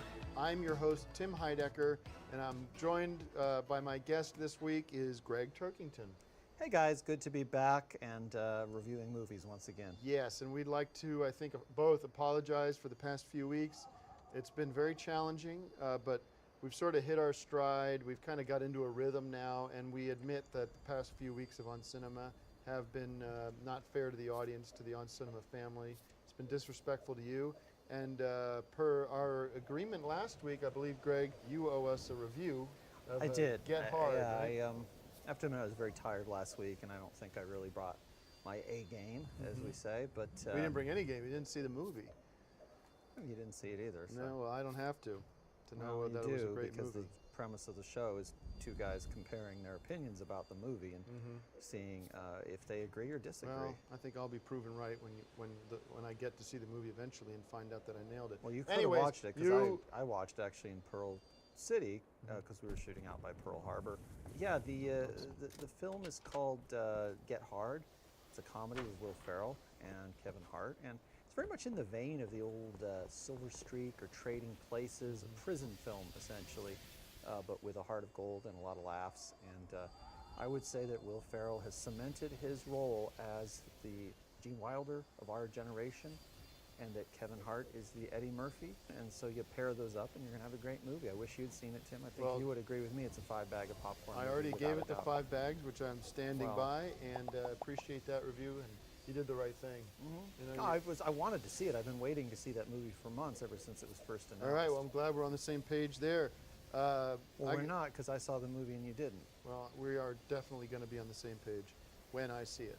Let's get into these week's movies. I want to say, by the way, it's been a blast doing Decker with you. It's been fun being out there in Hawaii. I actually went body surfing for the first time the other day, met some cool guys who turned me on to some moves. It's kind of sad. We got one more big shoot coming up. We leave tonight and we wrap things up on Decker. Thank you guys Just so the much last scene. for the last couple of scenes we're shooting there, and it's going to be a little bittersweet to say goodbye. And thank you everybody for watching Decker 2, Port of Call, Hawaii, Operation Rescue the I Island. haven't seen the script yet for the final scene, so I am I'm still as curious tweaking, as the viewers I'm are. still tweaking it, and there's want to keep things under wraps. You know, you always hear about these directors who don't tell their actors what's going to happen because you don't want leaks to come out, and I don't want anybody to find out the surprise ending of Decker Season 2, Port of Call, Hawaii. Operation Save the Island. Let's get to Oh, Furious so maybe 7, do another directed by gunshot. James Wan, starring Vin Diesel. This was a good one. Paul Walker, who's dead, died on this movie. Dwayne Johnson, Jason Statham, Kurt Russell, great Kurt Russell. Deckard, another tip of the hat from the filmmaker, Deckard Shaw, but my character's name is Decker. This is Deckard. Interesting. And the other one was Kingsman or something, and it was in Kingston. I mean, these guys are watching Decker and getting a lot of their ideas from it. And they really are. Of course, my character's name is Jack Deckard, but this is Deckard Shaw. Seeks revenge against Dominic Toretto and his family for the death of his brother. And that is the name of the movie is Furious 7. And Lucky 7 because this was lucky enough to be one of my favorite movies of the year. And it was full of adventure and action and high-speed car chases, which we see a little bit of that in Decker, interestingly enough. And I enjoyed it, and all the best to Vin Diesel and the whole family. The whole Furious 7, this is their film, and they deserve every award they're going to get. And it's a 7-bag. It's my first 7-bag. I know you're going to call me out on that, but it is a 7-bag movie. I think it's strange that they call it Furious 7 instead of Fast and the Furious 7 because there was no Furious 1. I mean, you can't just cut half the title out but keep the numbering system. That's a little strange. I also think it's very sad that Paul Walker passed away, never got to see this movie. I think he would have liked it. It's a very, very good film.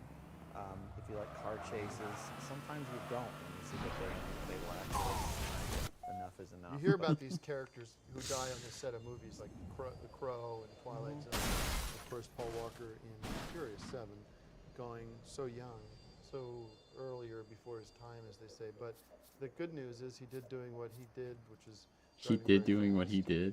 And that's Oh what my this movie God. celebrates. So in a way, it's a wonderful way for him to go. You'd hate to hear about him slipping on ice and breaking his neck and choking on his own blood or something.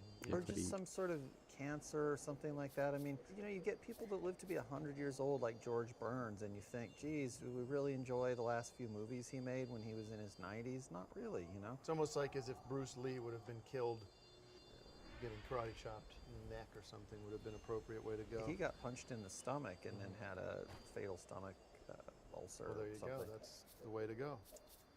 And if I had to go, it would be maybe as Decker parachuting or driving almost the same way Paul Walker passed, which is speeding along in a high-speed car chase. It would be quite a scene, wouldn't it? Yeah, but Go out in a blaze of glory. But anyway, I think Furious 7 is fantastic. I'm going to have to give it 5 bags of popcorn plus a little kind of commemorative gold cross in memory of Paul Walker. R.I.P. Thanks, Paul, for all the high-speed car chases, which put such a smile on my face over the years. Woman in Gold, directed by Simon Curtis, starring Ryan Reynolds, Katie Holmes, and Helen Mirren. Maria Altman, an octogenarian Jewish refugee, takes on the government to recover artwork she believed rightfully belonged to her family. This was a sad movie. Brought a tear to my eye in the same way that the passing of Paul Walker did. Something I learned from values.com was to check in with your emotions every once in a while, and don't be afraid to cry. Even grown men can cry, and I certainly did during Woman in Gold. It made me think about the Jews in a way that I never had done before, which is that they were persecuted. Obviously they were persecuted, but not just hurt, but some of their gold was taken too. Yeah, when this came out, when it was announced and I saw it, I thought, okay, Woman in Gold, this is going to be a sequel to Woman in Red, which was one of my favorite comedies of the 1980s. And then I read the description and I'm like, this is not a sequel to Woman in Red. This is a very different film. And it's not the kind of thing I would take small children to unless you're trying to teach them something about history, in which case I do recommend it. Helen Mirren is always great. She's kind of a national treasure. She should be in gold. They should make a statue of Helen Mirren in gold and give that out at the Oscars because she's fantastic. I just adore her. I give it 5 bags of popcorn and with some golden butter on it. So women in gold. Yeah, I give it 5 bags of popcorn and 6 cups of soda. And I think I want to dedicate this episode to Paul Walker. And I think the Academy should honor him this year and say we should officially, this is just an idea off the top of my head, change his name to Paul Driver, because that's what he loved doing, is driving cars fast. And that is very cool. Obviously Marilyn Monroe, Norma Jean, she changed her Arnold name. Schwarzenegger kept his name, and that's one of the more difficult names to pronounce or to spell. But and he why kept call the name somebody that anyway. loved driving cars after he's dead? Who cares The anymore? fuck is this teleport Why not from? change his name from Walker, which doesn't represent what he does? What he does is drive fast. So you change his name to Paul Driver or Paul Turbo. I just think if you're going to change the names, Paul you change it while they're Turbo. alive so that they can trade on that trademark. good. You know what I mean? I mean, somebody like Sylvester Stallone. Stallone is like a powerful kind of name. Stallone, you know. If he's Sylvester Jones, that's not really gonna Well, my point is, obviously you can't change it now. It's beyond the point. Well, I mean, they could change it now, which they should. Why not honor him by changing it to something cool like Paul Turbo, Paul Driver, Paul Car? But then you have to go fix the credits for all the movies he made to reflect the new name, and They that's did that with old Star Wars movies when they added Jabba the Hutt to all the different yeah. scenes. But nobody's happy with that. I liked it, but most people it's a prefer. neat way to show some respect. Thank you guys so much, and we'll be joining you for the season finale of On Cinema next week, and also Decker and also Decker season 2 on Friday night. We'll the see how it all season ends. Finale of Decker's season 2. Got to finish watching that show too. I just want to thank our Hawaiian crew and our Hawaiian actors and everybody we met in Hawaii. And What did thanks we for learn? the I want hospitality. to say mahalo to all the people in Hawaii. Mahalo and aloha. Aloha, And really nice people for natives. Thank you guys so much for watching. So, all I'm saying is that why not honor the guy? Who cares about the name? Is so generic anyway. It's Paul Walker. He doesn't belong. yeah, I just think that his family, they want to be associated with him. So for They them can change to, their name too. but that's a lot of letterhead you have to replace and driver's licenses. I just don't think they're going to think it's worth it. I don't know why you don't want me to think off the top of my head now. Hi everybody, welcome to the final episode of On Cinema at the Cinema for this season. My name is Tim Heidecker, and I am here with my guest today, Ayaka. Hello, darling. Thank you for God. filling in at the last minute. We had a Not guest mean to do that. cancellation, and I'm so glad you were able to come by. Everybody's probably saying, where's Tom Cruise? Heidecker, but he's being taken. Ayaka's mother's in town. Her name, say again? Makia. She's watching our little boy, and it's been great. Just been great. Back from Hawaii, settling in, back. Good to be back, and kind of spreading out a little bit more, getting out of the master bedroom, and a lot more space now, so we're able to use the rest of the apartment. It's been really nice. It's been really good. So we saw these movies together. We'll get into it here. Ex Machina, directed by Alex Garland, starring Oscar Isaac, Domhnall Gleeson, and Alyssa Vikander. A young programmer is selected to participate in a breakthrough experiment evaluating the human qualities of a breathtaking female AI. And this was great. I loved this movie. Did you like it? Yeah, I exciting. thought it was exciting. I liked all the action and sort of that drama that happened too. I love this. I recommend it to everybody I see. I give it 5 bags of popcorn. Me too. 5 bags of popcorn from Ayaka and Tim. What else we have here? The Moon and the Sun, directed by Sean McNamara. Yeah. Starring Pierce Brosnan, guest once again, with William Hurt and Benjamin Walker. King Louis the X15, X1V, 5, 6, X plus 1. What? X plus 1 plus 5 is 6, so it's 16. So King Louis, I don't know the Roman numerals. 16's quest for immortality leads him to capture a mermaid's life force, a move that's complicated when his daughter discovers the creature. So this is a mermaid movie, and one of the best mermaid movies I've seen since Splash, starring Tom Hanks. And it reminded me of Splash, this movie. Because of the mermaids and some of that romance, which I loved. And of course, Ron Howard's a great director, and so is Sean McNamara, the director of The Moon and the Sun, starring Pierce Brosnan. Did you like this movie? Was it was it as good as some other movies you had seen? I don't really like mermaids, so Uh-huh. I don't know. A little weird, wasn't it? Yeah. never Yes. seen mermaid before. So No. Well, I'll give it 5 bags of popcorn. What? 3 bags See. of popcorn. Ayaka gives it 3 bags of popcorn. I'm going to give it 5 bags of popcorn and 5 bags of soda, too. Because I love Pierce Bronson and William Hurt and all the guys in this movie here. Interesting history, too, I thought. All right. Well, did you say you had a popcorn classic? We don't have the VHS tapes, but we got a movie on iTunes. If anyone's done this before, you can rent movies on iTunes now. And we watched The Hangover the other day, Hangover 2. Yep. And that was very funny and had a bunch of different, I don't know, if you like the Hangover movies, you'll like this one, right? Yeah, it was really fun. Okay. Yeah. Right. And I'm sweating now because I know what I got to do. No. I wanted to do this for a long time now, and I might as well do it. I just want to, we've been going together now for a while and having a great time. It's so good to be back and on track with you in our little space. It's been Master such a bedroom. master bedroom, now the whole place. And little Tom Cruise is such a joy. And I want us to be closer. Something, as values.com says, if you got something you love, hold on to it as hard as you can. And I've messed up in the past, and we've been through some tough times, but I want them all to be good from now on. So I think, come here, sit here. You know what I'm about to do. Ayaka?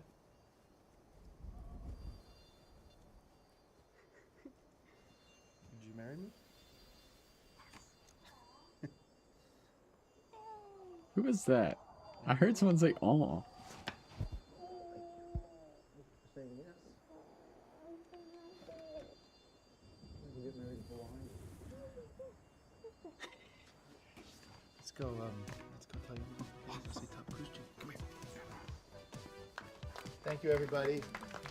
Thank you.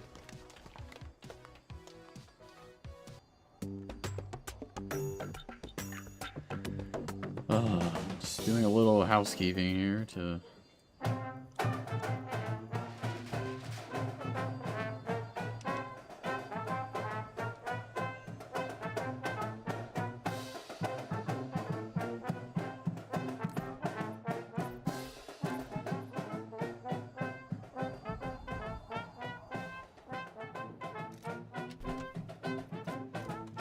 I got the Oscar fever.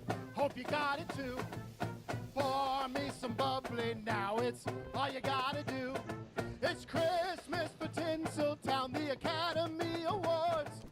Pop up some popcorn and come on aboard now. Who's gonna win? Who's gonna lose? That's the Oscar fever. Hope you got it too. Let's go! Oh my.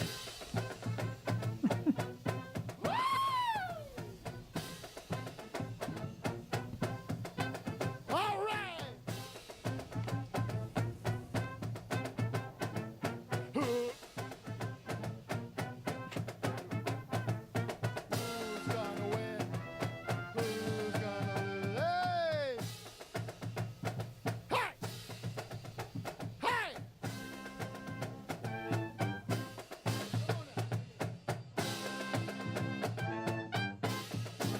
All right.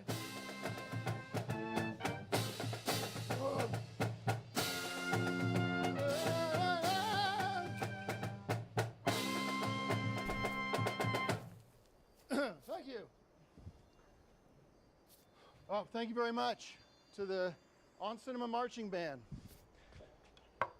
Everybody, my name is Tim Heidecker. Welcome to the 3rd annual On Cinema Oscar special. We're getting so excited. We're getting ready for. Hold on a minute. What does that sound?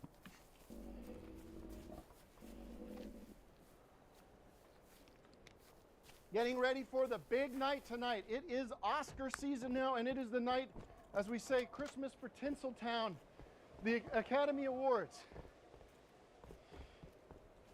We got a big show tonight. We got Governor Mike Huckabee from the great state of Arkansas is going to be joining us later.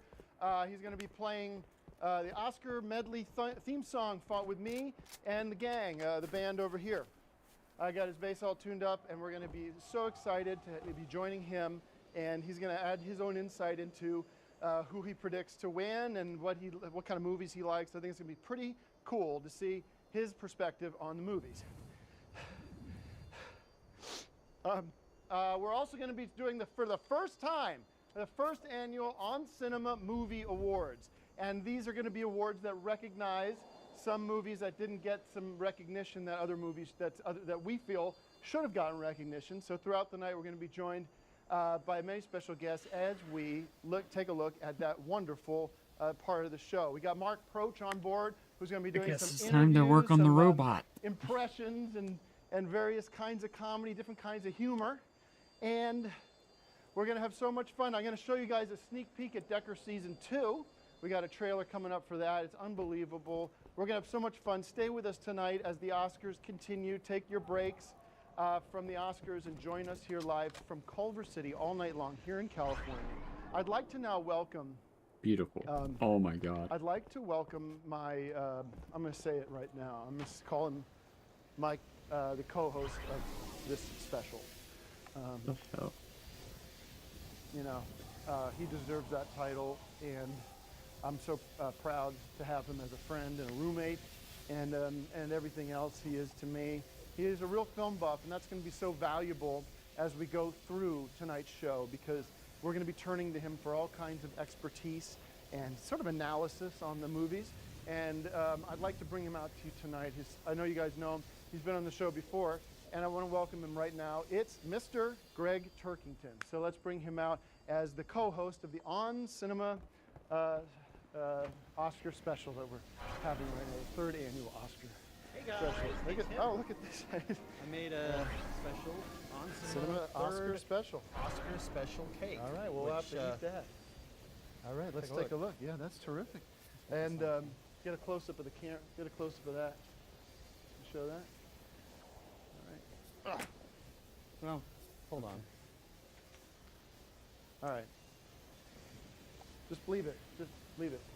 Greg, hey, just leave it. Leave it. Hey, Greg, come on, we're on the air. Don't forget it. Take your mark. All right. So listen, appreciate that. We can get him a napkin or something. You spill the cake. Oh, it dropped. Okay. Spill it. Yeah, we'll get you something. We got a napkin or something. He got cake all over him. We get all over Clean that. I just want to say, Greg, thank you so much for being a part of the On Cinema family. You're almost sort of like the uncle for us. Or the brother. Yeah. And it's great you're here tonight. We got so many fun things planned. I got to tell you though, I'm trying to become more connected with people I know, and you know, it's a rare opportunity. You get to do this live, and you get to tell people how you feel. And I wanted to tell you something that's going to make you embarrassed. It's probably going to make your cheeks rosy and red. But I love you, and I love you as a friend. And I want to wish you the best of luck on the special tonight, and watch the cake. Well, it's all about the movies, Yeah. and so that's nice to know. Yeah, we're going to have so much fun tonight. We got so much planned, so much to get to. I want to start everything off with a little prayer, because I think you can't expect greatness to happen unless you thank the Lord and thank Jesus Christ himself. So I want to take a quick minute. Everybody, if you're not religious, you can do this, or you not do this. You can just respect what we go through. And I'm going to just quickly thank you, Lord Jesus Christ. Thank you, Father in heaven, for giving us this opportunity to share our love of movies and our love of the Hollywood system with our wonderful On Cinema family.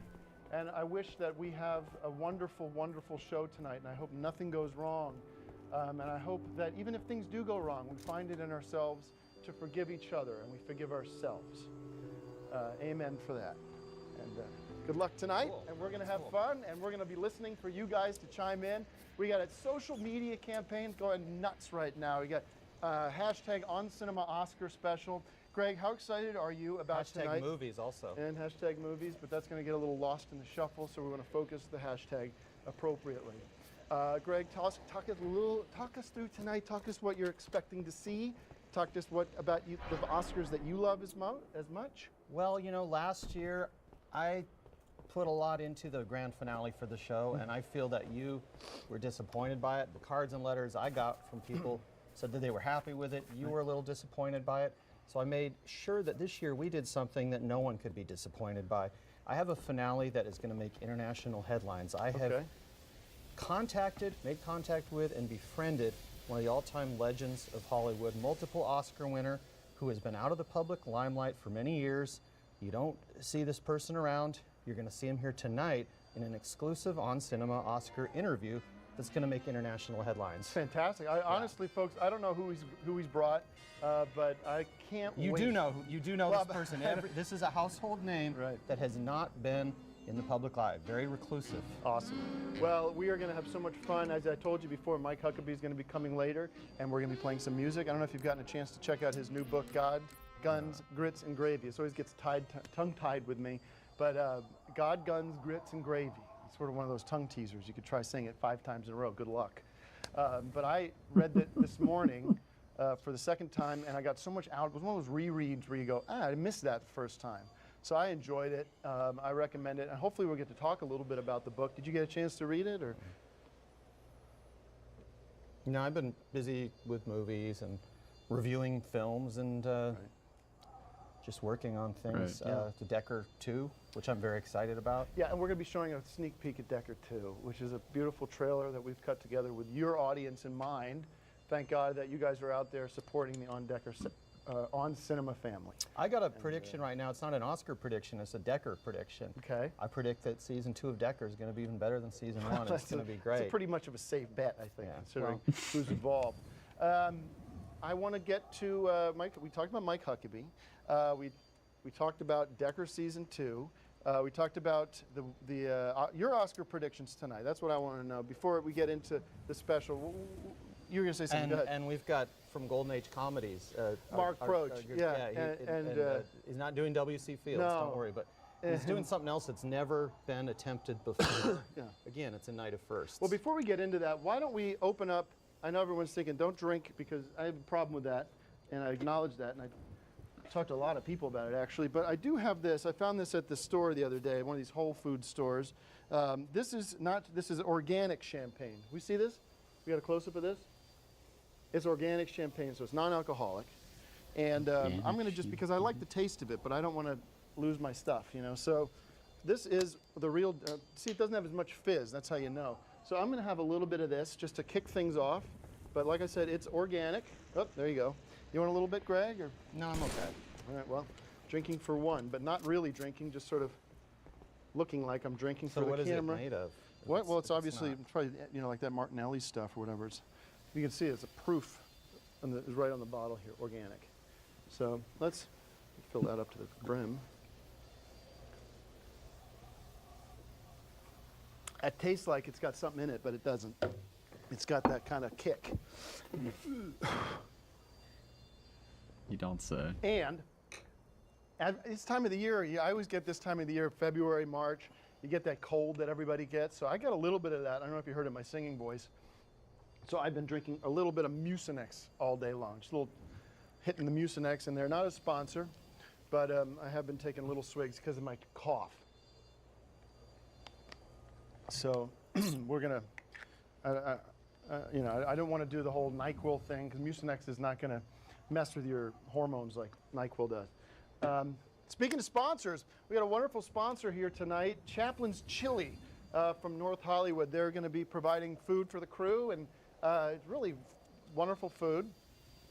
And we can show a little bit of their food later, talk about that. But thank you to Chaplin's Chili. They're up here in North Hollywood if you're in California and you want to check them out. Have you had a chance? Can't eat popcorn all the time. That's what I always say about Chaplin's. Is sometimes you got to eat something more substantial, and Chaplin's has been very good to provide funding, some partial funding for the show, and also to provide chili for our crew and our guests. And we've got some great guests tonight. And I know I'm going to get a lot of complaints about my wardrobe because in the past couple of years I've done the right thing. I've worn the tuxedos and I've dressed up. And I thought to myself the other day, I thought, why don't we just relax? Why don't we just calm down about all the pomp and circumstance and all the tuxedos and this and that? Why don't we just say, hey, you know what? Let's be a little rock and roll. It doesn't. This is the whole reason. If I'm at the Academy Awards, of course I'm going to respect their process and dress accordingly. But tonight is our night, and it is the night of the On Cinema Movie Awards. And I can't wait to see who's going to win those. But congratulations to you, and I see you've got an outfit that I've recognized. One of the most popular characters in the last year in the movie world was Special Agent, CIA Agent Kingston. And so I came in my Kingston outfit, and hope you appreciate it. Not for sale, by the way, but. And we are so excited to be here live on the internet. Go ahead and pass along the link because it's going to be a fun, long night. We're going to have a fun time getting into different segments and talking about different things. We have so much in store. Please stay with us, but let's let the community grow and let's let people discover this for the first time. If you've been watching so far, you know that we're all about having a good time. And we're all about celebrating the wonderful traditions of movies and cinema. And some of my favorite movies this year are represented tonight at the Academy Awards. And I put together a special set tonight to really bring it all home, showing some of the Oh, yeah, really talk to most us about important this. things that are involved in movie making, from the cameras, Yeah, I want to to just, the projectors, to the if we slate. stick to what we discussed. I was going to introduce this idea that Greg here has been so kind to help us decorate the set today with his own private personal VHS collection. Greg, do you mind giving us a little tour?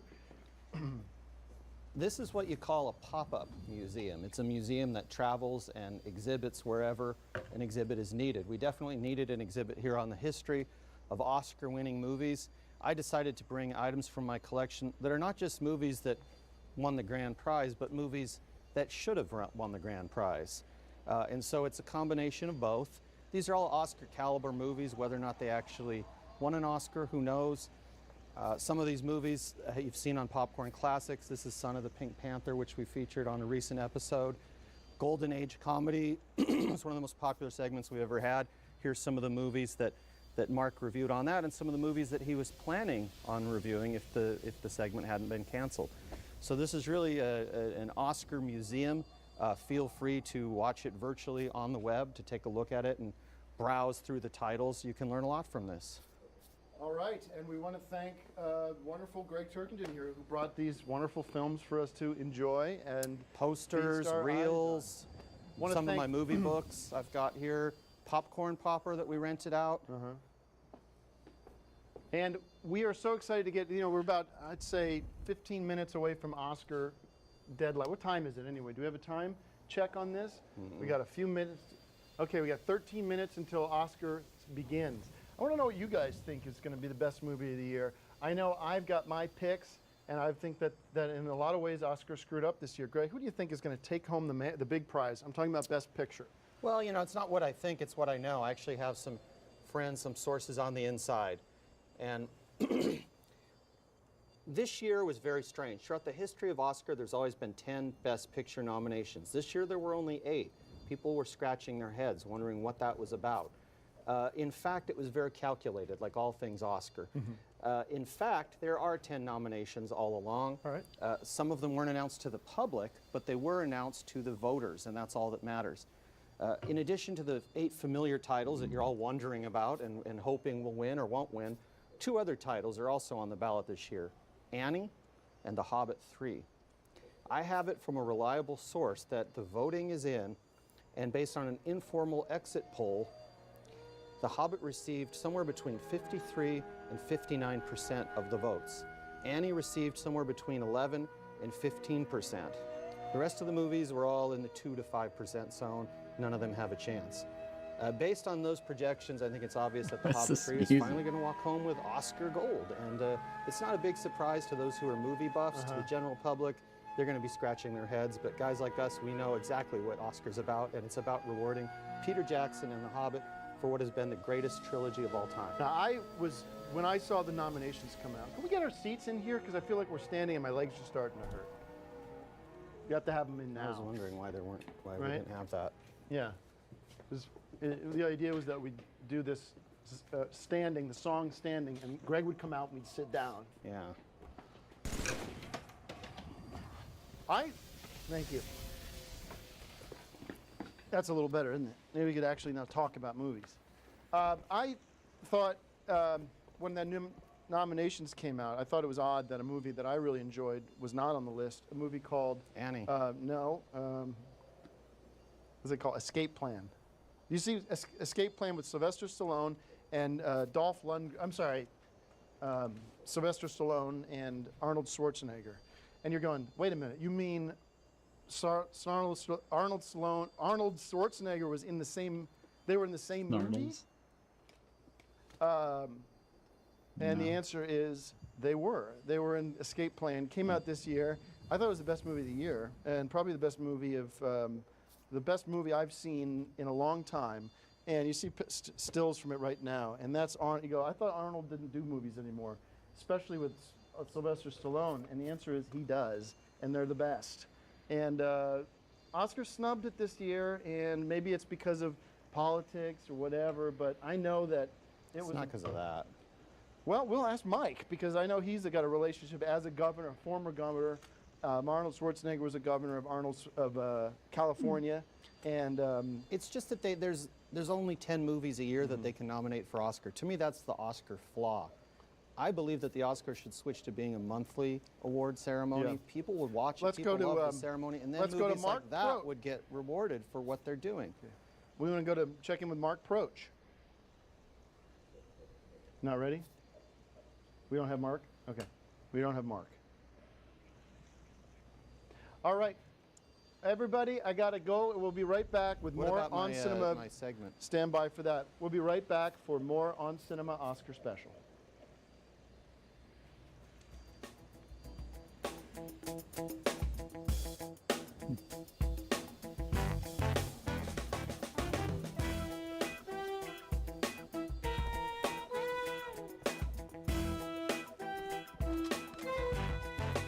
We are back, folks. We are live.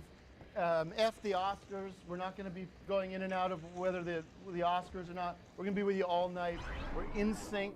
We got it together. We had a lot of problems. We had a lot of people work very hard to make this thing happen every year. A lot of people failed me personally and professionally. A lot of people are going to owe me a big apology. There's a lot of people involved here that I'm looking at right now that I'm never going to be speaking to again. I'm not looking at you. You're a friend. This is not on you. A lot of people online are saying this has something to do with Greg Turkington. It does not. He's been nothing but supportive. He's been nothing but a good friend through this. I don't know why people think that we have anything to do with technical problems. We are merely the face of this production. We are not in the gutty works. We're not responsible for sound and which cameras are doing what. Okay? Those are for the low-life losers that found themselves in this position in their life. I'm talking to you. Okay? And they've embarrassed me and they've humiliated me in front of millions of people who are watching, who tried to watch and tried to have a good time tonight. And I apologize, I apologize to the On Cinema families who I apologize to. And I'm sort of regretting praying to God for this show to work well, because that seems to have bit me in the ass. It's the last time I ever prayed to him. God. And guess what? Bad news, everybody. This is full of booze. I thought it was just generic organic soda, but it is champagne. I've finished a bottle. Oh no. Greg, you went down to the Oscar ceremony earlier and you broadcast this report. Talk to me about it. Yeah, you know, a lot of people. We got a lot of show coming up. We got the On Cinema Oscars. Mark Proch, Samuel L. Jackson's going to be here. Mike Huckabee is going to be here. I look forward to working with him. Kodak, now the Dolby Theater. This is the main entrance where the stars walk through after the ceremony, holding their precious statuettes in their arms. Yes, folks, there really is an Oscar, and this is where he holds court.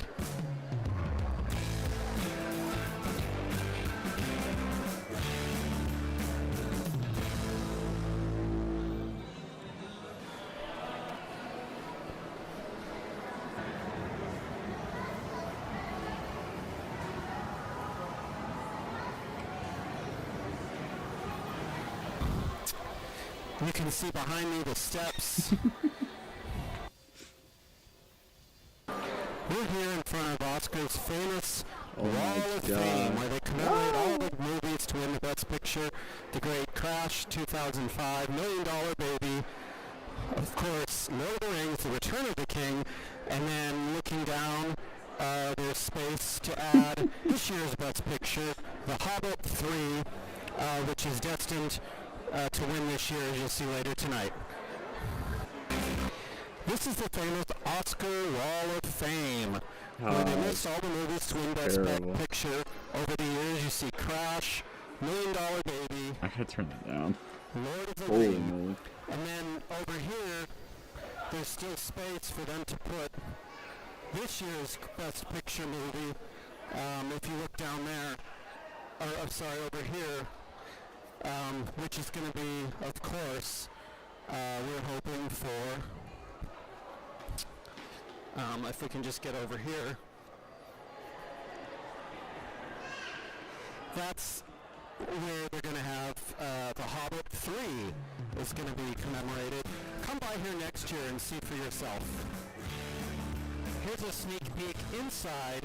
If you ever wonder what it actually looks like in the Kodak Theater, Dolby Theater, this is the inside where the Oscars take place and where a lot of the movie stars would congregate before the ceremony or during the intermissions to discuss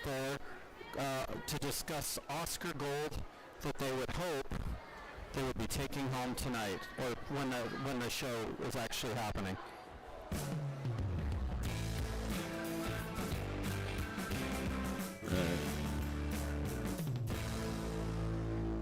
Okay, hi everybody. We are back, and listen, we're going to be getting into our first segment now that we're so excited. But thank you, Greg, for that. By the way, I got to ask you, was that the finished version that you sent in? Because I know there was a few problems with it, the Kodak thing. Did you? Yeah, I didn't have the time because I've been working on Decker 2, and because one of my decks is what was my room is now your room, and I wasn't able to have access to both tape machines in order to cut that thing properly. But I still think the spirit of the segment was there, and it was pretty interesting. It seems like you're going back to, I mean, if any longtime viewers out there, it seems like you're going back to the old script when you're walking around that Hollywood Boulevard. Maybe you want, next time you do this, if you do this again, I'd say get some new energy in there. But it's like the Oscars themselves. Every year you have a Best Picture, you have a Best Actor, you have a Best Actress. You're not going to throw that script out, and that's the way I feel about this behind-the-scenes segment. Well, it's getting a little redundant. Why don't we get into it's redundant when Tom Hanks wins an Oscar every year, but people love that. He hasn't Sometimes won an award for redundancy is many great. years. Why don't we do this? We're going to go to the On Cinema Movie Awards. Now, this is an opportunity for us to recognize movies that get shafted every year by the Academy, and they really do. These are, you'll enjoy this. This is almost like the People's Choice Awards, where you get unbelievable talent out there that gets shafted and gets ignored.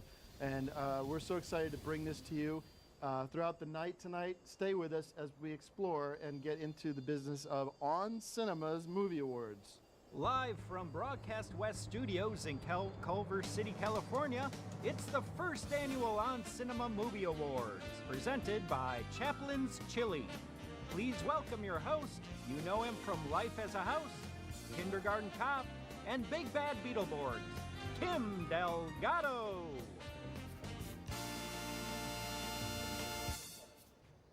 Thanks, guys, and happy to be part of the production, and great working with you so far. I appreciate it. No, I really do. So if we're moving right along here, maybe they'd help me with my teleprompter so that I could see some of the words that I'm speaking to you live right here from our studio. I guess they're not going to do that. Oh, now they're doing it. All right. Well, now we've got a lot of stuff that we're getting out of the way, and it's time to get to our first award. Just like George Bush had Dan Quayle, Richard Nixon had Spiro Agnew, and Dwight Eisenhower had Richard Nixon, the great actors of our time need a supporting actor. Someone who may not get all the glory, but surely puts in about as much of the work. The nominees for the Best Supporting Actor are Sir Ian McKellen, The Hobbit, The Battle of the Five Armies. They won't see me. It's out of the question. I won't allow it. Jamie Foxx, Annie. Actually want 5-hour energy to go over there and scare this little child? Joe Estevez. Decker. Maybe it's too late. Maybe we should just surrender. Kingston, what do you think? Mark Prost. Decker. Die, you piece of shit! Greg Turkington. Shit. Decker. You gotta help us get open this code. That's something I'm working on right now. David Zayas. Annie. Well, I play Lou, who's a bodega owner across the street. Arnold Schwarzenegger. Escape Plan. Ihr Schweine! Ich höre euch! Ich bring euch alle um! Ich reiß euch eure Augen aus! Ich schneide eure Eier ab und stopfe sie euch in den Arsch! And the poppy goes Let to that Sir go on Ian for so McKellen. Accepting on behalf of Sir Ian McKellen is Greg Turkington. Great. Hey. Would you like, here's the award. Don't I get, I should get a kiss. I think everybody, the host always gets a kiss. Like, a kiss. No kiss. No kiss. Finally, there's an award show that honors actors that haven't gotten their due in the Oscars this year. Sir Ian McKellen is the star of the Hobbit movies and Lord of the Rings. He deserves this award. On behalf of Sir Ian, I accept this award, and I'm glad we finally have a show by experts for experts that recognizes great performances in cinema. Thank you, Sir Ian. Wonderful. Congratulations to Sir Ian McKellen and the whole Hobbit team. We'll be back in a bit for more awards. You got to take my word for that. And we're just getting started. Back to you guys. Congratulations, Sir Ian McKellen. Congratulations to you, Greg, for picking up the nomination. You know, normally you'd want yourself to win, but this is a situation where I was glad that Sir Ian won. I've got plenty of time to win an award for Decker 2 or something like that. Sure. But I tip my hat to Sir Well, Ian. it's an honor to be nominated for the On Cinema Movie Awards. And now to spice things up, first, before we go to the next bit, I wanted to get your J.K. Simmons one, and I want to get your perspective on that, and that the first part of the Oscars that we missed. You know, there's been a trend in recent years on the Oscars of trying to turn it into the Grammys. I feel that we don't need movies about music winning awards. I feel we don't need segments like the thing where the guy from Maroon 5 is performing music right I thought after that was he in gave an bad award. taste. I mean, Whiplash is a great movie. It's a concert movie, really. It's not something that should be getting awards. I think we need to get back to movies about characters that people care about and not just long drum solos and guitar solos. And it's like watching a Woodstock movie, and that shouldn't have won an Oscar either. Well, Jake Simmons, mostly known for doing commercials and also being a part of movie history now that he's won the Academy Award. I want to bring it to our next segment, which is going to be a wonderful comedy routine from one of On Cinema's greatest stars. I'm looking forward to this. Greatest stars of, From Golden Age comedies. And we're going to take a break. We'd love to take a break right now, and we are back on track. Thank you so much for being a part. And I want What to talk happened to a the little bit Golden about. Age comedies? Shut up for a second. I'm talking. We're rewriting the book when it comes to live television right now. We're doing such a good job handling what is a stressful situation. I was wondering, did you think? Now, I hate to think of worst case scenarios, but in terms of there being an attack on the Oscars tonight, that is the worst case scenario tonight, don't you think? Because Well, it there's is, been a 'cause lot there's of so much talk about talent there. ISIS and Charlie Hebdo and these bad terrorists who come out of the woodwork and rain terror on some of our greatest institutions. If they were to attack tonight, would it completely upset the Oscars? Or would it, I mean, obviously it would if you had bombs and shootings and things at the Oscars. I think that would be awful. Well, it would And change we the pray movies that that we doesn't saw in the future, because a lot of the writers and directors of some of the series that have been popular would be gone, so you'd have to start from scratch. I don't know if the Bond people are at the Oscars tonight. They might be spared. In a way, it would sort of be a blessing in disguise for them. By never getting nominated for an Oscar, they would be spared from the terrorism. I'm trying to word this the right way. If you were a part of the enemy, if you were an ISIS combatant, and you were able to sneak into the Academy Awards, who would you go after first? I have to wait till the Oscars are over and see if anybody defeats The Hobbit. I mean, if somebody defeats The Hobbit, they would definitely be at the top of the list, because it's just unfair when you have a movie that's critically acclaimed, that's commercially acclaimed, for it to get shut out. And I already felt that Sir Ian not getting the Best Supporting Actor award was a slap in the face to all that is good about the movies. Well, word of warning, let no one mess with our Oscars. And they hopefully they have the security to prevent such a horrible attack to happen. Well, as you saw in my You never segment, they know. do have good security there, and I think that we can sleep well tonight knowing I gotta that. flip We'll be right these. back.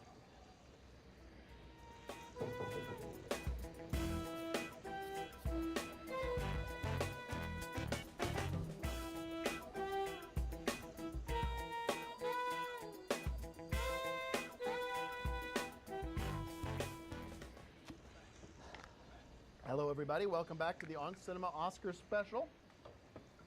And my name is Tim Heidecker. I'm joined here with Greg Turkington. I hope everybody's Hey, back guys. on track. Do yourself a favor and pass this link now that everything is back on track technically. Go ahead and pass it around on the internet right now. Go ahead and do that right now. And post it on all the websites that you use. I want to talk about our next segment. It's very exciting. You know, there's a guy that's been a part of On Cinema since the beginning. And he came on when Greg had ran the show for that one episode a couple weeks ago. And he had a segment called Golden Age Classics. Golden Age comedy. Golden Age comedies, Which my was apologies. really one of the more Starring- popular and he does- segments that we've had. and it was starring a little-known comedian from the 20s called W.C. Fields, which created a tremendous negative response from our audience because people, hold on now, they did. I did the research on this. Nobody wanted to see W.C. Fields anymore because it's silent comedy doesn't play so much on the internet age. So, but I do like him. His name is Mark Proch, and he is a successful comedian. He's an impersonator, and I've asked him to be a part of the Oscar special again. But this time he's going to mix it up again. And he's going to mix it up with impressions of some more popular comedy starring the Three Stooges. And let me kick it over to one of the Stooges here in our studio tonight, Mr. Moe from the Three Stooges. Moe Howard Right. from the Three Stooges. Sorry, I don't know their last names. Why would I know their last names? Well, they're pretty famous. It's Moe, Larry, and Curly as the Three Stooges, not Moe Howard. Hit it, Mark. Hello, everybody. I'm Mo Howard. Welcome, and I'm so happy you're here. Yuck, yuck, yuck, yuck. I just wanted to say, you probably know me from a couple of our films, Start Cheering, and the other one we called Four for Texas. Yuck. I had a friend that This came up guy's to me the terrible. other day, and he was like, "Hey, there's a lot of violence on TV today in this day and age." And he said, "What do you think about that?" And I was like, "Well, woo, in my day, you had the Tom and Jerry and other cartoons that were very violent. It wasn't a big deal. And so Right. people bring up a lot of shows that are very violent, like Dexter and 24. And I mean, it changes as people, you know, as the, my God. you know, the context of the actual movie. It changes as with each generation. I hope you stay tuned for some of my good friends, the other Two Stooges.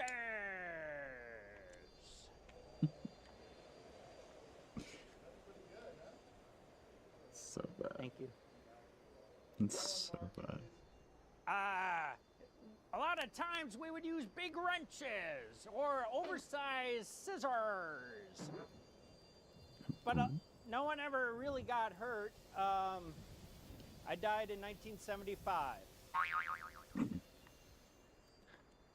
Nice. All right. That was Mark Proch doing Mo Howard. That I was guess. cool because Yeah. he's going to do all three Stooges Yeah. tonight. You Sound can't like- do them all at once. I Obviously, know. he's one It person. sounded a little like Curly there for a while, with all the whoop-boobs and whatnot. No, that was But, that was Mo. You're a Stooge head. You can tell them apart. Yeah. Part of that was the hair, but I think, well, we'll see where it goes. But it is interesting to see the Stooges in that way. So we'll be right back after this word and enjoy the Oscars. We'll be back real soon with some more segments. We got Mike Huckabee coming up 49.8. in a few minutes, and more On Cinema Oscars, Greg's special guest, and a sneak peek at Decker Season 2 on internet.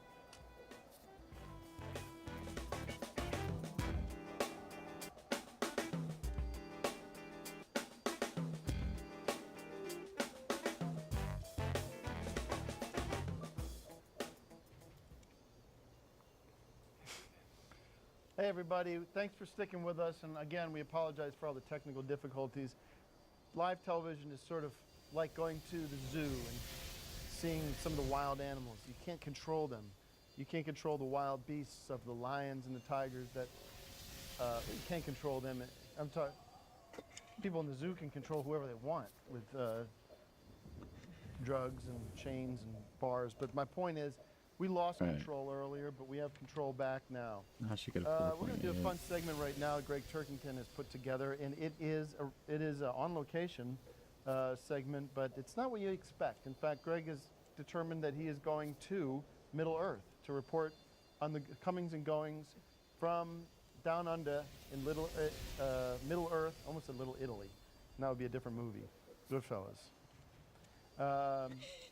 Yeah, this would be from Middle Earth, from Little Lord of the Rings. And Greg, where are you now?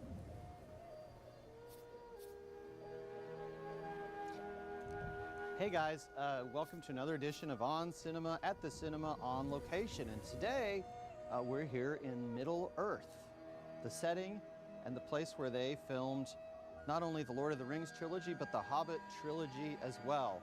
And as you can tell, it's quite a beautiful place to be. There aren't a lot of shelves here in which to place Oscars, but one day they'll bring those in too. This is the very area where Bilbo Baggins did his magical tricks and charmed an audience worldwide with one of the most successful franchises in movie history. And it's just great being here, wandering through Middle Earth. This is every cinema buff's dream, and I'm living it now, here in Middle Earth. Tim, you should really come and visit Middle Earth. It's pretty neat if you're a fan of the Hobbit series. Hopefully later tonight you will see Mr. Peter Jackson wandering from Middle Earth in New Zealand onto this Oscar stage to collect his statuette. Is this the right Tim, height? do you want to come and... Why is this right? Now he's going to leave the Shire. Do you want to...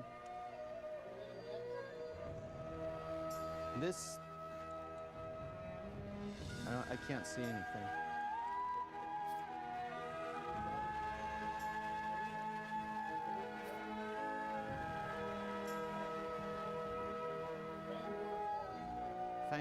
This is Fangorn Forest, which of course is one of the key settings, not only in the Lord of the Rings movies, but in the Hobbit movies as well. It's fun to going take a on wander here? through it and experience life as they did back in Tolkien's time. This is Rivendell, folks, where, of course, probably my favorite scene in the trilogy took place.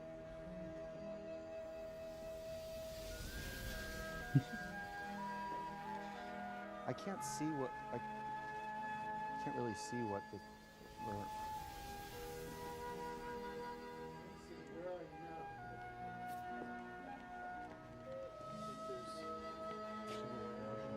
I can't see anything now. We should go to commercial, I think. We can go to Yeah. commercial. Can't really Go to see. commercial because he's not seeing where he is. The segment's kind of ruined.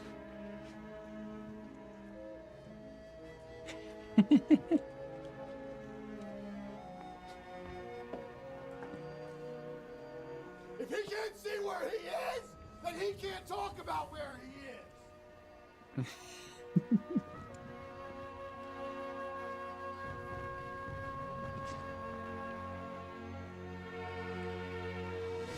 Oh my god.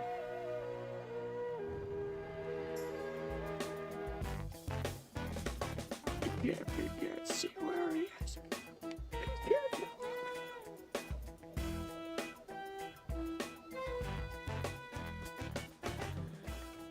Welcome back to the On Cinema Oscar special. We are live. We are really in the thick of it here. What a wonderful show this has been for audience members watching online. Sometimes the Oscars themselves get to be a little dusty, a little too produced. And this, what we've been able to do is find that perfect medium of professionalism and creativity, and that sort of DIY spirit that exists so much in the audience. In the audience He perspective. about said comedy. But please get online and share your opinions about these wonderful Oscars. Every year we go through Oscar fever. And I want to thank the wonderful band of who I didn't get a chance to meet earlier because of all the energy going into preparing for this. What a wonderful job they did on Oscar fever from the beginning of the show. We're going to have a fun time now. I want to thank a couple of Decker heads who showed up here. Can we see the Decker heads? Are they online? Can we show the Decker heads? They're with us tonight. Why don't you stand up and come on? Camera 5, can we show Decker heads? Just stand up! These kids came in from, where'd you come in from? Huh? Anaheim. That's good distance. That's down by Disneyland. Where's Kingston? Well, Kingston's not a major character from Decker, so we didn't include him. We have President Davidson, raise your hand. And Jack Decker himself on the case. Very cool. Speaking of Decker, I want to talk to you guys about Decker Season 2 real quick, and I don't want this to be a big promotional push, but we do want to make this an exclusive experience for everybody here because you guys have stuck around and you've made it worth your while to stick around. I'm going to reward you with what I consider to be What are American these Classic, sounds? which is Season 2 of Decker, which is coming March 9th on a website of Adult Swim. Let's take an exclusive look. Greg, what did you think? You're just getting involved with Decker 2 right now. I've done some writing, and I'm not going to give I got anything away, DVDs. but it's going to be a good season. I didn't Let's realize take a I look had at two. Season 2 trailer for Decker Season 2, starring Tim Heidecker, Joe Estevez, and Greg a number Turkington. And this is an world exclusive premiere. That's right. It's the first time you're going to see this.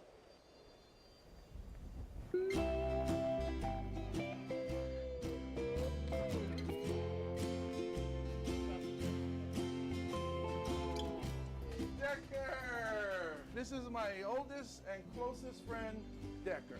If you have Can't not believe seen we're finally Decker, talking you into a you need to vacation, see it. man. You look like you need one. I'm here to have fun and party and see old friends like you, Lenoy. Don't you Lenoy understand? I've done enough Arnold. for this country. I have to. It's time for me to have a break and have vacation. Lenoy.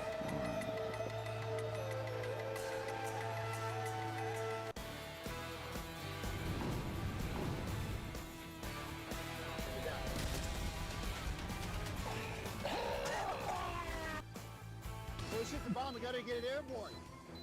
Guys in the sky, bro.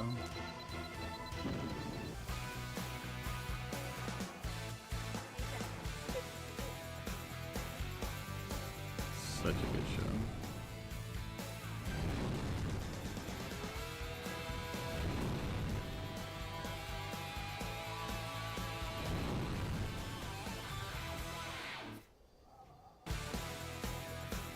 Honestly, I should just watch Decker.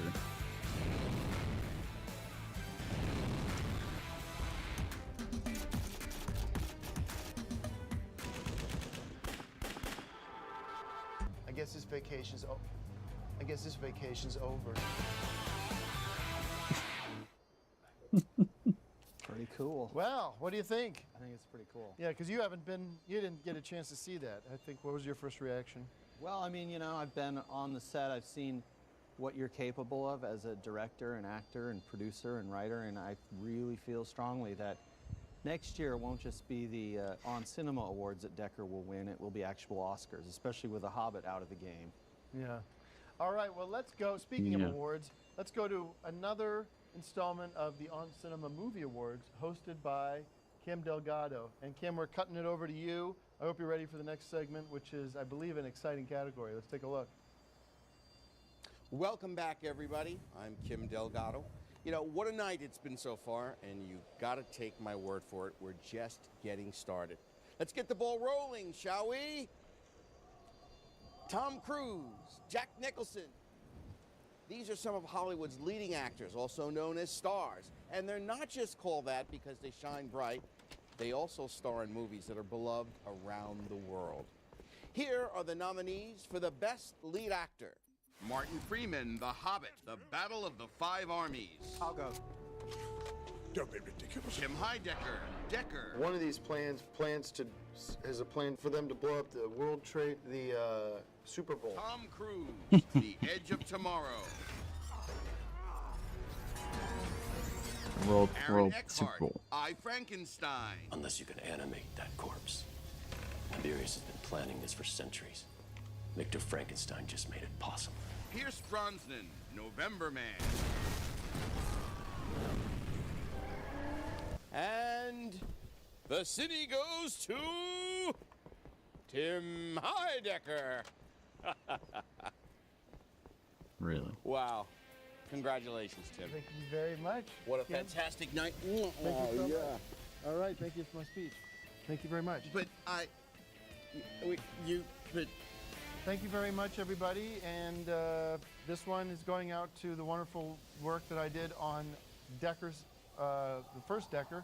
And thank you guys so much for being supportive of my work. And Kim, you're doing a wonderful job hosting the On Cinema Movie Awards. And I'm going to cherish this. And thank you, everybody. Big hand for Timmy. Hey, hey. This is a special part of the show where we recognize someone who's made an indelible impact on the world of movies. All right, we're going to come back to that. Thank you so much, Kim, for being a big part. One for one. Or one, well, actually, for a second I thought that I forgot. You were just holding that for, you should get that off your mantle. It's not. It makes it seem like you've won an award. Throw that away. We can give that to Sue and Mikel and have somebody hold that from later. Congratulations. What was the, I didn't get any ballots or anything. How were we choosing these for the On Cinema Awards? How are we choosing the winners? Who's we? What was the voting protocol? Well, these are awards awarded by the On Cinema, but from. I know, but I didn't really know about this segment and how. How the fuck do I were these appear awards offline? chosen? All right. Well, we're gonna head to. We're gonna take a quick break, and when we come back, we're gonna check in with Mark Proch, one of the Stooges from Three Stooges.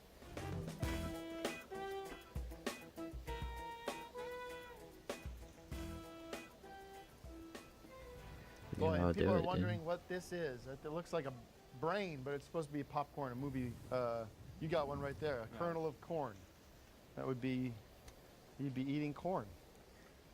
Popcorn, that's why we call it the cornies, or the cinnies. Poppies. Shit. Poppies, as in popcorn. So it's been an interesting night. We've been having a lot of fun, and I gotta be honest with you, Mike Huckabee is a no-show, and we've been talking about him being a part of the show for weeks now, and now it's like he's not here. And this is the part of the show that we decided we were going to do music. We were going to do. I was going to play an Oscar medley with Mike, and this is a personal message to Mike. As much as I respect you, as much as I loved your book, you disgraced me, and you disgraced this audience for not showing up. You are not a man of character, and there's absolutely no way that I'm going to be supporting you as President of the United States. You just made a #1 enemy. I'm going to be supporting anybody else. Mike Huckabee is a loser in my book. All right? And I'd vote for anybody else but Mike Huckabee for president. So here's what we're going to do. I was going to sing a medley of music from Oscar, And and the problem with that is the bass led the way. What's your name? Brian. I'm gonna be doing a new song because I got a message that's been on my mind. Are we getting sound here? Keyboard? We got the keyboard running? I can't hear a keyboard out here. I can't play if I can't hear a keyboard. Let me make sure this is working.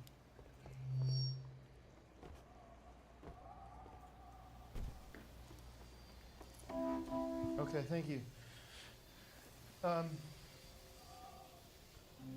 I got a lot going on,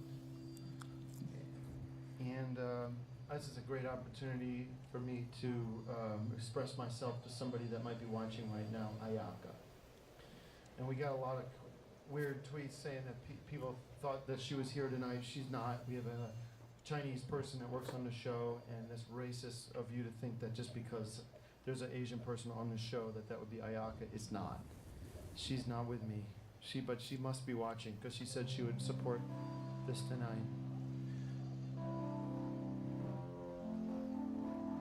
And this is just, and I want everybody to know that I miss Ayaka. And Ayaka, if you're watching right now, there's a number on the screen. It's my cell phone. Okay? And I want you to call it. Because I need to speak with you. Ayaka, are you watching me right now?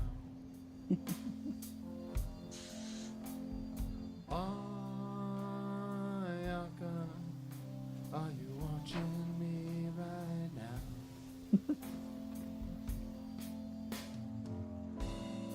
I love you so much.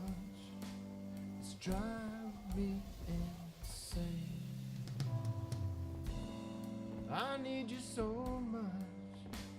You're driving me insane.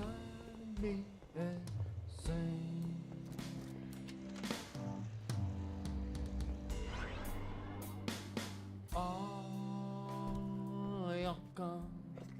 Hold on a second. Hello? Hello? Hello? Ayaka? Hold on. Okay, don't call. Is this guy Ayaka? There's a lot of people calling. Okay, ignore. Don't call. If you please not call if you're not Ayaka. Okay, hold on a minute.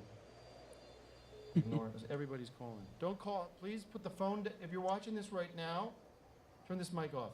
If you're watching this right now, don't call unless you're... Hello? Yeah. How do you... This is a man's voice, so ignore.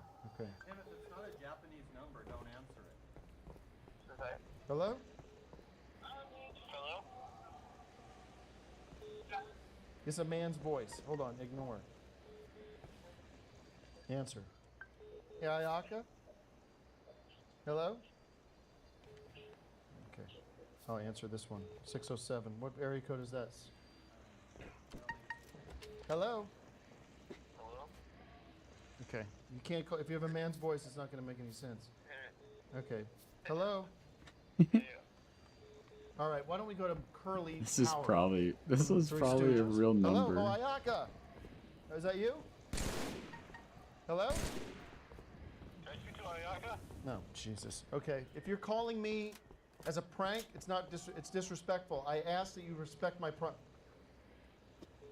Hello. Hey, is this Ayaka? Hello. No. Okay. Ignore. All right. Okay, ignore. Can we turn this off? Why don't you kill the number on the screen?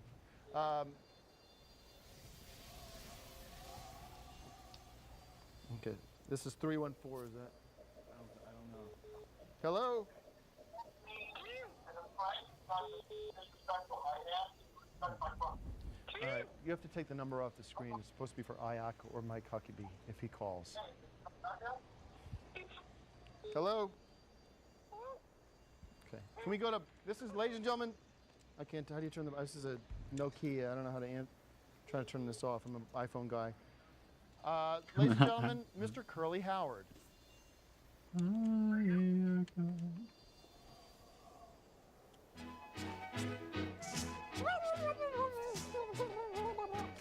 Mom, knock it off!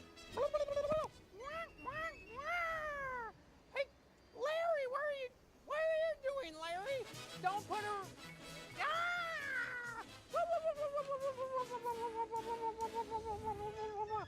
Oh my god. Come stop. Oh, what you doing?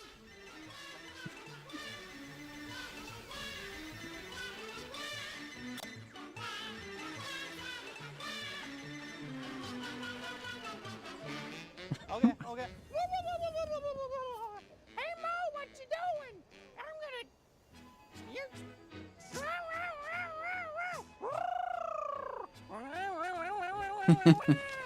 God Hey, Mo, damn. what you doing? Make it stop. Make it stop.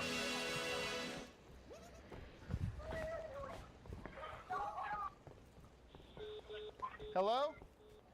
Okay. Hello? All right, can I ask, let me, somebody has to take this from me and turn this sound off. Because everybody's calling. Let me ask the audience one question. Please respect what I'm asking you and stop calling this number here. Okay? Hello? Tim is a genius. Yeah, who's this? Hello, Tim. All right, I can't do this. You got to stop. You have to respect my wishes. Let's go to break while we figure this out. Hello? Ayaka? Hey, this is Ayaka. Yeah. I got a nose job. You. Fuck.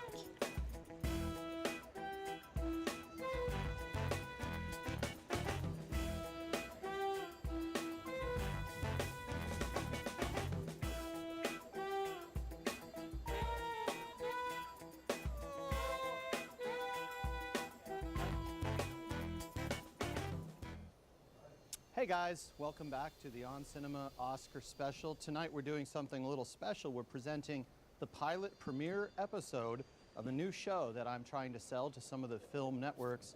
The name of the show is On Cinema, On Directors. Sounds terrible.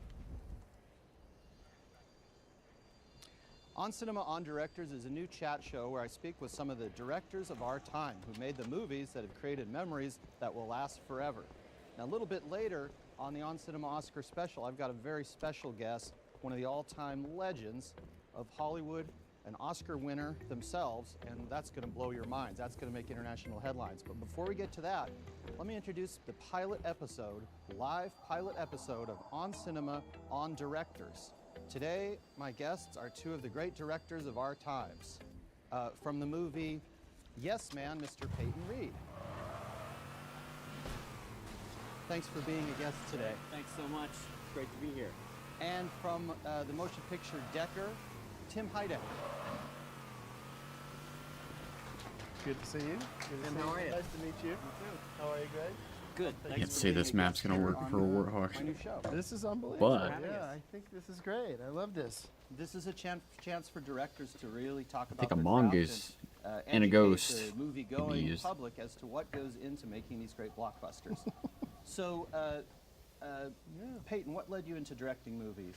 Well, you know, something I had been interested in since I was a kid, and my parents got me a Super 8 movie camera when I was a kid, so I just always loved shooting film, you know, and I loved watching movies too, as I'm sure you probably did as well, Tim. And Tim, what led you into directing movies?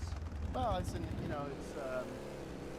you have an idea, and you want to see that idea Oh my exactly God. what you picture in your mind. So you got to take charge.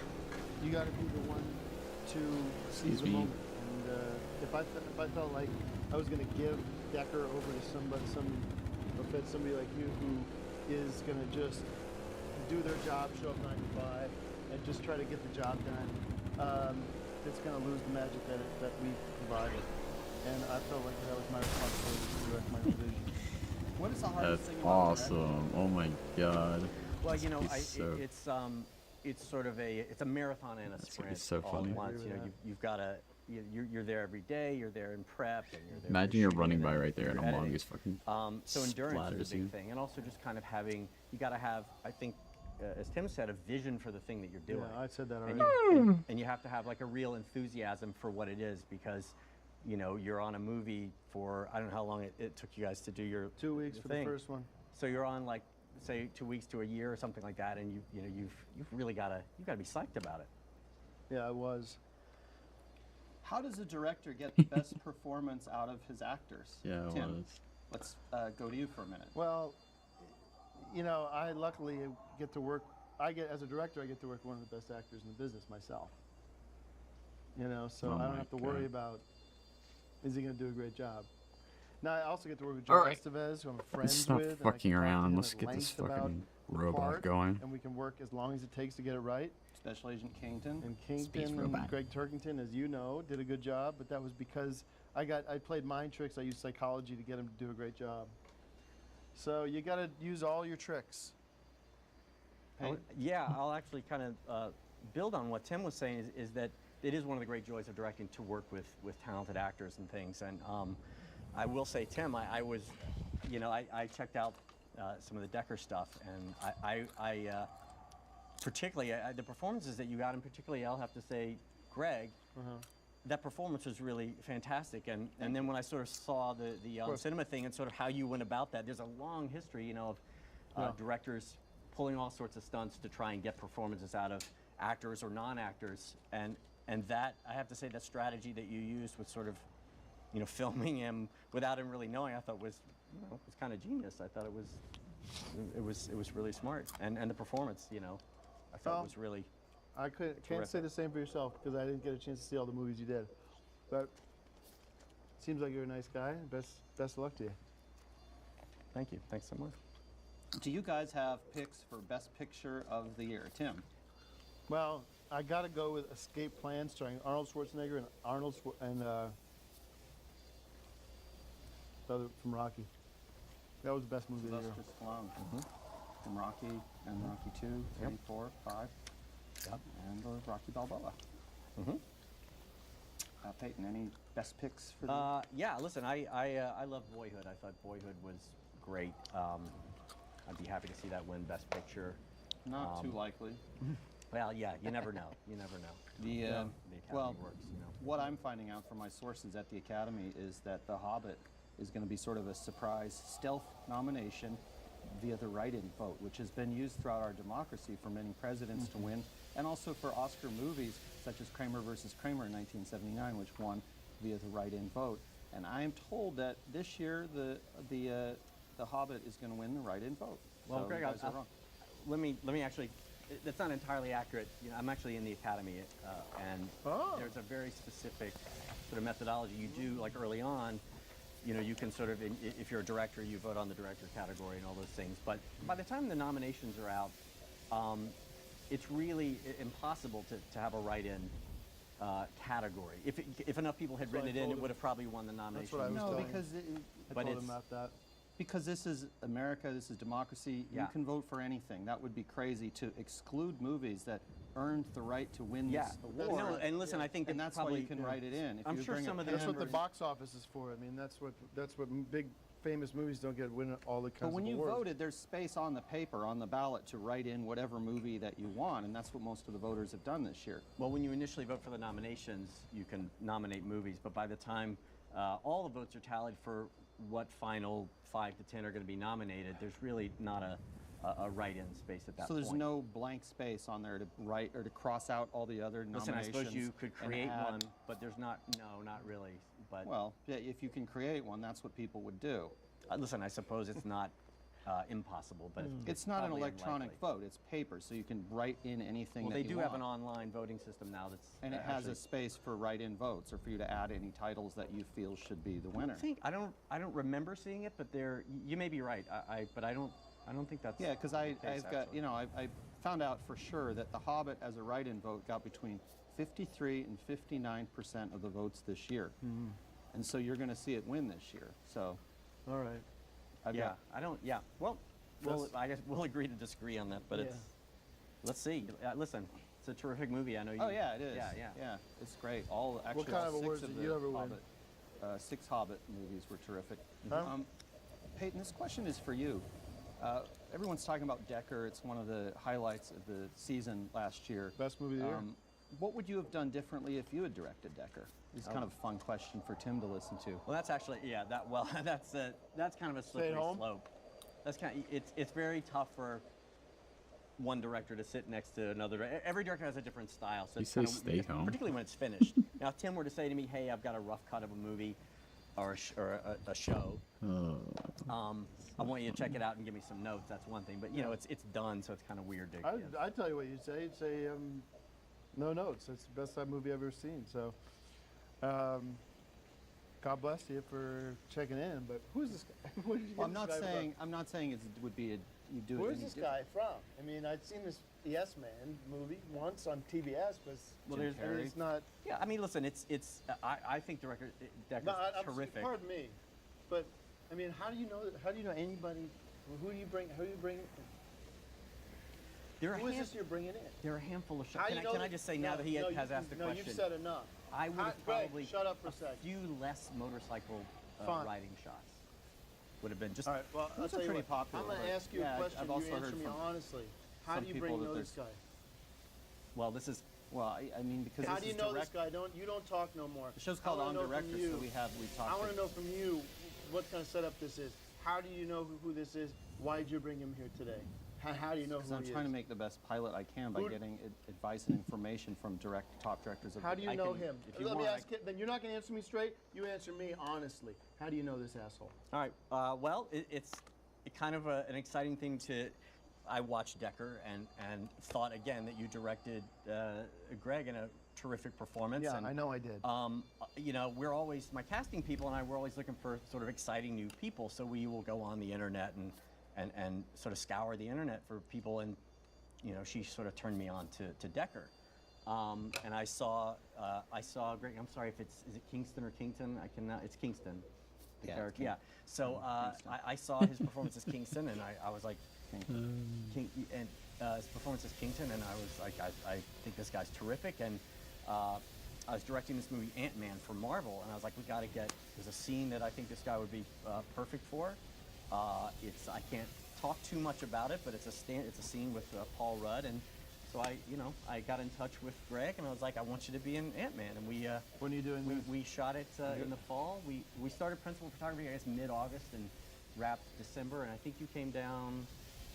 Was it November or November? You were in remember. Jackson Hole, and you weren't talking to me, and you weren't. 47.8. But it's the kind of thing that, again, as a director, like I was just trying. I mean, this was a lot of fun to be on a movie set. But as a director, to see that, and Hold on a I minute, got hold on. You're in a movie with Paul Rudd. Yeah, he's a great, and I can't reveal Is it who a Greg joke? plays. Is this a prank? I'm sorry. I mean, You're in a movie with this guy, with Paul Rudd and whoever. No, he's I'm not in the movie. I directed the movie, and it's You did this while I was away in Jackson Hole. It's coming out July 17th. It's Marvel's Ant-Man with Paul Rudd. So you two are together now. As a Michael team? Douglas. And You two are the team now, and I'm the guy on the outside. Well, no. Greg just came and did a role in the Why movie. don't you ask me to be in the movie? Because you wouldn't. Well, there was there was sort of a specific part that was, we saw Greg and he just Well, seemed good like he meeting would you. be, I gotta go, and thank you very much. Happy Oscars. I gotta go.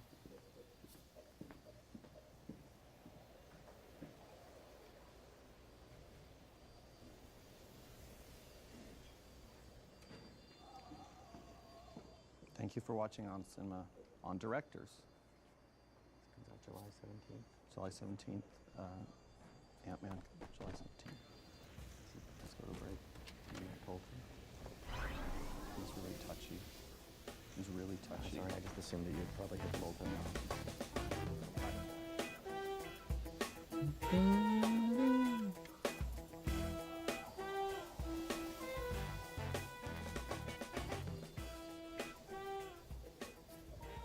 Welcome back to the On Cinema Oscar special starring Tim Heidecker, myself as the host, only host of the show, because Greg Turkington set me up. I hate to say it. He's welcome back, but right now he's licking his wounds because I think he's looking himself in the mirror and knowing that what he did to me was as much a disgrace as you can do to a man. And I've been completely thrown under the bus by Mike Huckabee. I've been completely thrown under the bus by Greg Turkington. And I've been completely thrown under the bus by the technical crew that puts this show together because the first half of the show is a complete disaster. And I apologize to everybody. But we continue to make a great show. And Greg Turkington, if you're watching, you are welcome back. I do respect you. And you are welcome in my house. But I'll tell you one thing about Peyton Reed. He will never get a bag of popcorn in my book for any movie he makes, whether it be Ant-Man, Bugman, Flyman, No Man, it's a sequel to Yes Man by Jim Carrey. No Man it should have been called because it was a dog. And 0 bags of popcorn for all Peyton Reed's movies because he thought better than to cast me in that Ant-Man crap. Greg Turkington's going to fall flat on his face in that movie. Everyone's going to boycott that movie, and I don't want any On Cinema family members to see that crap. Let's go moving on to the On Cinema Movie Awards with Kim Delgado. Kim, take it away. Welcome back.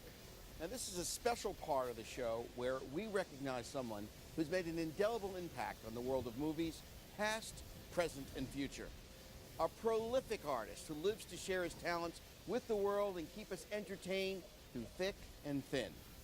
To date, he's been in over 265 movies, and that's just the ones he tells us about. Tonight, I am proud to present the On Cinema Lifetime Achievement Award presented by Chaplin's Chili to the one and only Joe Estevez.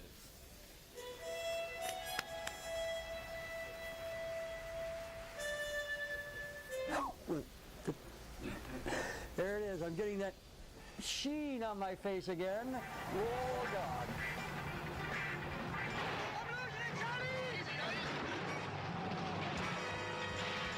When I saw myself in a close-up and I realized what you can say with just a look, just a turn of the head, a wink of the eye, just a frown or a smile, it speaks volumes. That in stage, you know, it takes you so much more to do. It was that moment, really, that I fell in love with film, that I appreciated it. Do you have knowledge of a specific crime committed by any police officer in the intelligence unit? Tom, I'm not going to answer any questions till I talk to an attorney. I couldn't do anything else, you know. I could pretend to do other things, but I was never good at anything. I love to act. 5 or 10. It's a very natural place for me to be. Come on, Frank. You've been here for an hour and a half. Phyllis, shut up, Phyllis! Yes, shut up! What? I love you, boy! That's why I do this! That's why I do this! Stand up like a man! Rock and roll again, son! We have God inside us. We have the Holy Spirit inside of us. And the more, what is positiveness but love? The more loving we are, the more godlike we are. Am I blabbering too much?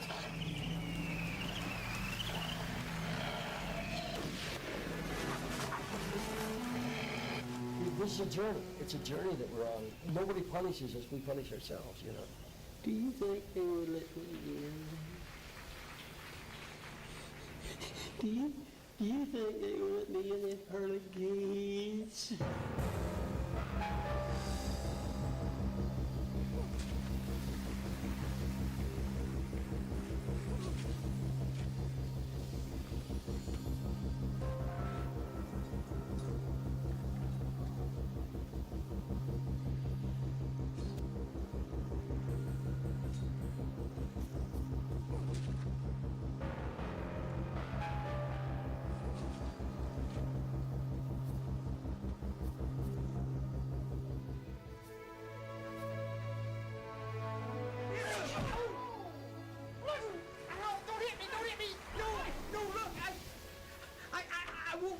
What you saw through that window, you actually really didn't see. I know what I saw, Mr. Maloney! We was just trying to make her proud of herself, make her proud to be a woman.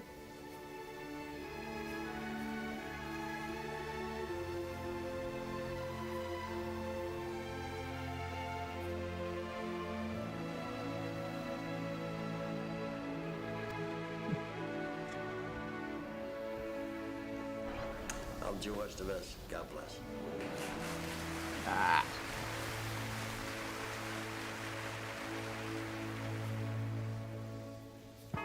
किस समय सीख रही थी לא צעקה, אני צעקתי, אני נבהלתי, היא הבהירה אותי, סתם סוחבת פה, יוצאת עצמה. אני רוצה ללכת. Hi, yes, we'd like Mr. Decker's copter on the White House lawn immediately. That's the first smartest thing you've done all day. What the heck was that? Wow. So that's a real live sea serpent.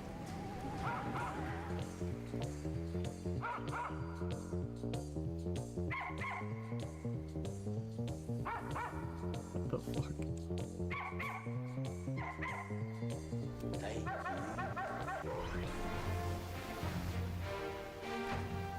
There's no guarantee that, you know, you're gonna be an A-lister or that you're gonna make $1 billion.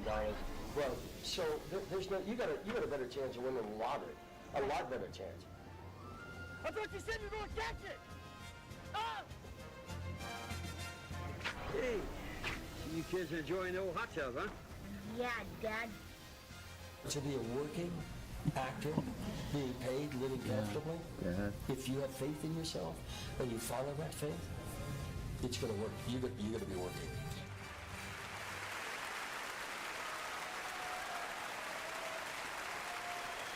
Joe Estevez, everybody.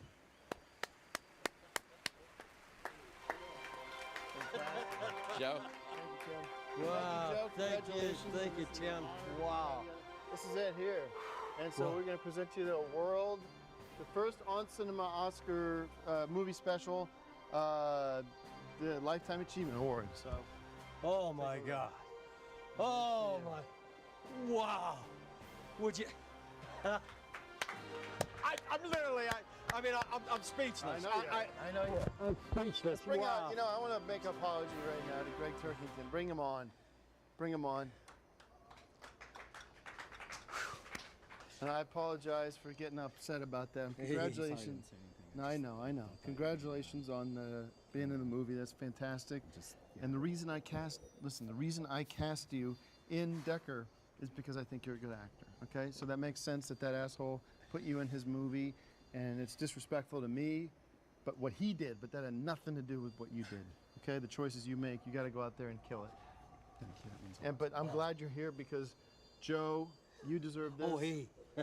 Congratulations. Good to see you. on your Thank you. award. Bye. Can you get a Guys, close-up just of this? Look at the whole look thing at here. that. And it looks like somebody I know, except without the mustache. Look at that. And You these are know. all your movies, and that's it. That's the Yeah. Academy Award for this Lifetime Achievement Award. But of course, you're going to keep making movies because this guy is in Jackass 2. You knucklehead. I mean, Decker 2, I should say. There's room on the back for more movies. Okay. Well, I tell you, I thought after we lost a, best supporting actor, but Yeah. wow. That wasn't my decision. Wow. Yeah. Let's all send Joe But congratulations. Syrian Joe, how can McClellan people is quite send you good. congratulations? On Well, Twitter? just hold good thoughts for me, and How about we maybe do thanks, Joe? if you- Hashtag thanks, Joe, on you mean Twitter. the So. director's telephone number or something, my resume or something. This is unbelievable, yeah. and thank you guys. We'll be back real soon with more On Cinema Oscars. Thank you. God, wow. I'm not really. Thank you.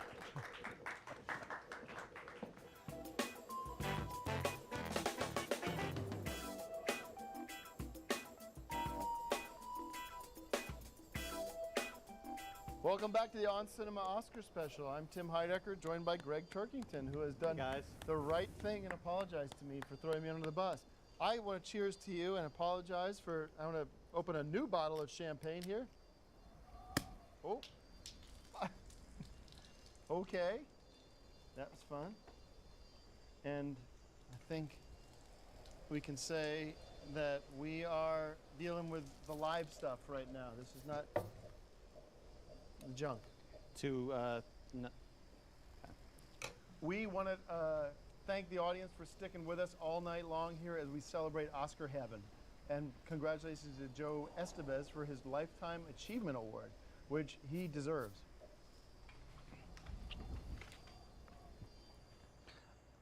I want to thank our sponsor, Joe's Chili, Chaplin's Chili. Chaplin's Chili. Joe's Chili would be something that Joe and I can talk about later. Joe's Chili. Chaplin's Chili. Thank you very much. What's your name again? Ryan? Hank. Hank's joining us from Chaplin's Chili here in Chaplin, Chicago. No, Chaplin. local. No, it's a Hollywood company. Set this up. Why don't you talk to him about that stupid chili? Sick, made me sick earlier. That wasn't Chaplin's Chili. Chaplin's Chili. It's a Cold place that medicine. I I go can't to drink for cold lunch a medicine lot. with dudes. It's really best chili in LA, and of course, Chaplin's Chili. Having the Charlie Chaplin logo involved is what attracted. Is me Mark back there? originally, But I love the chili. Mark, you should do Charlie Chaplin for us tonight. I'm eating. Huh? I'm eating. I'm saying you should do Charlie Chaplin for us. Hold on a minute. We got some props. Was Chaplin chili? Is that Charlie Chaplin's original recipe? Actually, Hey, Mark! Chaplin. Do Charlie Chaplin for us, as a respect to Joe here from from Chaplin's Chili. Here. I thought it was Curly does Charlie Chaplin. That's just doing that. Here, you do Charlie Chaplin. That's how we get the big audience for big.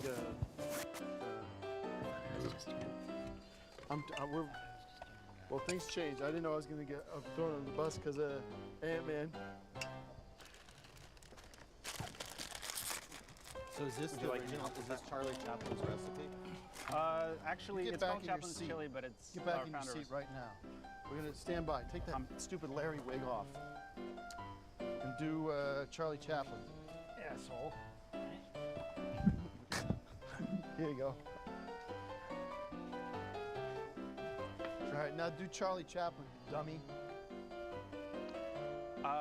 Chaplin's Chili was founded by Tom Chaplin. It's in North Hollywood. It's a restaurant.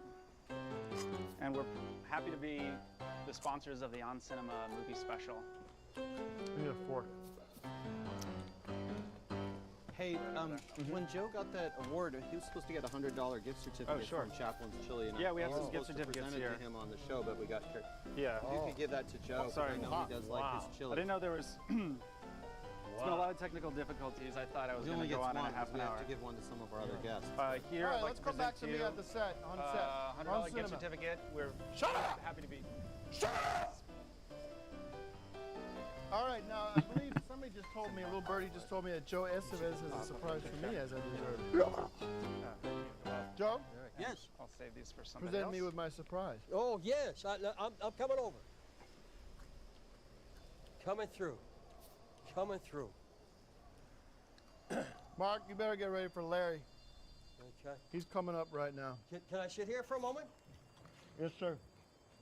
Well, when I was a kid, late teens, early 20s, all the young folks, they wore this little thing around the neck. It was kind of like a mock turtleneck, and it was called a dickie, a dickie. All right. So I thought, and then they went out of style, and I thought now, in the advent with Decker and such a great success this is, we could bring it back. But instead of the Dickie, we can call it the Decker. The Decky. Call it the Decky. The Decky. So here you go. Here it is, the prototype, okay? Here you go. This is the first of one of many. I'm sure all your fans are going to want that. That's the Decky. That's the Decker. Oh, okay. That's the Decker. There you go. See? Yeah. And yeah, see there? Look. Looks like you. Huh? That's the first of many. That's the Decker. All right, that's it. That's enough. Thank Okay. you. All right. Yeah. Thank you very much. Thank you. Okay. All right. That's good very much. Thank you very Yeah, much. thank you. Congratulations on your All right. your Lifetime Achievement Award. Thank you. Good enough for Joe Estevez. All right. everybody. Thank you. Thank you very much. Thank you. And thank you very much for coming on board. That's enough. I leave? You can go have as much chili as you want.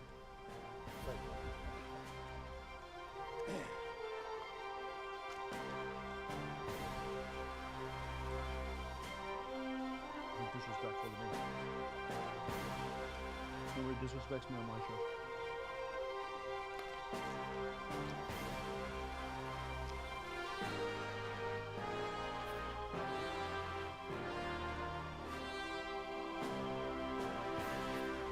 Ladies and gentlemen, I want to introduce Greg. Get over here. Hey, get over here.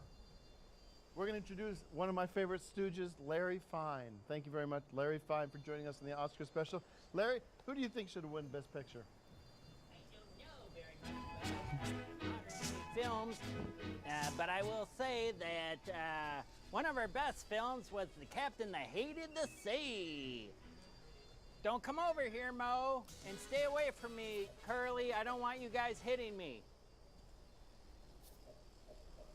A lot of times, people are wondering, Larry, whatever happened to you? Well, I died in 1975 of a stroke.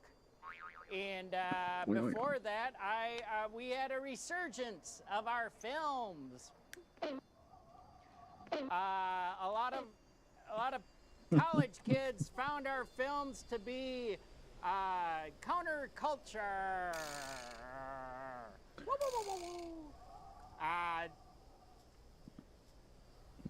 I want to thank Greg Turkington for having me here tonight. And I want to thank you guys for all your support for my golden age of comedy classics. Another thing you didn't know about Larry is that he moved to Los Angeles in the 70s from New York. There was a PBS show, a Mike Douglas show with Mo Howard in it that you can find on YouTube. A lot of people, a lot of the people think that the stunts hurt, but they never hurt. We always used rubber hammers and foam wrenches.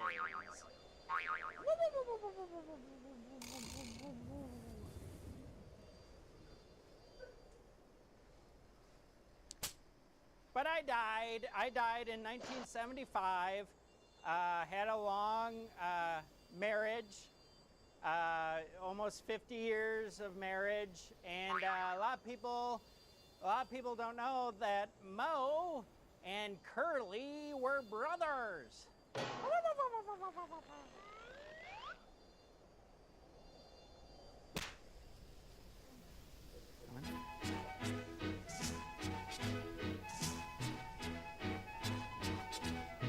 But before 1975, I had a lot of fun, and my last movie was in the 50s.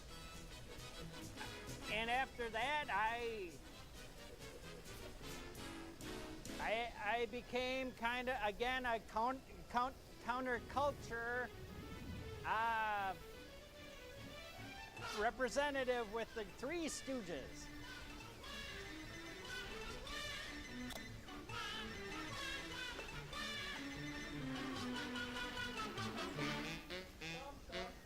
Mo, don't do that! Mo, don't do that! I would often say. I would also do a lot of, I want to poke him in the eye like that. Like, oh, don't hit me. Thank you, Mark. You've been killing us all night. Appreciate all the work you've done. Thank you, and thank you for having me in. I know that you didn't like the WC, but I'm happy that you like the Three Stooges so much. I would watch that all night long, but we got much more show to do, so stick around. We got a big surprise ready for you. Thank you. When it comes to, give Mark a round of applause. Thank you, Tim. Yeah. Look at this. Curly. Do Curly now. I wish I was in the, maybe I'll do Larry. And you do Curly. Because I was doing Larry. I was doing Larry. Let me do Larry. Let me do Larry. I was doing Larry. All right. We'll be back with more Mark Brooks.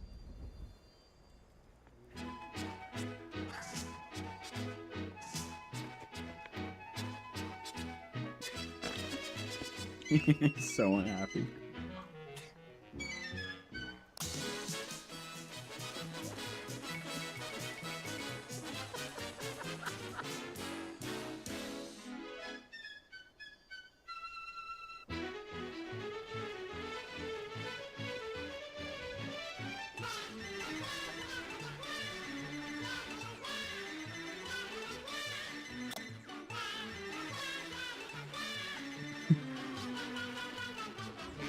Fucking it's a- Excuse me? Who's this? Is Ayaka? It doesn't sound like Ayaka. She's a foreign accent. Can I ask everybody to stop calling this number unless you're Ayaka? I missed a call earlier. Shut up.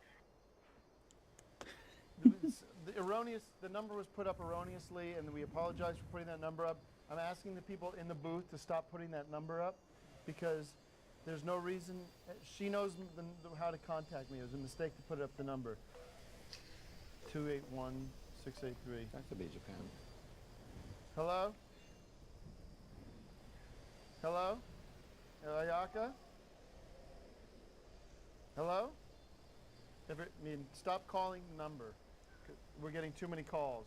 Is this Ayaka? Hello? I can't get the speaker. If it's not a Japanese prefix, don't answer it. Is this Ayaka? Yes, it is. It's a man's voice. Damn it. All right, put this away and stop calling. Have respect. You're supposed to be. Shut the f up. End call. I don't know how to. This is a Nokia crap phone. You take it.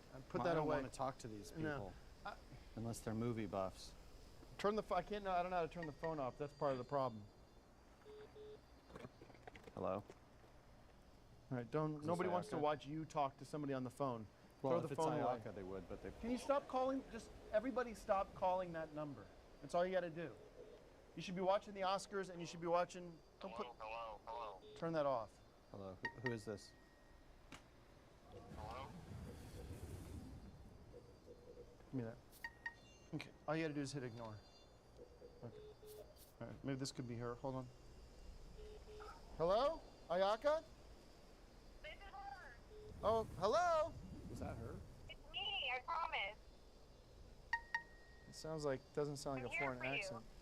Yeah, but you don't have a foreign accent, so it's not you. I know Ayaka's voice. This is a prank call. If it's Stop not her calling. number on the screen, then don't answer it. If I it's don't not know her Japanese- number. She changed But it would it. have a Japanese prefix. All right. That's Nashville. Can that we you do? answered. I don't know how to turn this off. Shut Put up. it in the popcorn machine or something. Ignore. Just get it away Shut from up. here. Because we can't do the You're show. right. It's a good idea. It's just buried in the popcorn. That acts as an absorbent of sound. I don't know how to get in here. I think the front. Doesn't matter. Ignore. Okay. Thank you very much for checking in. Greg, I The wanted front to. of there's no front piece. I don't know how You to could put turn it this in- Nokia junk just off. Here, I'll put it in the popcorn. You put it in the Oh, the front. fronts. You just put it in there, and that will absorb the sound. Okay. Then we won't hear it. All right. I still hear it. Seems like it's gotten louder. All right, Greg, I want to check in on the Oscars because we haven't really been talking about the Oscars too much. Now, I've noticed that people are not, that we don't have a lot of Hobbit wins yet. So how are you feeling about everything? Do you feel like the Hobbit is still in the race? I mean, what happens to you? Let's say worst case scenario, the Hobbit doesn't win. Where does that put you? Well, I mean, I already got the information ahead of time that it will win, so I'm not worried about that. But I don't know about some of the smaller categories. We've lost a few of those that I expected we would win. Those aren't as important. I would have liked to have seen, the best actor, supporting actor, and some of these other categories. The good news is that should the worst happen, should the nightmare come I'm sorry, true, I can still hear that damn phone. I can't get it. I can't find it now. Here it is. put Could it be in her. in the fridge in the other room, then we won't hear it at all. Or just Hello? Is this Ayaka? Hello? Ayaka? shit. Okay, get this out of the studio. Yeah, Here. just put it in the freezer or something and close the Here, door because somebody take the inside of a fridge is childproof. That's why kids right. die in them every year in landfills and things because Talk you to can't me hear about them what happens if Hobbit doesn't win. Well, I was worried about even if The Hobbit did win, which it will. I was feeling getting a little bit of a Hobbit hangover, as I like to call it, thinking about a world without more Hobbit movies. And you know, they already have 3, and really, if you know the book, you know that they've used up every possible scenario from the book. And then I found out about this new book, which honestly is kind of a godsend to us Hobbit heads. It's called the Silmarillion. Silmarillion, and it's Tolkien's companion piece to The Lord of the Rings and The Hobbit. This is a very interesting book. It's not as well known. I actually went ahead and got a copy for you, Tim, so that you could brush up on this. Hey, how do you like that? I have it under pretty good authority that Peter Jackson is familiar with this book and is currently preparing not 1, not 2, not 3, not 4, but over 100 separate movies based on the characters in the Silmarillion. Now, if you look at this chart here, I don't know if we can get a close-up on this. Tim, if you turn to page, well, these pages aren't numbered because it's J.R. Tolkien and he does things his own way, but if you look at the How am I gonna get to that? chart here, it shows all the different characters that are introduced. These are new characters. We all love Bilbo Baggins, but do you know Elwing, Elrond, Elros, Maglin, Finrod, Finarfin, Irwin, Agnor, Galadriel, Hurin, Baragond, Belegond, Gregor. This is, in other words, this is a blueprint for all the movies. Of a script. All of these characters will get their own movie over the next 50 years. And it may be as often as a movie every 3 months because there's that many characters. And each character has a story to tell. Just as Bilbo had a story to tell, so does Halmir, so does Handir, Shut up so a does sec. Irindil, Hold on, so shut does up. Turin, so does Gundor, so I'm does reading this right now Kendai. for the first time. I never read this book before in my life. Notes on pronunciation. The following note is intended simply to clarify a few main features of the pronunciation of names in the Elvish language and is by no means exhaustive. For full information on the subject, see Lord of the Rings Appendix E, which I'm sure you've seen. Consonants. C always has the value of K, never of S. Thus, Celeborn is Celeborn and not Celeborn. In a few cases, as Tolka's, Kelemenari as K has been used in the spelling of this book.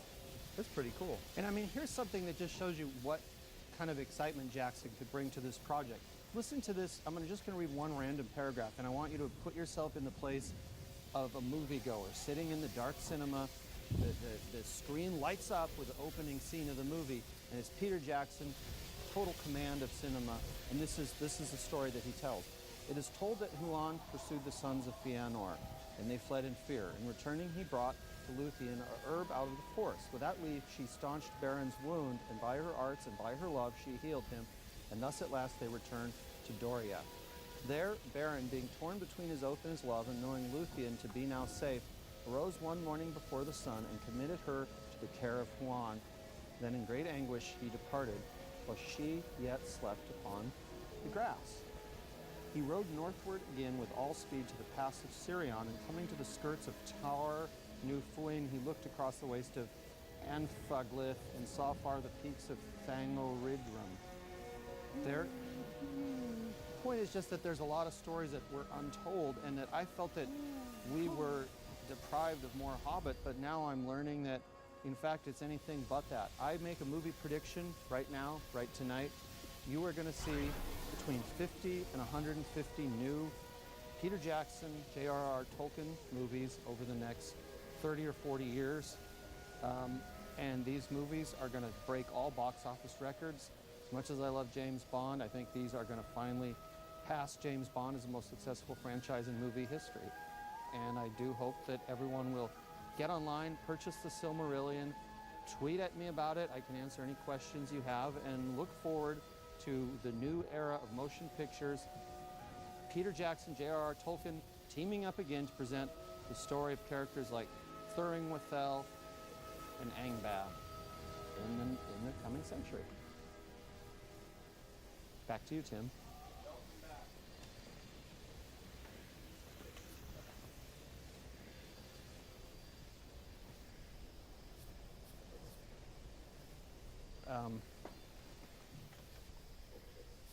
That's not really funny.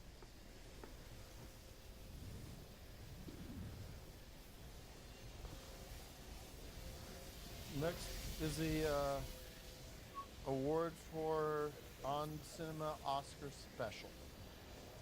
Oscar Special. That's the Oscar or Movie Awards. Yeah, it's presented by Chaplin Chile. Welcome back to the first annual On Cinema Movie Awards presented by Chaplin's Chili. Tim Delgado, and as I said, welcome back. As an actor and producer myself, I've often asked what it is exactly that a director does.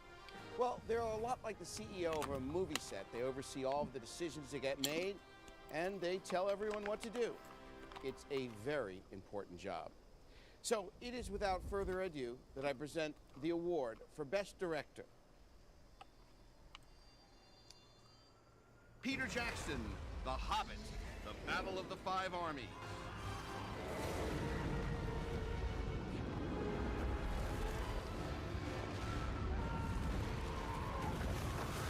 Tim Heidecker, Decker. Bill Gluck, Annie. No, Grace, they like the fact that he saved the little girl from getting hit by a van. Roger Donaldson, November Man.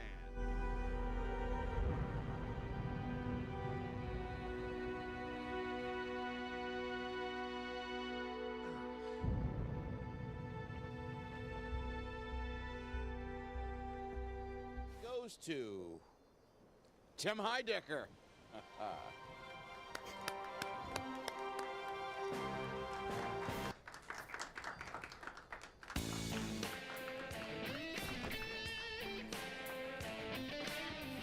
Tim's asleep. I'll accept it for. Oh, okay. On behalf of Tim Heidecker, I accept this award as Best Director of the Year. Thank you very much to the On Cinema Academy. Thank you.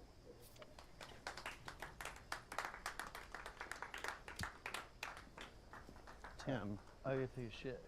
You just got. You get, huh? Best Director. Thank you, everybody, and we'll be right back for more cinema. Thank you, everybody. On Cinema Oscars. Let me put this here.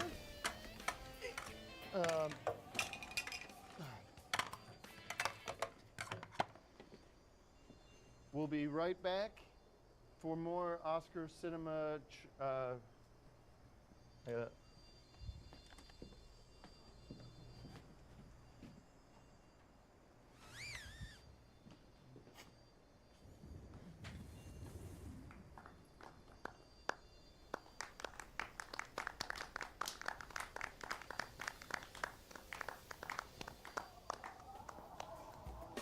get some chili.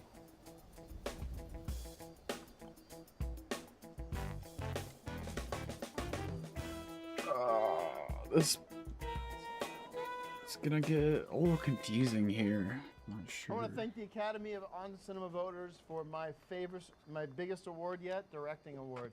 You don't see Peyton Reed winning these kind of awards. You see Tim Heidecker winning them. Thank you to Pete Reed. Thank you to the On Cinema Academy for awarding me this award. I'm sorry I wasn't available to receive it. This is unbelievable. Thank you guys so much. I also want to give. You gotta give. I gotta say something to Michael Keaton right now if you're watching. How dare you chew gum during the Oscars? How dare you disrespect this wonderful institution of Oscar by sitting there chewing your Wrigley peppermint gum and making, this isn't high school, okay? Spit the gum out. You're an Academy Award winner. I loved you in Mr. Mom and Gung Ho. After that, it became all about Batman, and after that, it was you're off the radar. You should be lucky enough to be working in this business because you are talented, but you show no respect towards me and the audience of On Cinema. And I think the On Cinema family is disgusted by your gum chewing. Shame on you. I hope you lose. I hope you lose tonight. I hope he loses to The Hobbit. To Martin Freeman from The Hobbit. Because that's who deserved to win. We have another On Cinema award to give an On Cinema Oscar On Cinema Best Picture Award, On Cinema Movie Award, and Best we're gonna Actress? cut over to. We don't do Best Actress. There's no Best Actress. They're all fine.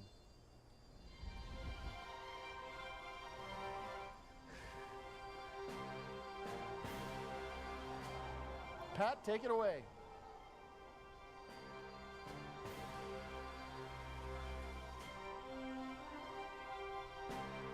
Pat? Kim? I'm here. There's no light on. Okay, Kim, you gotta be a little quicker on your feet. Ah, a script is like an actor's Bible. And as an actor myself, I'm often at the mercy of the... Next card, please. Words I've been given. Just a joke. So in 2009, when I tried my hand at writing for the screen with Taken in Broad Daylight, a dramatic thriller starring James Van Der Beek, Sarah Canning, and LeVar Burton, I finally understood the importance of this Hollywood craft. The nominees for the Best Motion Picture Screenplay are... Tim Heidecker, Decker. But let me just tell you, this is going to make our country safer, and in turn, we're going to help you provide freedom, safety, and security for your own country. 'Cause that's what America's promised you. That's what America's going to deliver, no matter who the president is. My pleasure, Decker. Will Gluck and Aileen Broche McKenna. Annie. Is it Mountain Dew or is it just plain old dew? Is it lemonade or chicken nuggets?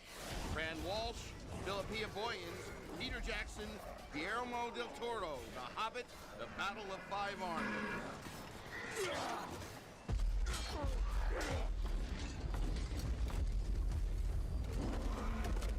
And the poppy goes to Tim Heidecker.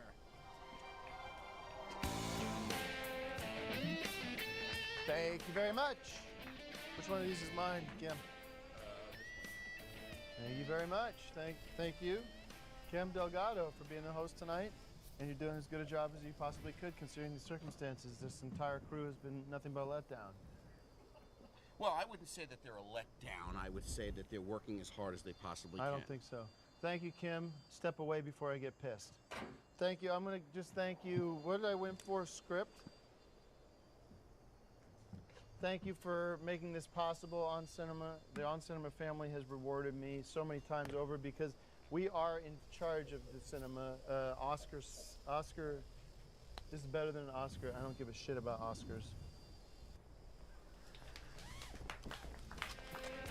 Talk about some bullshit I don't give a shit about. Or that. Or whatever you please.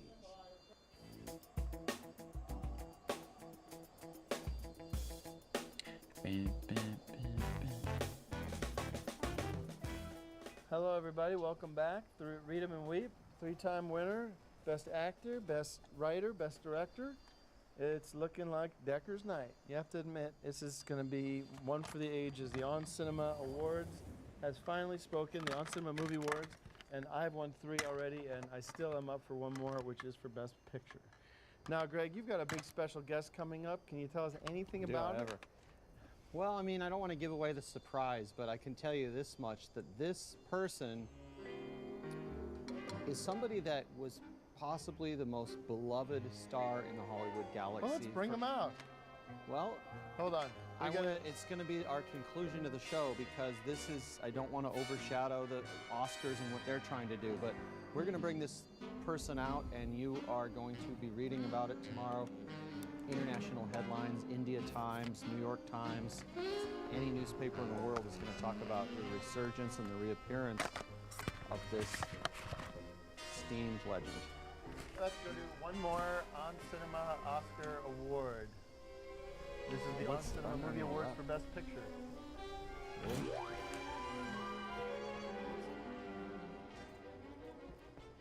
You know, where's Kim? Kim's taking a shit. I'm right here. There's no light on. Okay. Welcome back. At the On Cinema Movie Awards for Best Chili. But if they did, there'd be no competition. Chaplin's signature chili is in a league of its own. Chaplin's all-beef chili con carne is the #1 chili in the Hollywood area and a treat for any chili lover. A 5-time Silver Award winner at the Inland Empire Chili Cook-Off, Chaplin's is a true star in the chili galaxy. And like an old-time classic movie, it'll be around for a long, long time. The nominees for Best Picture are Decker. After all these years, still fighting the Taliban. Mano y mano. Annie. This is a joyous occasion. The Hobbit, The Battle of the Five Armies.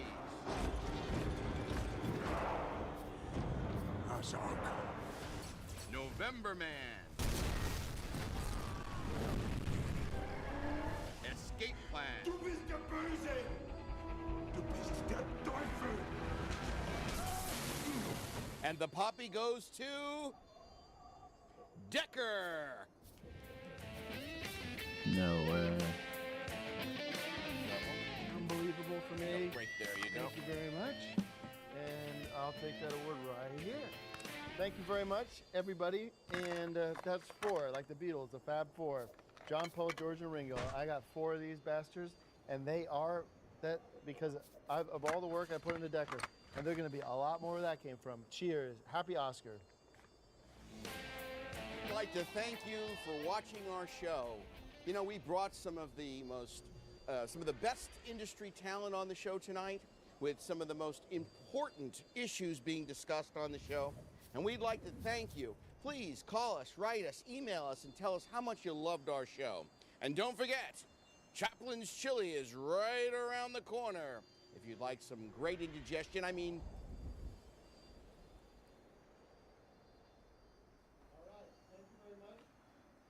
Kim, you can step off now and reduce yourself. Yes.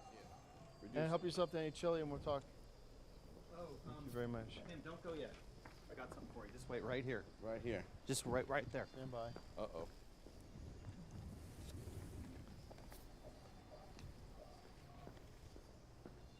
The Chaplin's guy, I don't know what's wrong with him, but I'm supposed to present you with this. This is the menu for Chaplin's Chili, North Hollywood, and this is a gift certificate for $100, which you can spend on chili. I'm flabbergasted. You got to use it in one visit. You should have your parking validated. Thank you for being a part of this.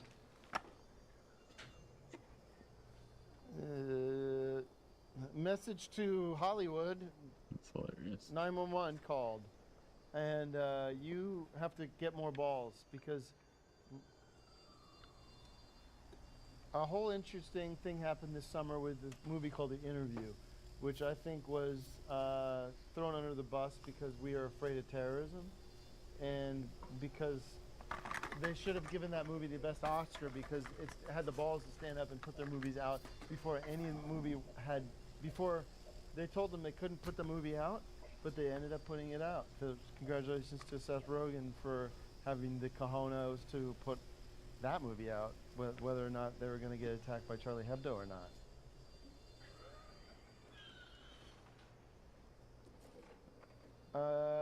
Greg, let's bring out your special surprise guest and get the out of here. I don't know if we're ready for that yet. Okay. Well, then I'd like to do a version of On Cinema Oscar special Oscar Fever. Get ready. Okay.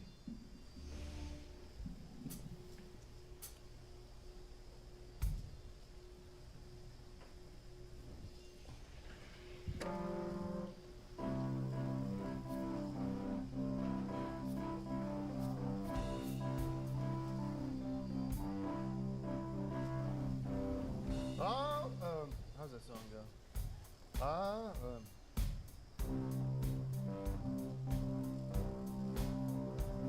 How's that song go? I'm gonna do it on the bass. Mike.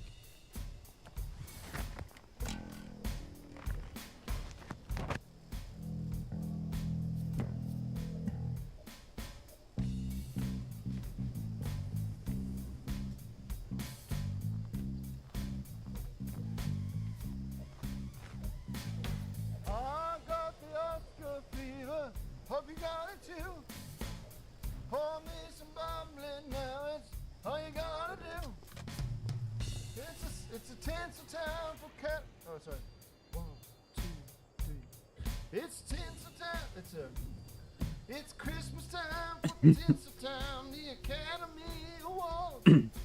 Pour me some bubbly now. It's all you gotta do.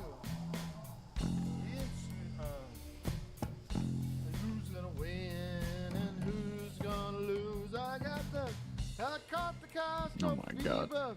Hope you got it too. So bad.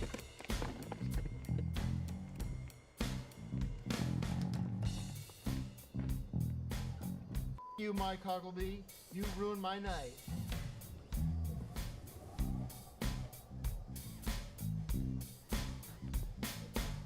I got the Oscar fever. Hope you got it too. Pour me some bubbly now. What's what you do? Who's gonna win? Who's gonna lose? Hey, sir, I got the Oscar fever. Hope you got it too. I got diarrhea from that Shopper's chili shit.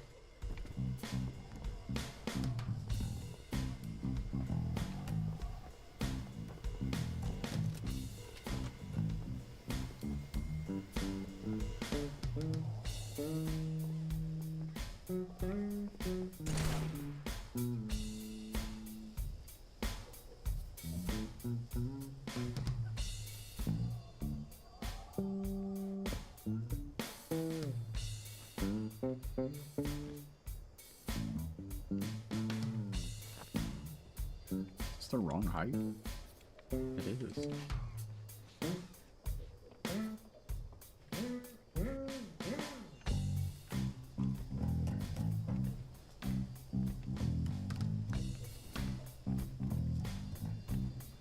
Who's gonna win? I got the Oscar fever.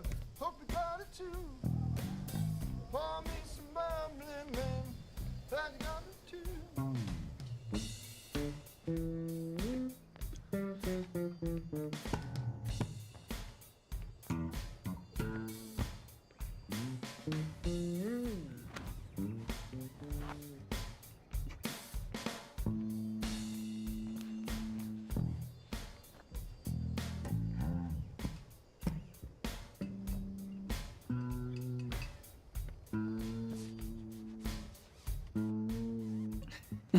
You, Mike.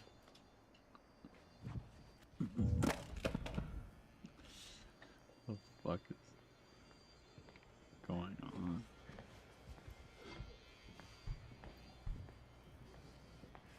Who's gonna win? Who's gonna lose?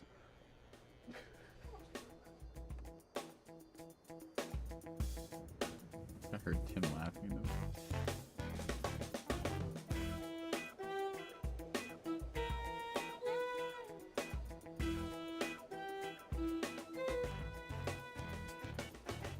Well, there you have it, folks. That's the game. That's the whole show. Oscar went to Birdman, a movie that was not as good as the 1,000 movies that came out this year. No, And no, it wasn't. what do you think, Greg? Did you have any? Were you surprised in that one? Yeah, I was surprised. So that's it for Hobbit, and we'll look forward to Cimmerillion in a couple of years, and hopefully that'll return. Thank you to Charlie's Chili for their best chili I've ever had. And we do have one more event that we're going to bring out. We're going to bring the energy back up. Shame on Hollywood for this. They had so many opportunities to do the right thing here, and they threw it away. And The Oscars is turning into the Golden Globes or just well, it's turning into a unrespected- popularity contest, and Yeah. you know, Michael Myers, or Michael Keaton, whoever his name is, he's a joke, and everybody in that movie should be ashamed of themselves. They should give the award to The Hobbit, Peter Jackson, or Escape Plan, Well, starring why give Arnold it's, Schwarzenegger. the movie's so just a illustrious alone. gimmick? You don't award gimmicks. You award great. Well, you made a filmmaking. great point online a while ago. You said it's basically a play that got filmed accidentally. So yeah, we don't reward accidents on this show. We made accidents earlier tonight, which I've apologized for, and we don't reward those. But I did win a lot of awards tonight, so it's a great honor to be here. Let's get to your special guest. Now, I this think is that exciting. The Hobbit could have won the On Cinema Awards too, though, because Decker, as great as it is, already had plenty of awards. Yeah, it didn't happen for you. Why don't we go to your special? I've been waiting all night. I've been begging him to tell me who the hell he's got stashed away, and this better be good. So, Well, it's certainly going to be bigger news. tell you than what, you're not doing this ever this again if Oscar. if this is a joke like it was last year. That wasn't. With That was Oscar good. On Cinema Oscar history. I'm sorry, just the wind is taken out of my sails a little bit, but let me get back on the saddle. Throughout movie history, there have been some legends. Humphrey Bogart comes to mind, Marilyn Monroe. But there's one legend whose star shone brighter than any. And for many years, he has been out of the public eye. Okay, there's our first clue. And through a book that came out recently, which we're going to talk about during the interview, I found out that this person is now ready to reclaim their spot in the spotlight. Who is it? Let's bring a chair out for our special guest and let's do our reveal. Who is I it? think, Watch my on scene. I think everybody here is going to be very pleased. No, it's not. This should not be here right now. Okay. Ladies and gentlemen. Hold on. Ready? Ladies and gentlemen, I present to you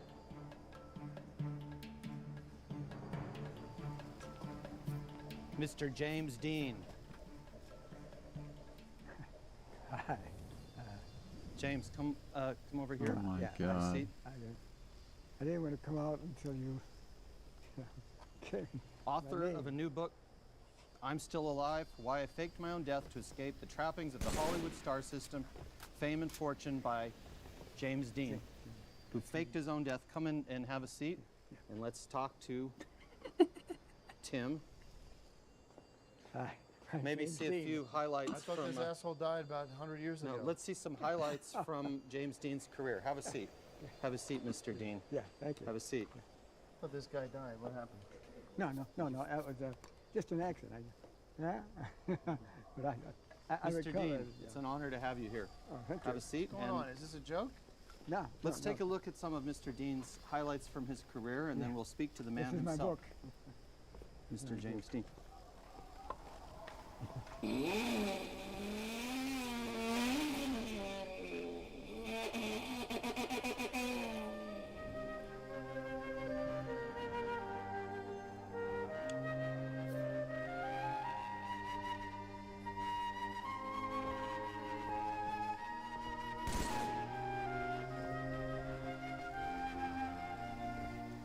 Breathe. I'm not afraid I can think. I don't know whether to beat you or kill you. Hit me. Why don't you hit me? Well, what do you think of my castle?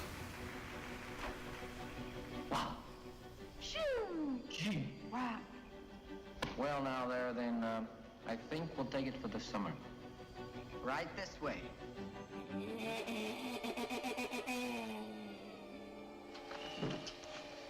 You can't win anybody's love by fighting them every minute. Show him. Tell him. Oh, you show him. Go up to him and tell him that you love him. Anything. Just show him that you love him. Well, you just show him. You won't. You're so Me hot show about him. it. I'll show you.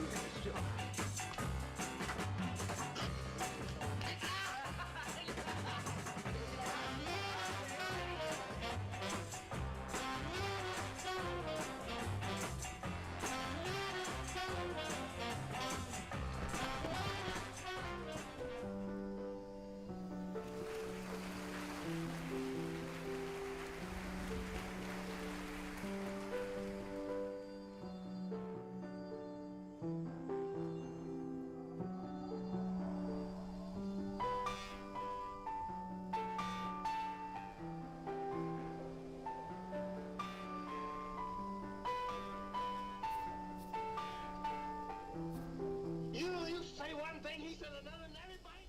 All right, well, here we go. We have James Dean from the Academy Awards here with us, one of the original actors. Who Greg, wrote the book, I'm Still Alive, Why I Faked My Own Death to Escape the Trappings of the Hollywood Star System, Fame and Fortune. Yeah, I read this book and I was amazed at your story of keeping under wraps what really is the hoax of the century. And of course, you have in here the faked death certificate, Yeah, which that as wasn't you, real. I didn't.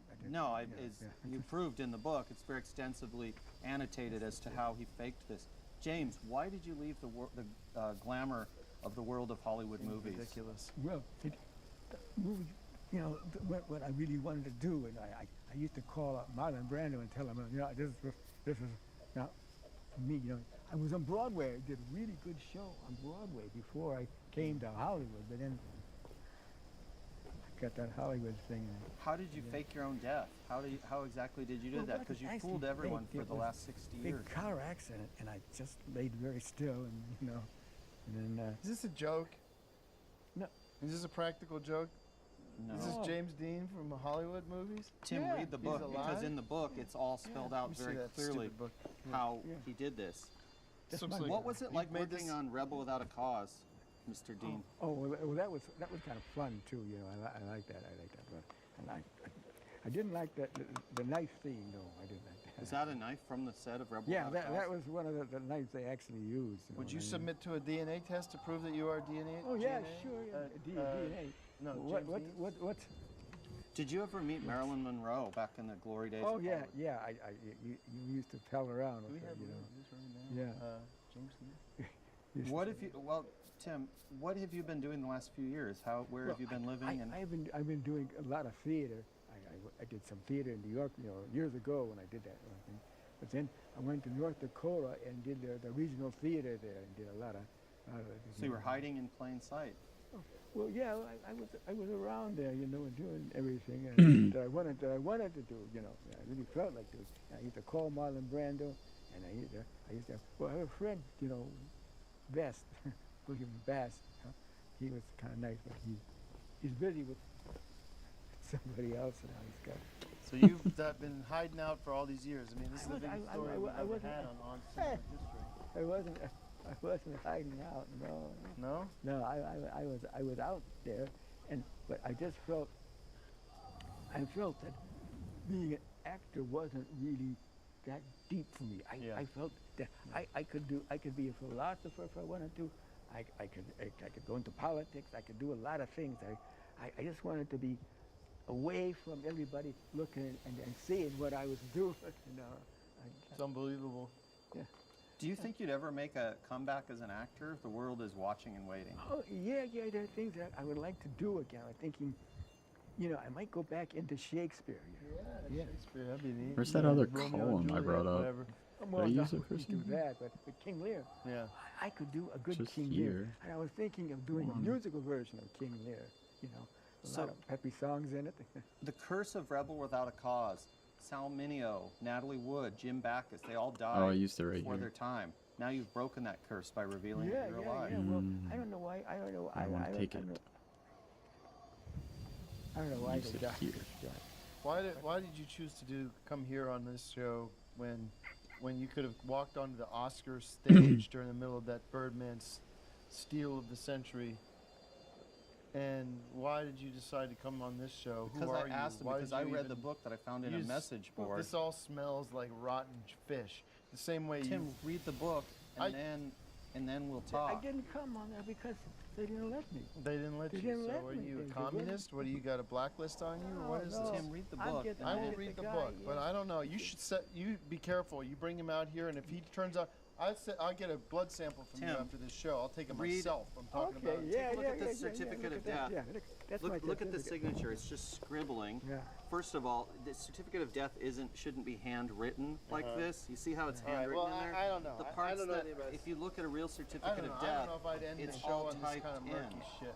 I'm sorry if you guys think. Who knows who this is? It looks like James Dean. I don't know. Yeah, Maybe well, he's it's alive. James. Who No, knows? it's You know, but You sound like you might be insane or something. I you don't- might have I mental don't problems. care. You I definitely have mental problems. I do not have mental I problems. don't and care. This guy, I don't care you from need the to read the smell, book believe me. alone. I know that sums You need up. to read the book. This is James Dean. Look at it. Look. yeah. Do you All right. see? Why don't we say thank you very much? Good meeting you, whoever you are, Mr. Dean or whoever. Do you think we'd well, ever see a rebel Do without you have a any cause too? identification on you or anything that might prove that you're Well, who you are? there's my picture. Yeah, but he's been living under assumed name for the past 40 That years, cost- out of the limelight. If you and read What do you think of all this? I was just thinking, you should have said, hey, Mr. Dean, or whoever you are, maybe Gene, Mr. Gene Smart from Kate and Alley. Who is this? What? He's some Yeah, I don't asshole know. we have doing impressions. He's Yeah. supposed to do Three Stooges. He kind of Oh, threw yeah. it under the bus. But those Three Stooges weren't good Did you actors. ever meet the Three Stooges on set? No, I saw the picture, but they weren't good actors. They were good actors? No, they weren't. They weren't. They weren't because I saw the picture, but I didn't get involved. I didn't get involved with them. What was it like working with Elizabeth Taylor in Giant? All right. How would he was- know? she He was doesn't know. great. He didn't meet any of these people. You got scammed, man. No, The book she is was- called she I'm was Still nice. Alive. It's Rebel Yeah. Dot You're a Rebel fraud. Cause I'm Publishing. still alive. You can get this online. Listen, I looked. Rebel Damn, Cause man. You Publishing. had me for a minute. You had me for a minute, but you're a fraud. Get off my set. Get the off my set. Get him out. No, Get him out. Mark, get him out. Mr. Dean, I'm sorry. Well, you know, Greg, well, you walk know, him out. Come on. This has been a disaster No, for you. no. It's been, you burned every bridge you ever had. I'm a star. Get him out of here. you're- I don't want to you're a smell jerk. him no more. He He's a jerk. stinks. Say that louder. I'm a star. Yeah. And you're a jerk. Yeah, well, That's guess what? I just looked it up. You'd never won an Academy Award anyways, even if you are James Dean. Get the I was dead. Get out I of was here. dead then. Get out of here. You get out of here! Get out of here!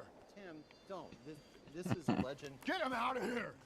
Get him out of here! I got my. You get him out of here now! Get him out! You ruined the show. You ruined the whole show. You gonna take that knife out? Get him out. Get him out. Get him out. You get him out. I'm walking off. Here, here. Get my knife. Who? You son of a bitch. Goddamn dumb, stupid son of a bitch. Get him off my set!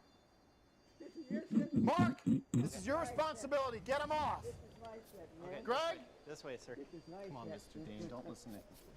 I don't listen to him. Don't listen to him. Come on. He's gonna be a dead man. Walk off. I got his mic. His career is through. He's a fucking jerk. Yeah, he is a jerk. Come on. Just wait over here. We'll get you a car. That could cause me damage. I could sue his ass. I'll be running your show in a couple of weeks. Oh, bring it on, asshole.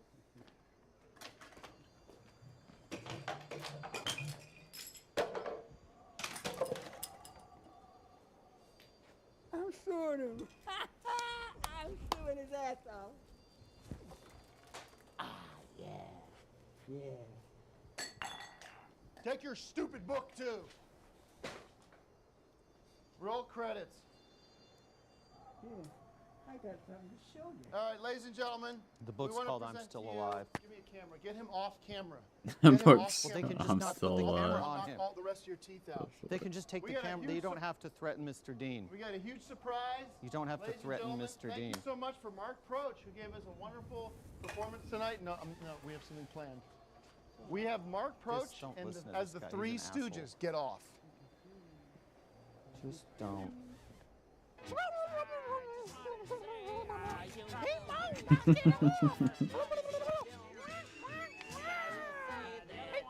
Larry, what are you doing, Larry? Don't put her. Don't come over. I don't mind you guys hitting me. A lot of times, and he said, what you doing? Larry, whatever happened to you? Well, I died in 1975 of a stroke, Tommy Jerry, and before that, we had a resurgence of our film. Hey, Mo, what you doing? A lot of college kids found our films to be Oh my god. Hey, Mo, what you doing? Hey Mo, what you doing? I want to thank Greg, Turkington, for having me here tonight.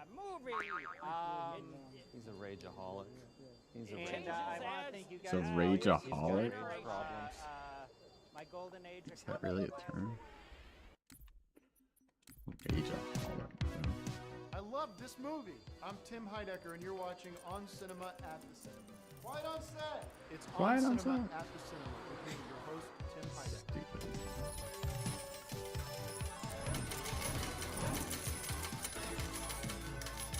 Hi, everybody. This is Tim Heidecker, the host of On Cinema at the Cinema. Welcome to the season premiere, Season 7, as we're calling it, Lucky Season 7. Lucky Season 7, and thank you for joining us again, where we talk about movies and all sorts of other media as you'll see soon. My guest today, welcome back to the show, is Greg Turkington here, who, Hey, Greg, guys. thank you very much for coming back and being a part of the On Cinema legacy. I And didn't think I'd be back this season, so it's kind of a trip to be here. Yeah, it's been a little bit of a wild ride getting I had you. to put This is aside so off. Our Cinema for fans of Our Cinema that were wondering when that show was going to debut. We had a deal in place with ABC. There were some sticking points, I have to say, that weren't favorable, so I decided let's worry about that another year and let's go back to On Cinema so that we can keep those reviews coming. And a lot of people were wondering, I know you were upset, a lot of people were upset about the way I handled your collection. And we've spoken about it. I feel like it's water under the bridge for us, but some of the viewing audience might not understand. I believed in my heart that what I was setting aflame was dubs of those movies, because I never in my million years believed that you were not truly dubbing tapes as you were in the scene. So But they were in video boxes. Well, we like I covered- wouldn't dub it and put it in a new box. It doesn't make You've sense. explained that to me a number of times, and I get it now. And I apologize to you. I will say this much, that at the time when Tim destroyed my collection, which is not a cool thing to do, No. that you wouldn't go into the Louvre with a flamethrower and destroy all those great paintings, but you did do that with, I think at that time, one of the biggest collections in North America. I was upset. I'm over it now. The good news is, and I can reveal this now to the public for the first time, one of the fans of our shows tipped me off about a video shop in Victorville, California, up in the desert, that decided to discontinue the VHS format and rent only DVDs. The past few years, these tapes have been in storage locker in Victorville, gathering dust. The owner got tired of paying the fees for the storage locker and turned it over to me as a gift. And now I own this collection, which is an entire store stock, all genres, all styles, all in beautiful condition. I've moved to Victorville, taken up residence there, and right now I'm currently sorting and cataloging this collection, and we're calling it the Victorville Film Archive. And if you've got some time, Tim, you should come out and see it. It's actually probably 5 times as big as my previous collection, and every single movie that you burned has been replaced, in many cases, in triplicate. Almost one of those too good to be true happy endings, which I'm proud to be a part of. I quickly just want to give you guys an update of where I am with my life. I know Greg doesn't want the show to be all about personalities, but people do want to know. Still, Ayaka's doing great. Little Tom Cruise is growing up. He's going through sort of those terrible twos. A little early, can't put my finger on how many months he is, but he's just turning into such a wonderful boy. I've been enjoying really just expressing myself, my individual talents through music lately. Thank you all for supporting Our Values Are Under Attack from Decker, Hawaii. My first #1 download. Where? As was my first download. It was the #1 download out of that catalog. As you know, I've got that. Where? I got whatever gene that is that make you gifted musically. I got it in spades. So I'm going to be probably the next few months working on that almost exclusively. People go, what are you going to do next with Decker? What's happening? Season 3, I can't wait to see season 3. I mean, people are saying this to me almost on a constant basis. Every time I leave the apartment, people are stopping me on the street. I get pulled over. People are wondering, what is the future of Decker 3? Well, the new season of Decker is coming with a big caveat there, and a big announcement to make is you, sir, Greg Turkington, will be in charge of the franchise. I've given the keys of the kingdom over to you, and Greg, I'm excited about it. Turkington here will be directing and writing and producing the entire affair, because I've talked to you about this. You know, I looked at one of my idols, Steven Spielberg, and his ability to create a universe in something like Jurassic Park or Jaws, where he's directed the first, sometimes the second movies, and gone on and let the other people, smaller people, sort of worker bees, go off and direct and write and all these things that aren't as important. And I thought, well, that's a smart way to do things. Why am I doing all of these things when I should be spending more time with my family? Jaws 2 is great. Jaws 2 is not as, they diminish as they go through, although I do like them. I feel the opposite way. But I'm excited to see your take on it. And It's not going to be that different. No. When you have a good franchise, you want to stick to what works. I mean, like with the Bond movies, different people direct them. They even have different people playing James Well, that's Bond. not gonna but happen, There's so, a consistency same to Decker them. as Same always. Decker, Yeah. but I'm just saying that, we're going to stick with the exotic locales. We're going to stick with President Davidson. He's not going anywhere, folks. And the concepts that make Decker such a successful series. I'm so excited to see the script and see what you've cooked up, because It's halfway done now. 10 episodes written, 10 to go. All right, well, that's all the housekeeping I need to do, unless you have anything to add. It's great to be back and Great to be reviewing back. movies again. Yeah. We didn't have a chance to see the movies coming out this week. What we'd like to do is take a look back at the summer, because so many great movies came out this summer. We show up the movies on the screen here that we both agreed deserved 5 bags of popcorn. I'll show that.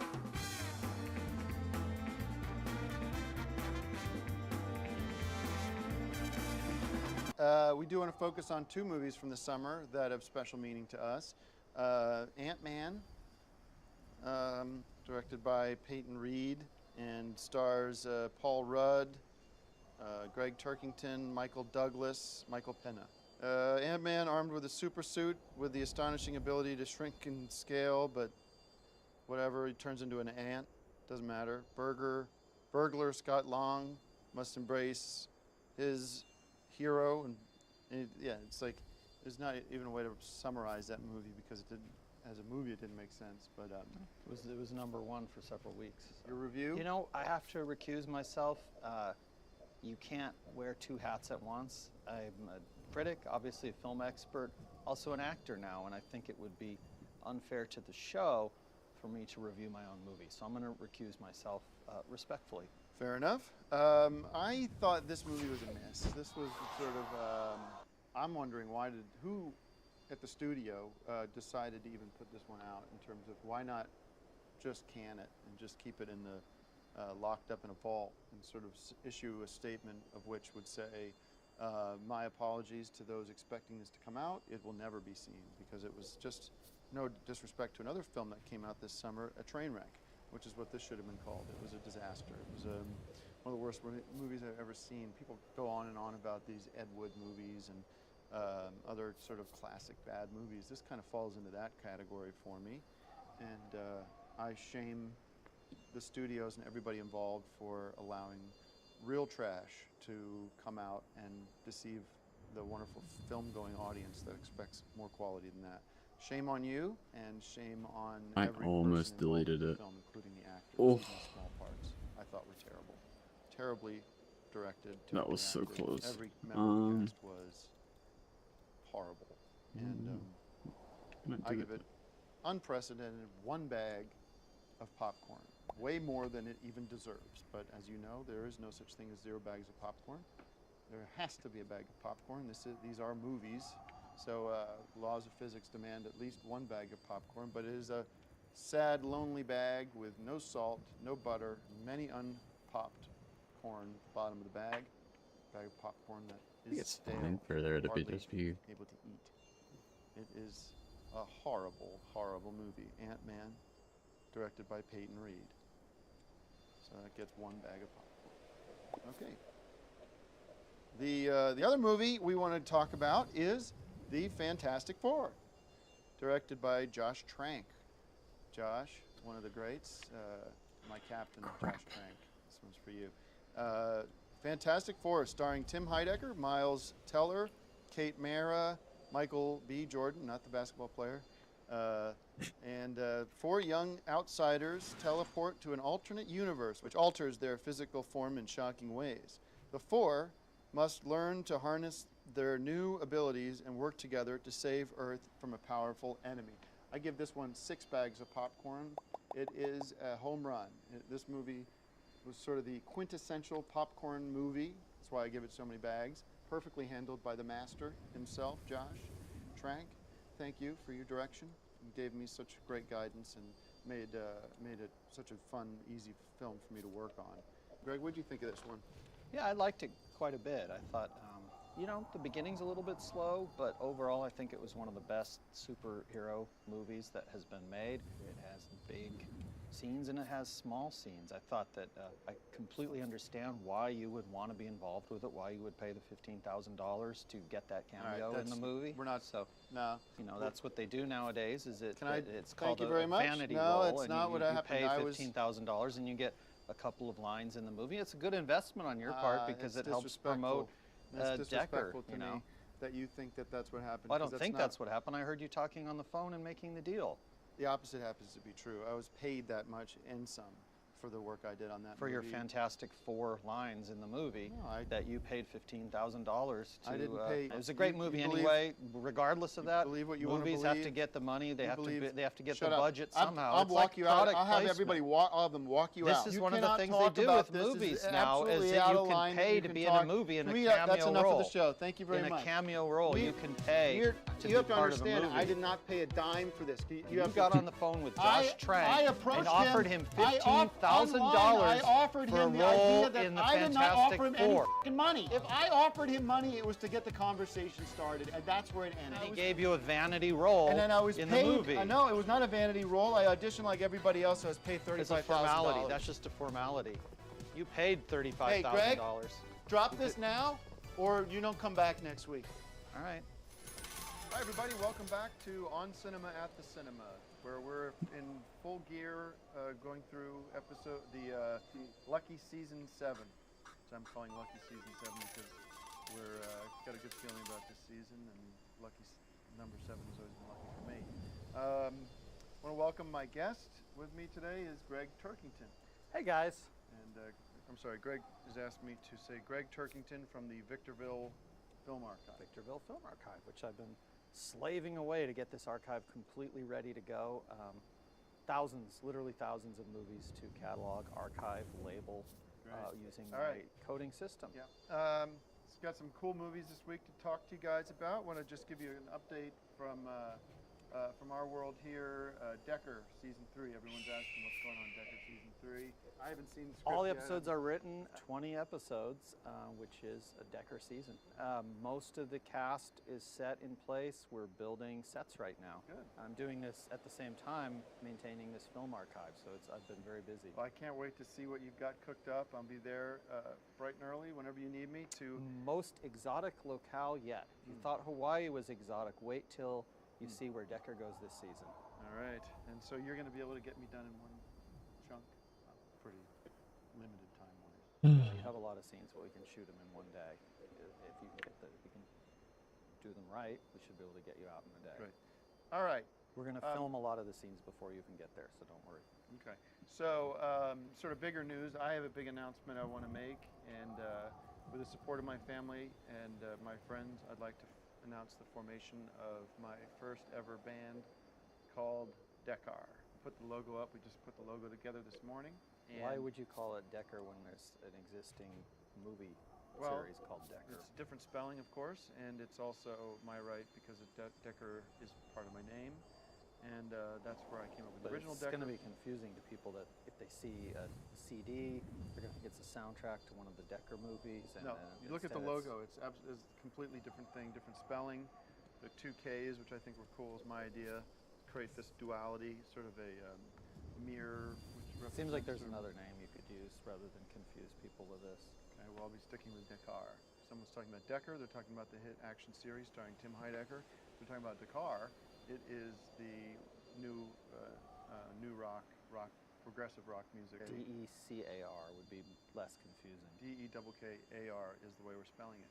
So I'm going to be recording our first 3-song EP next week, or this coming weekend, and hopefully I'll have some songs for you guys to check out. Title track is called Empty Bottle. So it's not literally about an empty bottle, it's actually a representation of sometimes the way we all feel a little empty, a little lonely. Anyway, we'll get into that later. Let's talk about our movies this week. Movies. Speaking of empty bottle, Black Mass. Directed by Scott Cooper. Actors Johnny Depp, one of my favorites, Benedict Cumberbatch, Dakota Johnson. Just Dakota. Oh. Dakota. Dakota. Dakota. Oh, it's like North Dakota. Yeah. North Dakota. South Sorry, Dakota Johnson. Okay. The true story of White E. Whitey Burglar, the brother of a state senator and most infamous violent criminal in the history of South Boston, who became an FBI informant to take down a mafia family invading his turf. Okay, so this is the true story of Whitey Burglar, the mafia guy from Boston, who became an FBI informant to take down a mafia family, invading his turf. And I liked it a lot. I thought it was a good action, sort of reminded me of The Godfather. Pacino. Yeah, Al Pacino and not Dustin Hoffman. Robert De Niro. Yeah, and also Goodfellas. If you haven't seen Goodfellas, check that one out. And Married to the Mob and those kind of movies, which are always fun to imagine what life might be like in the Costa Nostra. I give it 5 bags of popcorn and 1 soda. Greg, what do you think of this movie, Black Mask? Oh, I like it. It's a very serious look at a real problem in America, which is the gangsters and some of the havoc that they can wreak on our communities.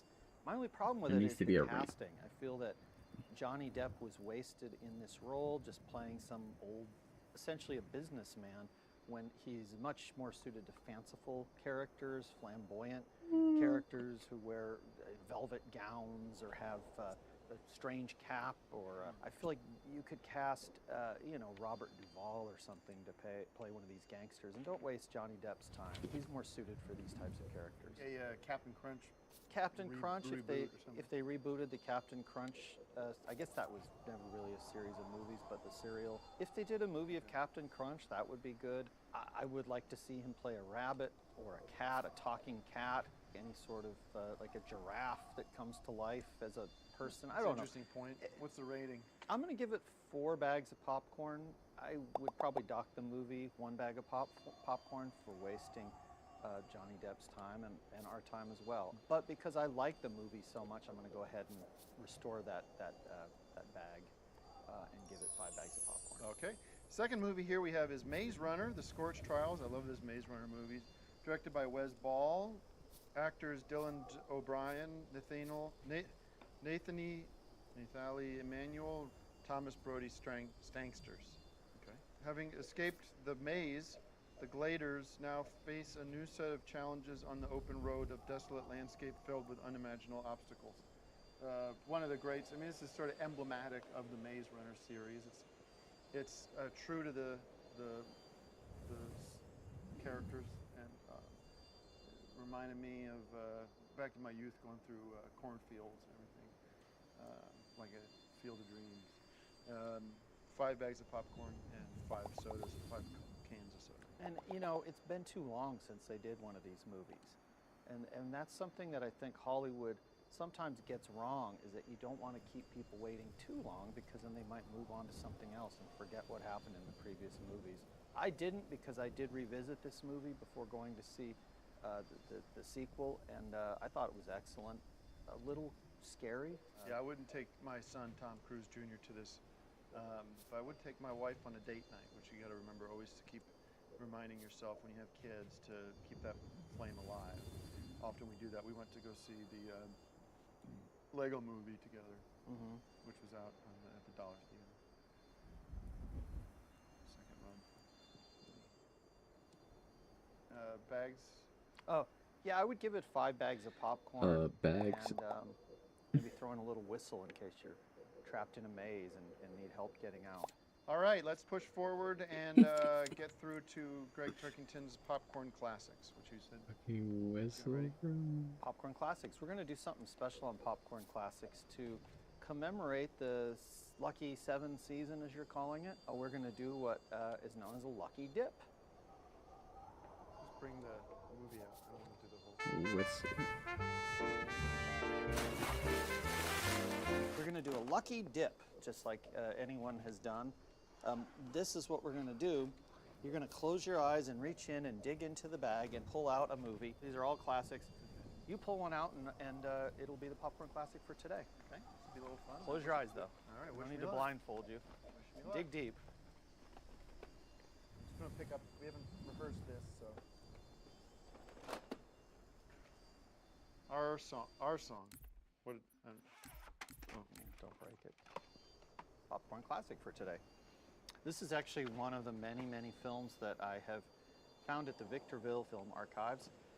It's a contemporary teen movie, coming-of-age tale set in Brooklyn, and looks like... Okay, thank you for that. All right, well, I don't know if we'll probably cut this for next week. I haven't seen this. All right. But it's from 2001, stars Kerry Washington, Ann Simpson. Just forget it. Put it back. Forget. Well, I mean, I want to do the segment. I see the Bodyguard. We all know that one. Yeah, Whitney Houston, Kevin Costner. That's your Popcorn Classic. Okay. Well, I'll see you next week, and that'll be it for us on Cinema. So, see you next week. I'll probably see you on Saturday. Are you going to Dr. Luther's part? Ayaka sent me an invite to Dr. Luther's wellness party. I'm not going to that. I've got recording dates set up. It's free I'm food. going to be recording from probably Friday night till Sunday night. Blocking myself in, just getting this 3 songs. Did you tell Ayaka? She knows what I'm doing. But enjoy it. Have fun. I'm sorry. I just got it. Yeah, I know. Before we start the episode, I need to talk to Tim about something. Hold on a second. We good? No, before we start the episode, Hold on. I want to talk I'll talk to you about it something. after. Ladies and welcome back to another episode of On Cinema. My name is Tim Heidecker, and I'm joined by Greg Turkington from the Victorville Film Archive. Hey guys, good to be here and bringing in some movies from the archive today for our Popcorn Classic. Sorry about that. I was running a little late. Just got back really just about 15 minutes ago from San Juan Capistrano, where I spent the weekend marathon session recording the Decker new song from Decker, the band Decker, and this is the demo. It's pretty much finished, and I wanted to let everyone's been asking me when are we going to be able to hear it. I'm going to guess what, you're going to be able to hear it right now. This is called Empty Bottle. I had an interesting weekend too, and I wanted to talk to you. I am in the middle of a sentence, and you interrupted me twice now. It was an insane, great experience. Axiom Studios, a man named Axiom, who I met through at Guitar Center. He recorded and mixed the whole thing, played drums on it, and he helped me with some of the instrumentation, drumming, and some of the guitar playing. I actually played lead guitar on it. I've obviously got my ears pierced because it was one of these rock and roll weekends, these legendary weekends. That was insane. It was so much work, but also work and play mixed created this incredible piece of music that I'm so proud of. It makes the song I did before, My Values Are Under Attack, sound like shit. This is going to be a #1 song on Billboard. So, I know this show's Where about can movies. people hear it online, and then let's get to the movies. My show, I'm going to do things my way. This is going to be a debut right here. Normally we talk about movies, but we're not going to talk about movies today. We're going to listen to music, and we're going to appreciate the work I did this weekend. So, someone want to play this? Here, put it on. And listen to this. Wait till you hear this. It sounds like, I don't know who. Great. Ladies and gentlemen, this is the world premiere of my new song from the band Decker, is Empty Bottle. Take it away. Play the song.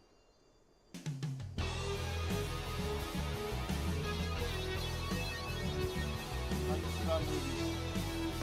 Like I said. I'm like an empty bottle, drained of everything left in my mind. Checking out life on the dark side, riding down the road till the end of time.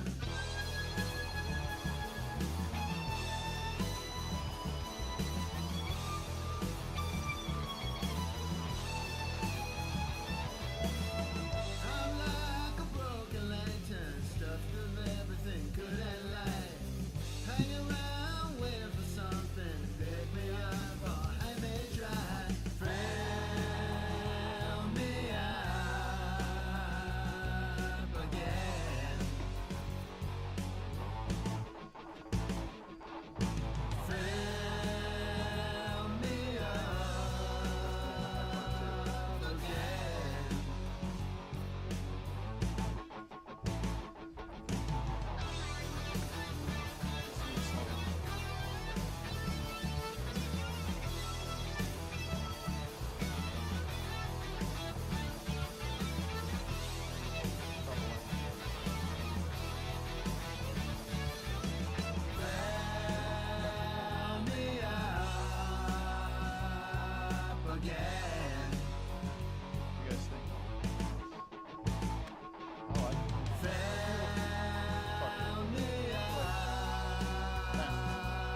again.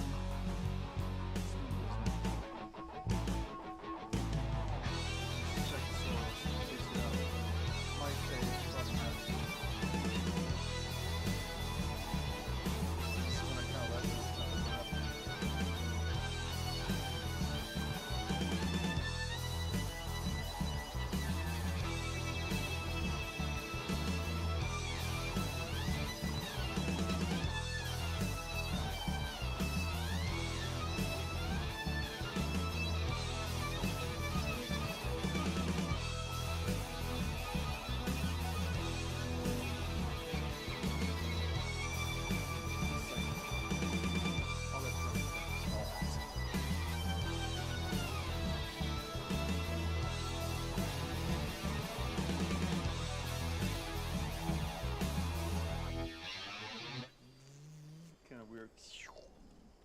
And that kind of fades out. We'll do like a cross mix to the next song, depending on what that next song is. What'd you think? How many bags of popcorn are you gonna give that one? I think instead of spending the weekend making that music, you should have come to the picnic that you were invited to by Ayaka's boss, Dr. Luther.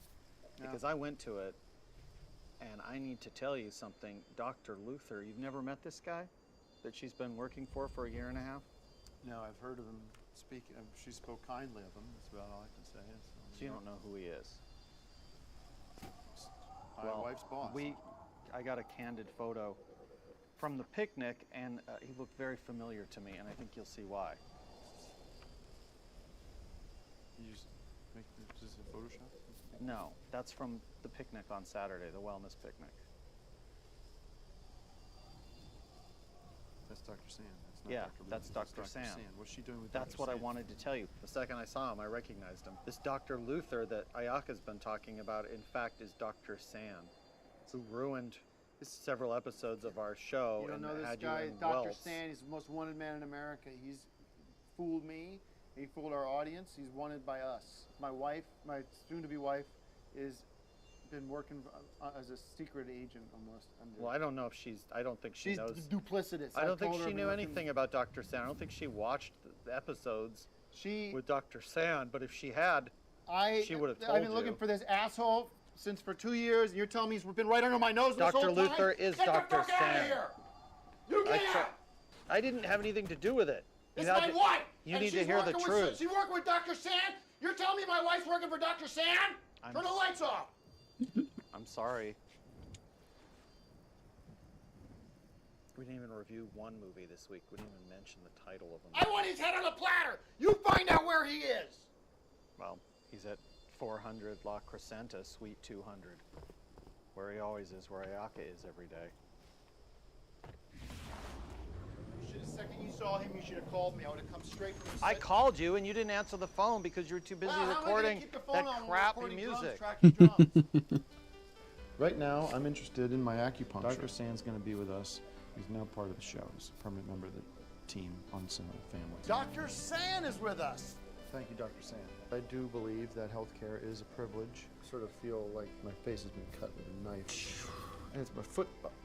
Mr. Disrespectful of Dr. Sand. Well, I don't really care about Dr. I Sand. have they call a stage 3 infection on my face from Dr. Sand's needles. If anybody out there knows where he is, may he be found and arrested, and prosecuted, put in jail. Dr. Luther, you've never met this guy that she's been working for a year and a half? She would have told I've been you. looking for this asshole since for 2 years, and you're telling me he's been right under my nose this Dr. whole time? Luther is Get the Dr. fuck outta Sand. here!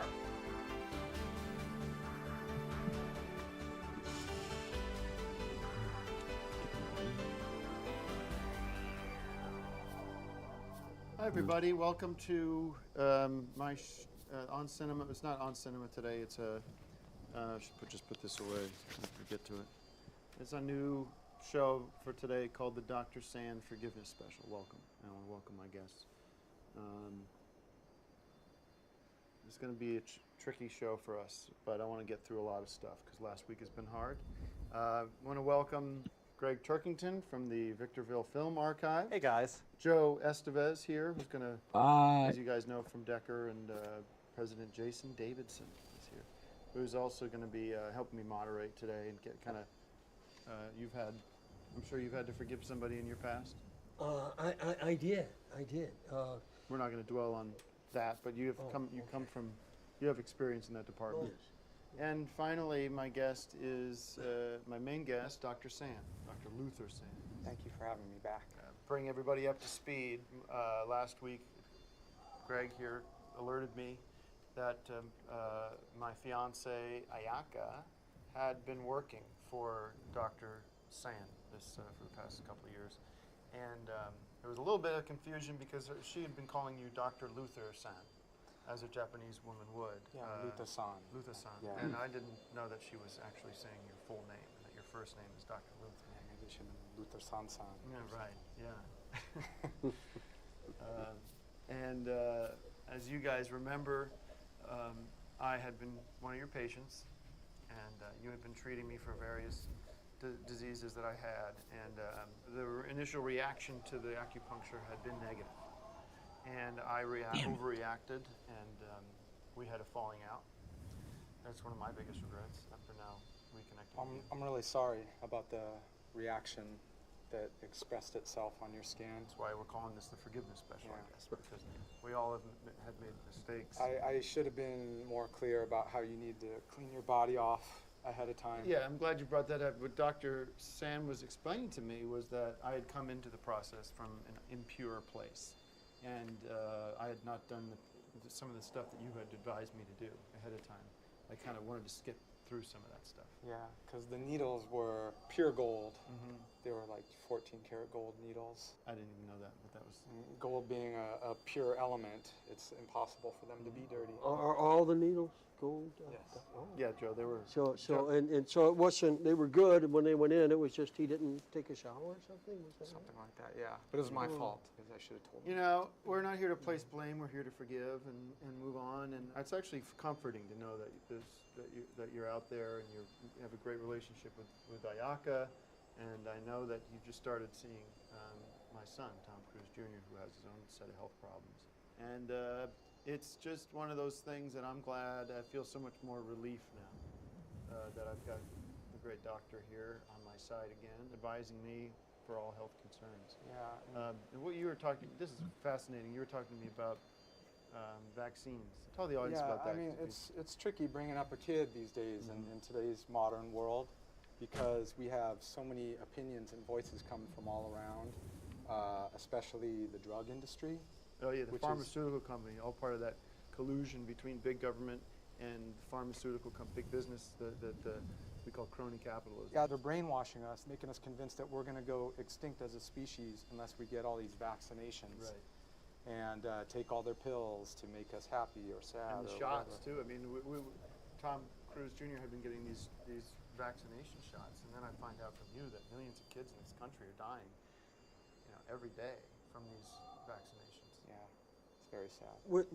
I was reading the other day, coincidentally, that if you don't take a shower for 3 or 4, even 5 days, that's a good thing in the body. So I was just thinking that we're not talking about the cleanliness thing right now. Okay. We'll move on from that. I just want to say, I seek your forgiveness for the way I sort of threw your name through the mud.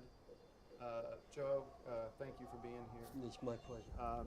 And hopefully you can forgive me. Yeah, my forgiveness is all yours, and I accept your forgiveness, and it feels really good. Yeah, it was hanging over my head for years, this idea that this guy was out there who was trying to kill me, And here you are, as I knew you were, a good doctor, a great doctor, a man that cares about his patients.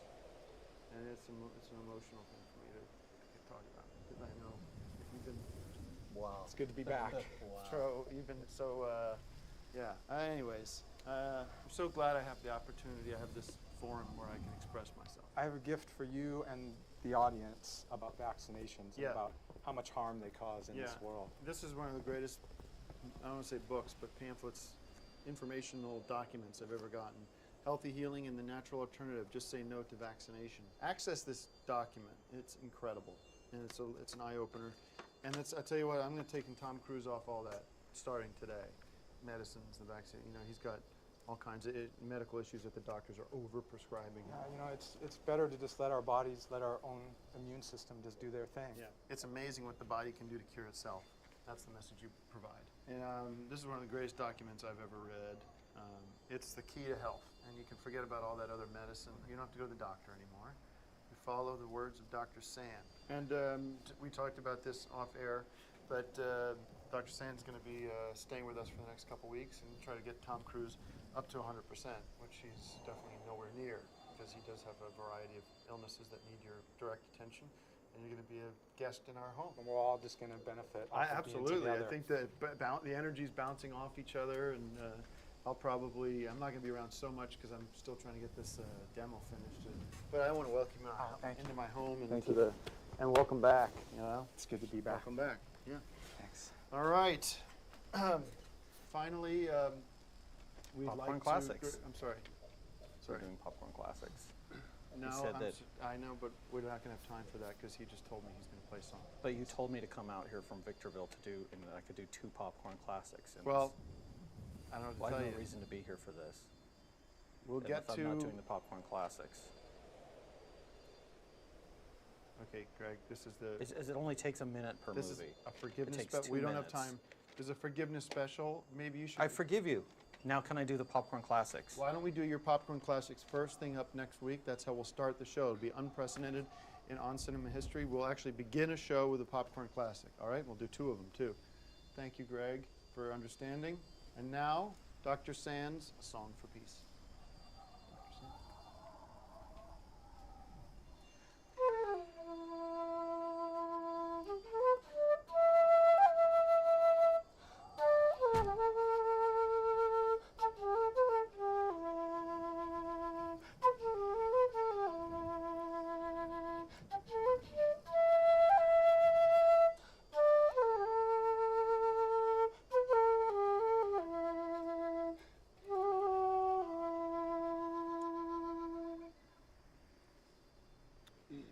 Beautiful. Thank you, Joe. Thank you very much. My pleasure. And we'll be back next week with movie reviews from On Cinema. Hey everybody, welcome back to another episode of On Cinema at the Cinema. We're back. Thank you for bearing with us last week. And by the way, I don't know about bearing with it, was one of the highest rated episodes of On Cinema history. But we are back doing what we do best, reviewing movies that are coming out this week. My guest from the Victorville Film Archive is Greg Turkington. Hey guys, welcome to the show, and we're going to kick things off today with a Popcorn Classic, as promised last week. Okay, get that over with.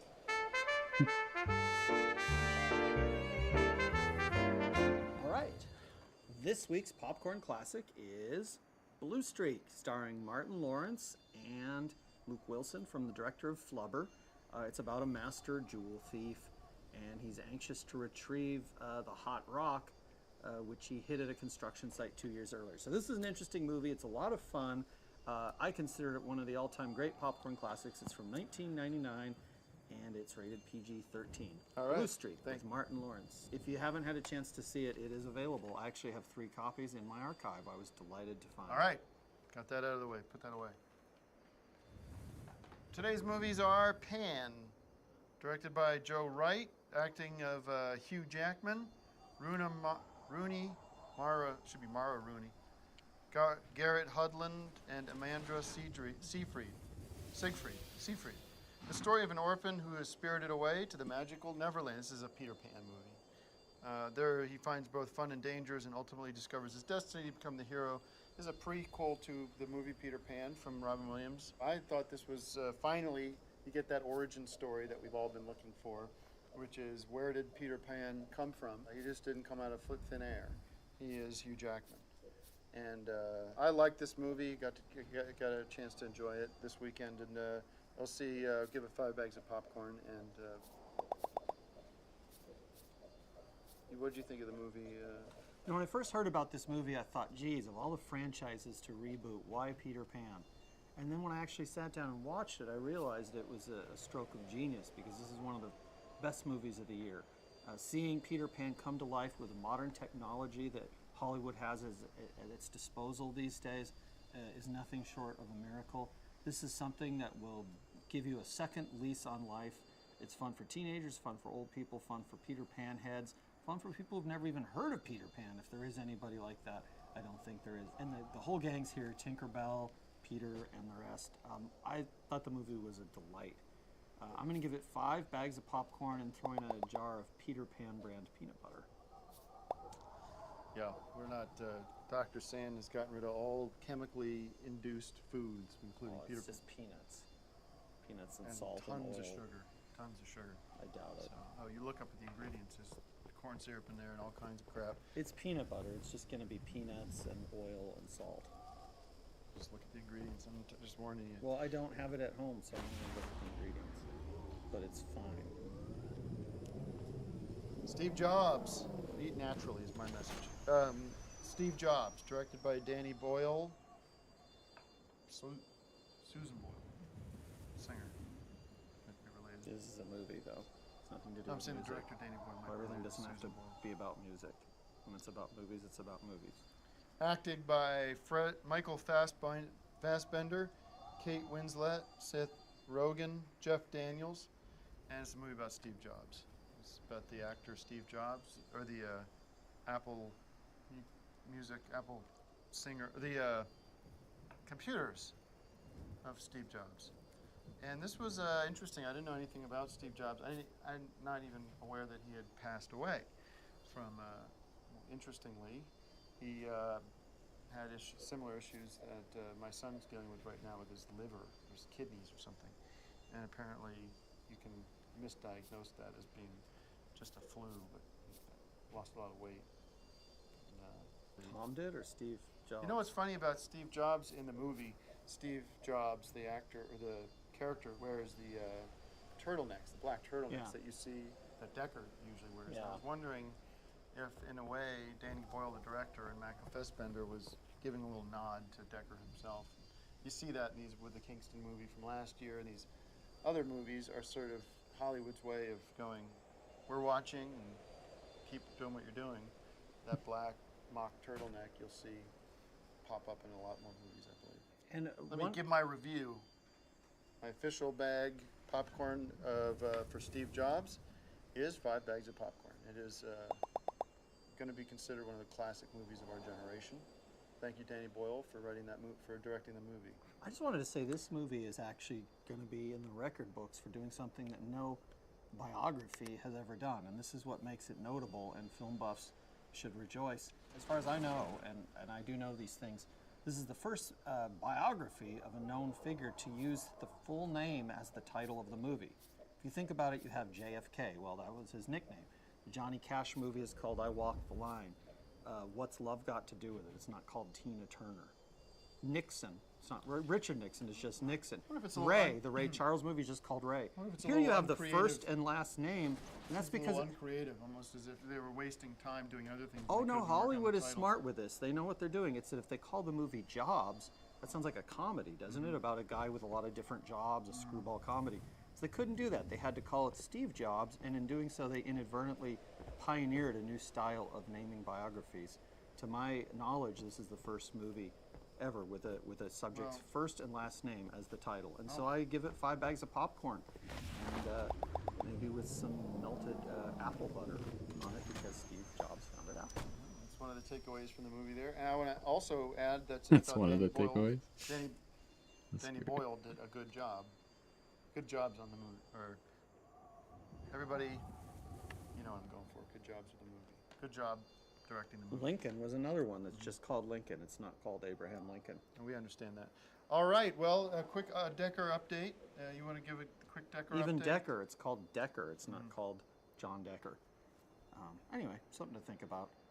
Decker update. Yes, we have shot most of the scenes for the first 4 episodes using some of the guest stars, some of the other cast. I have not been We're- on set yet, so I don't know what you've been Well, shooting. you know, this is how the real movie makers do it. You don't have to shoot things in sequence with everyone there. You shoot out some actors, you bring in other actors like yourself at their convenience, and we'll get all your scenes. No one will ever be able to tell that you weren't there every second of the shoot. Well, I'm coming in next couple of days. Saturday, 6 a.m., Yep, and, be on set. I'll be there. Been working with Joe Estevez, who's back as President Jason Davidson. Things haven't changed that much. And I'm going to give you as much time as I can. You know, he got some issues with Tom Cruise. He's going to be coming along too, I understand. We're going to be. It's going to be a long day because you've got a lot of scenes, but I think we can do them in one day because we've got this plotted out. It's not like in Hawaii where everything was kind of slipshod.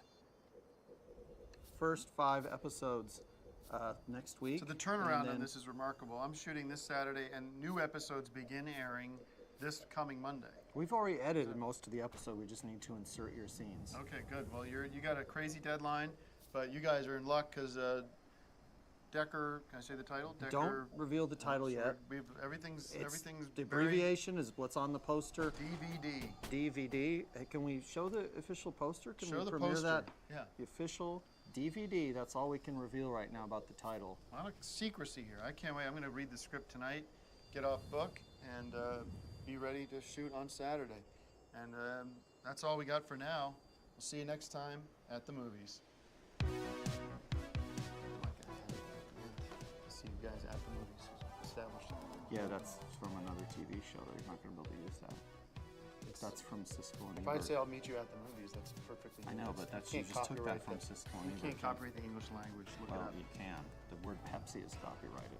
It's a made-up word. It's common use. You won't be there at 6 a.m. 6 a.m. on Saturday.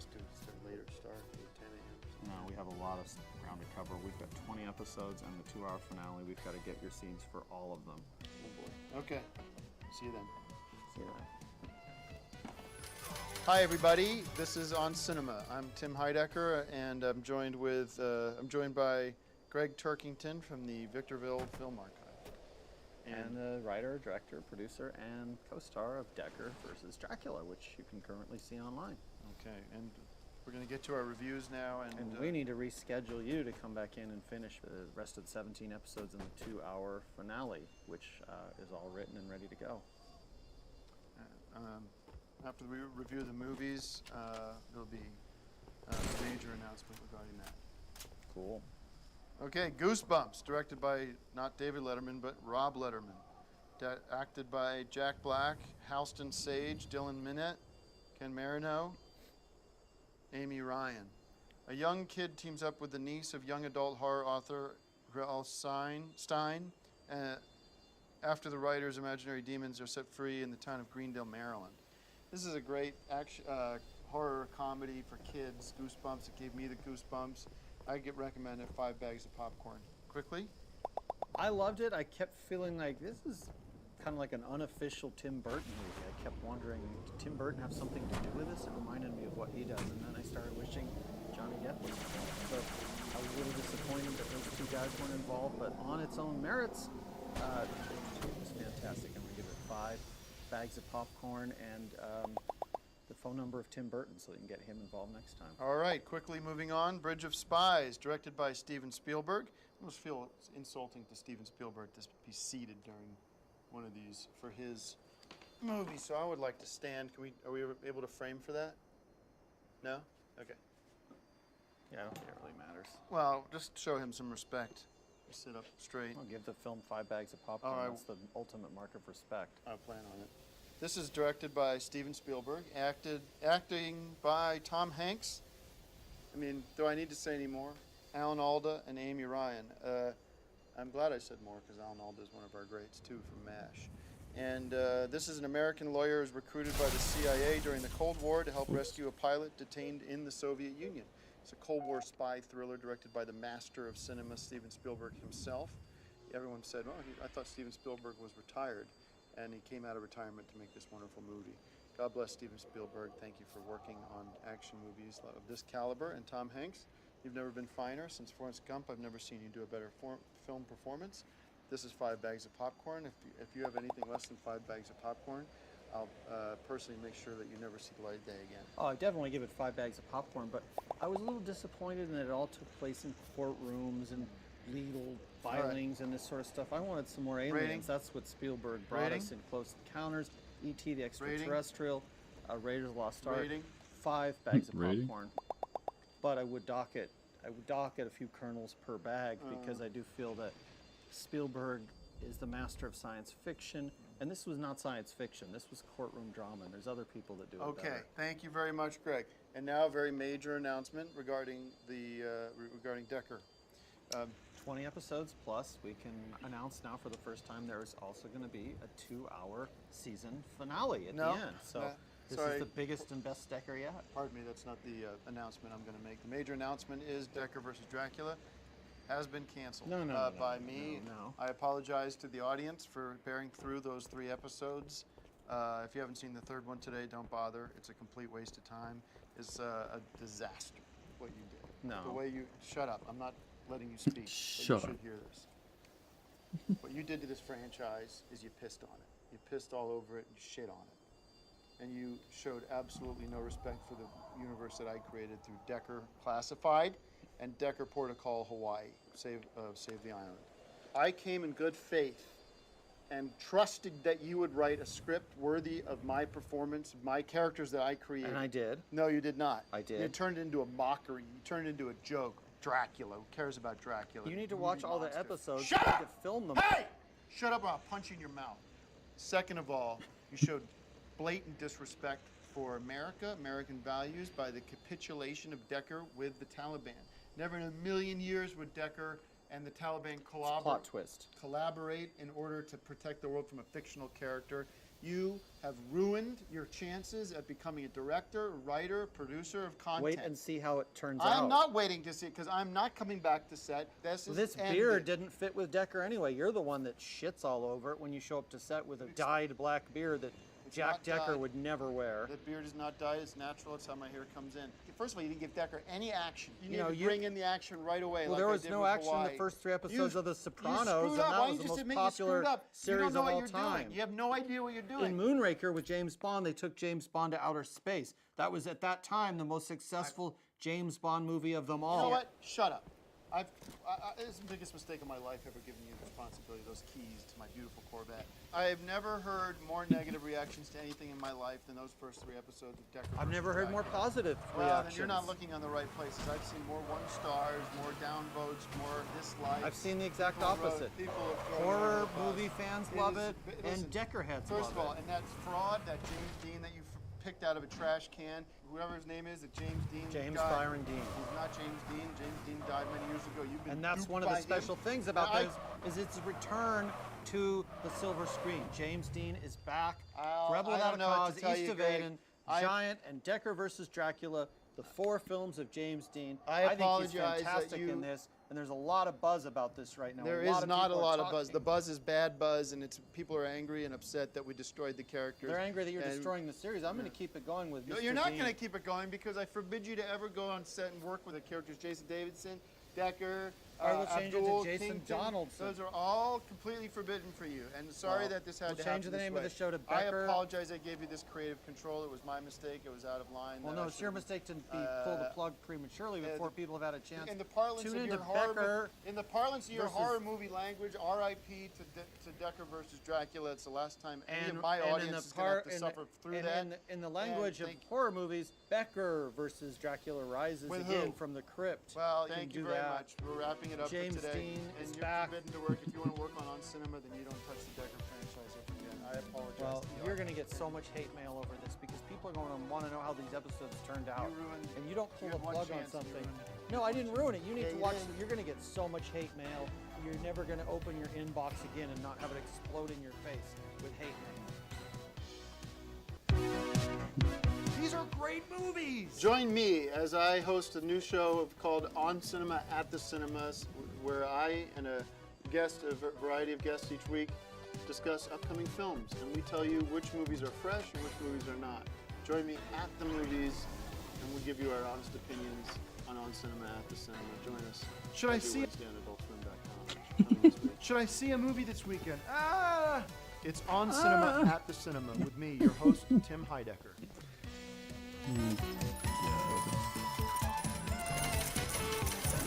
Lucky 7 means Casino Edition. Hey everybody, welcome back to another episode of On Cinema at the Cinema. I'm your host, Tim Heidecker. What a special show we have for you today. It is season 7, lucky season 7, and this is the episode number 7, 707. So it's going to be a special casino-themed episode of the show, which I thought would be a fun thing. I'm not going to talk about the movie Casino or anything, just introduce some casino-style games and have fun with the idea that how lucky we are to be doing this great show and how lucky you guys are to be with us every week. let's kick it Why- over. Why do you think they're still Hold watching on, after you interest- canceled hold on. Decker versus Dracula? There's probably nobody watching this anymore. I'd like to welcome my guest, Mr. Sour Grapes himself, from the Victorville Film Archive, Greg Turkington is with us. Hey guys, and it's kind of ironic that it's the lucky episode because the audience is unlucky in that if they tuned in to see movies reviewed, they're probably not going to. They're going to see irrelevant casino gambling and personal problem discussions. Incorrect. I've got the movies right here. We're going to get to them and then get to these very simple games. So we're going to do a Stump the Buff and another surprise at the end. You're going to enjoy it. Here's one game that I just wanted to, as long as it's game time. How about everybody get on Twitter and tweet at Tim Heidecker, bring back Decker versus Dracula, because we all loved it, and he is the one who has somehow managed to halt production. It's temporary. We will be back with the other episodes, but for now, it's been halted. Here's a that's fun game. canceled. Who can send the most tweets at Tim Heidecker No, saying, don't bother. 'Cause I bring don't back listen. I don't pay Decker attention versus to the Dracula? Court That's of a- public opinion, by the way. It doesn't matter. What matters is quality, and that's why we'll never see another episode of Decker versus Dracula. Thank you, Greg. Today's we're going to be talking about Gem and the Holograms, directed by John M. Chu, starring Juliette Lewis, Stephanie Scott, Ryan Guzman, Molly Ringwald from Molly Ringwald movies. As a small-town girl catapults from underground video sensation to global superstar, she and her three sisters begin a journey of discovering that some talents are too special to keep hidden. This is a classic, in my opinion, one of the great classics of all time, Gem and the Holograms. It's based on a cartoon from when I was a kid, and I loved this movie. It was a great throwback to the old times, remembering some of those great Gem songs. They were kind of like the Bangles or the groups like that. I give it 5 bags of popcorn. Yeah, I mean, it's kind of like a Star is Born type of scenario, but with animated characters who now come to life. So it's interesting. I'll give it that. I'll give it 5 bags of popcorn as well. Great. And second one is Paranormal Activity, The Ghost Dimension. They can keep making these for as well as I care. I'd watch every single one of them. And then you'd pull the plug on them after 3 of them so that people never found out how they ended. Directed by Gregory Plotkin, acted by Olivia Taylor Dudley, Chloe Sezengeri, and Britt Shaw. Another installment in the Paramount horror franchise guaranteed to shock all viewers. And that is true. It is one of the, talking about jumping out of your seat. I felt like I was going to, the word I like to use for it is spine tingling. And it was really wonderful. I love a good horror movie. You know, not something that really gives you a spook. Not Like the Dr. Sand Forgiveness special. That was a horror movie. Well, it's take anything over some old, you know, like when they take these old Dracula movies and try to reboot this old tired guy in a tuxedo. We're not going to get into that. No, you won't let us. You won't let us see the remaining episodes. Honestly, when he got that beard, I didn't think he was right to play Jack Decker anymore. But he did anyway, and it was a disaster. But it's certainly not my fault it was a disaster. You're the lead actor, and you refused to show up for more than a few hours, gave a piss-poor performance, and then pull the plug and have a tantrum like a crybaby, like little Tom Cruise Heidecker would, because people liked it better than they liked Decker Hawaii. Just like somebody has to pay to get cast in the Fantastic Four because somebody else got cast in Ant-Man. It's just professional jealousy, and it's just destroying this franchise here. But I think that if you would let the other 17 episodes plus the 2-hour finale actually get completed and air, you might find that you get some awards. I just want to say thank you to Dr. Sand, who's been has me on this powder called Relax, which I take twice a day. And what it does is it takes all that crap energy that comes this way, all that negativity, all that vitriol. What's more negative than pulling the plug on a show that all these people depend on for their livelihood and to be entertained by? That seems pretty negative. Well, I've never been more calm and more at peace than I am right now as you flap off at the mouth. And I suppose it's sort of just rolling off me, that powder is unbelievable. If you're ever in stressful situations, take a spoonful, put it in water or juice. And so the moral of the story is instead of watching Decker versus Dracula and finding out an interesting story with an interesting ending and some twists and turns. Instead of that, just take some weird drugs from some quack doctor who's been discredited. You done? Because I'd like to move on to the fun games. Your show got canceled. It's time to move on. Lick your wounds, get up off your ass, and make something of your life. Choices have been made, and I'm living with them. James Dean fans are furious too. And Sure if you are. hang out in James Dean message boards or chat rooms, James Dean fans, we're looking forward to seeing the first James Dean performance since 1955. I mean, this is a piece of history that essentially you aborted. Am I going to send you back to Victorville and block you up in your viewing station, or are you going to play along and be a good sport and be my guest on the show? Or do you want to leave? I'll finish the show. I thought. Let's get into these casino games and we can go home. Are you ready to play Stump the Buff?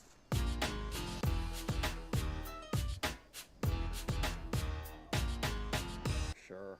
Okay, Stump the Buff. Because it's lucky number 7 here, these are all questions that have to do with the number 7. Number 1, what 1995 thriller starred Brad Pitt and Meet Joe Black.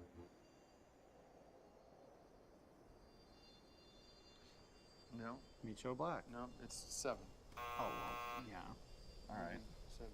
Well, that's a trick because the game is called 7. Why would the answer be the same thing as the game? Obviously, no one's going to guess 7 because it's too ridiculous that you would use that. Well, I was clear that the answers were about 7. And that Brad the Pitt name. was in Meet Joe Black and came out in 1990. What 1954 film directed by Stanley Donen and starring Jane Powell and Howard Keel won the Academy Award for Best Score? 7 Brides for 7 Grooms. No. Yeah, with Howard Keel, 7 Brides for 7 Grooms. You're very close. It's 7 Brides for 7 Brothers. That's the British title in America. It's called 7 Brides for 7 Grooms. Okay, it's 0 for 2. No, because the British title, we're in America. We're going by the American titles. America, I think it was called 7 Brides for 7 Grooms. Okay, we'll look that up and see if there's any accuracy to that. Find out. Well, this is the wild card question. As they do in Vegas, they've got the wild card. And I thought that was kind of neat. This is an interesting question. It actually concerns us here at On Cinema. What is the lowest rated film in On Cinema history? So the question is, what film got the lowest rating in the history of On Cinema? It was that One Direction documentary that you and Ayako went to. No, sorry, hated that got 5 bags of popcorn. No, I hated it. It wasn't even a No, movie. no. We have a scale. If we add them both up, if we give 5 bags each, you'd have 10 bags of popcorn. One Which- Direction got No. 0. I mean, I wouldn't have given that anything. It Well, wasn't, I give wasn't 5 even a bags movie. of popcorn. So the answer is, with 1 bag of popcorn from this year, this season actually, the first episode was Ant-Man. That was Right.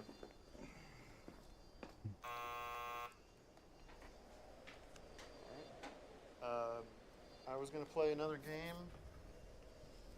I got these on the way in. In the Money, it's called. Let's see. I was going to give one to Greg to play. I'll just see what happens here.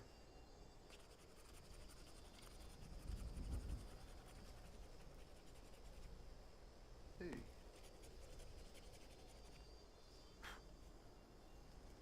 $1,000. All right. See you next week.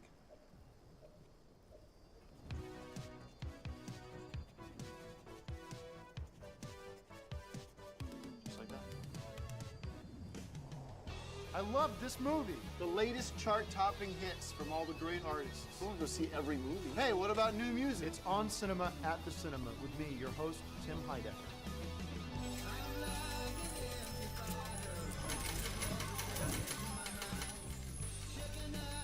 Hey everybody, welcome to another episode of On Cinema at the Cinema. Great to be here. My guest today is drummer, guitarist, producer, band member of mine from Decker is Axiom. Hey guys, pleased to meet you. Yeah, welcome to the show. Yeah, I'm glad to be here. Yeah. That's awesome. It's funny, I was supposed to go down there to do a final mix on Empty Bottle, and I had some issues, of course, up here with Tom Cruise Jr.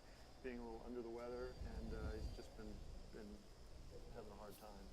And Ayaka's like, you're not leaving, so he comes up here with his mobile rig, and we've been sort of doing that final mix. Yeah. I think it's sounding pretty good. It sounds awesome, man. Yeah. So let's play a little bit of the new mix. 'Cause I think the audience Yeah, will be let's eager to play it. hear what that sounds like. And so just talk about. Yeah, I need some more bass. Brought the bass up. Yeah, like, you know, I wanted to do some things more like front because, you know, all this rap music, it's so like with the high bass, so I wanted to give you that kind of It's like a more modern. Yeah, exactly. Like, you know. Yeah, I like it. I think it's pretty much done. Yeah, totally. Like, it sounds really good. Thank you. Yeah, so you taught me so much about recording. I mean, what kind of software do you use when you're? I use a software called Sonar X1. It's like just, you know, professional software to track audio. Yeah. It's really good one, a professional one. I mean, it costs a lot of money actually. It is, and you do get a good quality sound from it. That's what. Yeah, absolutely. Like, I do this since ages, like since I was a kid. Like Do my you dad. have a label as well? where you Yeah, can I put do it have a together? label. It's located in Europe, and you know, I do some of my business Mhm. here. So I think the news is, you want to kind of get out there is you put out the Decker album. Yeah, we want to make a great album, and we're gonna do it. So I'm now signed on Axiom Recordings out of England, or out of Italy. And so that's kind of big for me. I got a big record deal, and I'm just. I'm happy that you have it. Yeah, thank you very much, and it's kind of awesome. And so you guys can check out the. That's it, right? That's the number one band in America coming next year. As soon as that record comes out. I got a short story. Axiom and I met at the Guitar Center. I was sampling recording gear because I was thinking I was going to have to do this whole record on my own, like I did with Our Values Are Under Attack. And I met you, and we kind of clicked. Yeah, like I was giving you some suggestions because you seemed like you didn't know that much about all that gear. So I wanted to help you. Yeah, Like, I've just been doing it with my laptop and everything. yeah, we are doing like something much better now. You know, if you wanted to succeed and really do something that is going to bring you to the top, you have to, you know, take it to another level. Yeah, exactly. It's nothing. You can't do it by yourself. Like, no way. You need someone that has a certain, you know, amount of experience. Yeah. We're gonna get to. Did you see Audubon? It came out this week. It's Aaron Creevy with actors Anthony Hopkins. No, not really. I mean, we've I been will. so busy. I mean, I've been sitting yeah, exactly. Like, that's what happens when you have to mix a song. You have to listen to it Yeah, over. like- Start over. Now we're gonna adjust the bass a couple dBs. Exactly. So. What do you think about for live when we're gonna do this live? We have to get a whole band put together, or more people than just the two of us, because I think you'd want to. It depends. Like, a lot of people are like using a lot of backing tracks nowadays, so we can think eventually about that. Like, do you see us doing like tours and that kind of thing? Oh, absolutely. I mean, what we're working now, it's really good. Yeah. So I don't see how this is not going to happen. Honestly, like, it's so good. So world tour. And Scout's Guide to the Zombie Apocalypse, didn't see that either. It's got Patrick Schwarzenegger in it, who's Arnold Schwarzenegger's son. Familiar with him? I've never heard of this guy. You've heard of Arnold Schwarzenegger, of course. Yeah, of course, but Yeah. never heard of his son. But I like this one a lot, and I give it 5 bags of popcorn. And oh wow. And this is cool. I'm glad you were able to fill in. We had a problem with our other absolutely. guest, and I want to get a picture of me signing the record contract. Sure. It's something you have to do, right? Yeah. To, you know, We'll then go you sign post, the contract, and we'll go out and celebrate, have a big dinner, go to the Chateau and you post Marmont. a picture on Instagram. Say, welcome to the new machine, Rock and Roll 2.0, Decker. And that's how you're going to know my name from now on, is the greatest rock groups in the world, touring everywhere around the world, playing Wembley Stadium. Empty Bottle will be, I guess, our first single, unless we record something better. So Empty Bottle, you guys heard it here first. Thanks for watching. Bye. We'll go and take some stills, the two of us, we can put it some. Like, what do you mean? Sorry. For pictures. All right, sure. Let's do it. I totally want it. Hey guys, welcome to another episode of On Cinema at the Cinema. I'm your host today, Greg Turkington, filling in for our usual co-host, Tim Heidecker, who unfortunately is not able to be here. The bad news is there's been a family emergency with little Tom Cruise Heidecker, his son. We wish Tom the best of health. I don't have the details about what's going on. I just found out that they were called to the hospital with little Tom. So we all send him our best wishes. I'm filling in as the guest host or co-host or host for the episode. As you know, I was the host for this show in the past, and so I feel very comfortable stepping back into those shoes. We had a second emergency in that when Tim left, he didn't leave me the passcode to get into the studio where we normally film On Cinema at the Cinema. And so fortunately that emergency has been squashed because I consented to shoot the episode here at the Victorville Film Archives. Anyone who's a regular watcher of the show knows that I have been curating and maintaining one of the largest film archives in North America here in Victorville, California. This is just the screening room where we dub the tapes and catalog the tapes and that sort of thing. Next door, and I'll show you a little bit later, is the actual archives where the films are stored.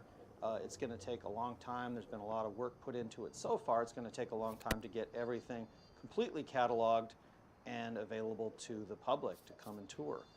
So we'll keep you posted on that. Today is an exciting day. It is the day in which I finally get to review a movie that I've been looking forward to all year. James Bond in Spectre. This is directed by Sam Mendes. It stars, of course, Daniel Craig, James Bond, Christoph Waltz, Ralph Fiennes, Monica Bellucci, Léa Seydoux. A cryptic message from Bond's past sends him on a trail to uncover a sinister organization. While M battles political forces to keep the Secret Service alive, Bond peels back the layers of deceit to reveal the terrible truth behind Spectre. And if you followed the Bond movies, and if you haven't, I would be surprised if you were watching On Cinema at the Cinema, because this is the known refuge for Bond heads. You know that Daniel Craig is possibly one of the best Bonds yet. This, I think, is the best of the Daniel Craig Bond movies, possibly of all the Bond movies. I think this is the first Bond movie in which you're going to see an Oscar awarded for Best Picture, but not the last. Once they uncork that bottle of champagne, I think future Bond movies will also get the Best Picture nomination and the statuette as well. So I'm going to go ahead and give this 5 bags of popcorn and throw in like a coffee cup, styrofoam coffee cup that you would have in your car, but it secretly has a tracking device, because that's what Bond is great at, gadgets. And because Tim's not here, we're going to do sort of an estimated or projected rating for him. I believe that Tim would love this movie. It's very similar to his own Decker, and I believe that Tim would give this movie 5 bags of popcorn as well. Okay, our next movie today is The Peanuts Movie, and it's directed by Steve Martino and featuring the actors Noah Schnapp, Francesca Capaldi, Venus Schutelis, and Alexander Garfield. How am I gonna get Snoopy to that? embarks on his greatest mission as he and his team take to the skies to pursue their arch nemesis, while his best pal Charlie Brown begins his own epic quest back home. If you've ever read the Peanuts cartoons, you know exactly what this is about. Charlie Brown, Snoopy, the Red Baron, Lucy, Linus, Pigpen, all those great characters are back. And it's interesting to see them in this film in kind of a 3D, or not a 3D, but just it's not as flat as some of the old Peanuts movies. I would also say that, I would also argue that the Peanuts movie is kind of an inaccurate title. It's not the Peanuts movie, it's a Peanuts movie, because movie buffs know that there have been, in fact, several Peanuts movies in the past. I love this movie. I think it's great for children of all ages. I think if you show up with a snobbish attitude and say, well, I'm a little bit old for this, you're going to be surprised that really you aren't. This is a movie everyone could love. The only reservation I have, and this is why I would give it 4 bags instead of 5, is I feel that John Goodman would have been right for the voice of Charlie Brown. This is something I noticed hearing his voice in many great pictures over the years of Blues Brothers 2000 and so on, that I always thought he had the right voice, and if they ever revived the Peanuts franchise, it should be Goodman as Brown, but obviously they weren't listening to me, so they've got Noah Schnapp. But I'm going to go ahead and give the movie 5 bags of popcorn, and I'm going to throw in 5 bags of peanuts. And Tim Heidecker's projected rating, I think, for this would be a great movie for him to bring little Tom Cruise Heidecker to. Tim, if you're watching, we wish Tom the best of health, and when he gets better, you take him out to see this movie. He's going to love it. I project a rating of 5 bags of popcorn from Tim Heidecker and 2 Milky Way candy bars for little Tom Cruise Heidecker, because anyone that knows him and knows the family knows he's always eating Milky Ways. Okay, now we're going to cut to a special segment. It's the special Victorville Archives edition of Popcorn Classics.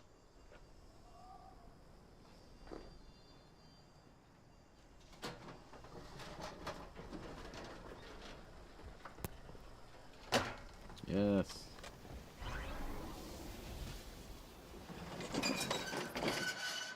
Alright, that's enough on cinema. Cinema, my god. Okay.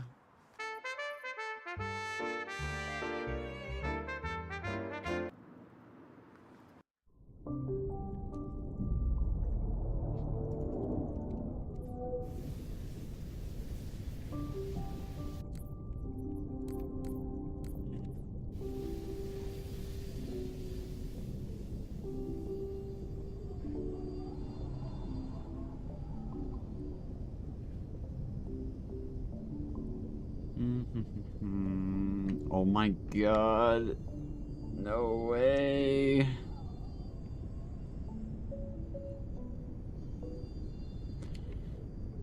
It's like it's meant to be.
Drive it out of here, though?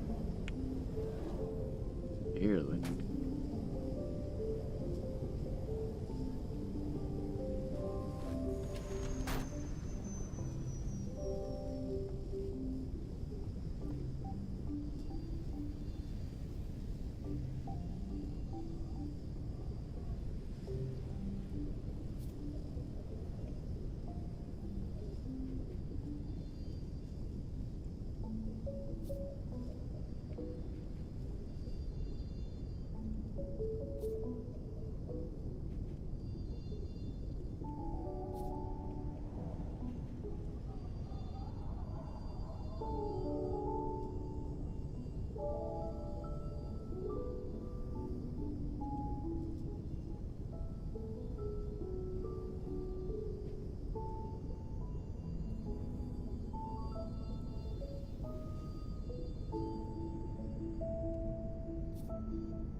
can't do that because it'll cover up the holes.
Only this shit wasn't glowing.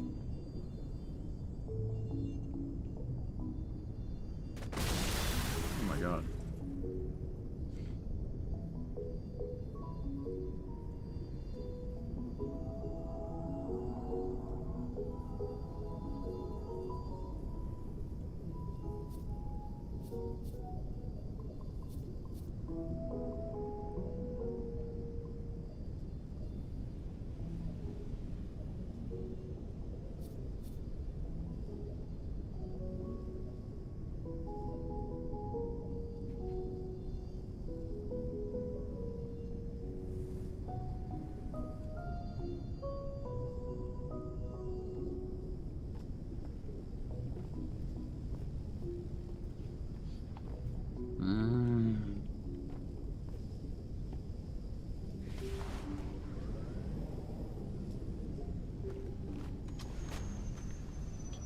Ugly.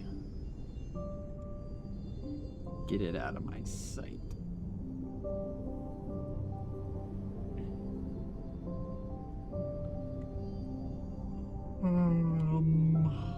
All I could think is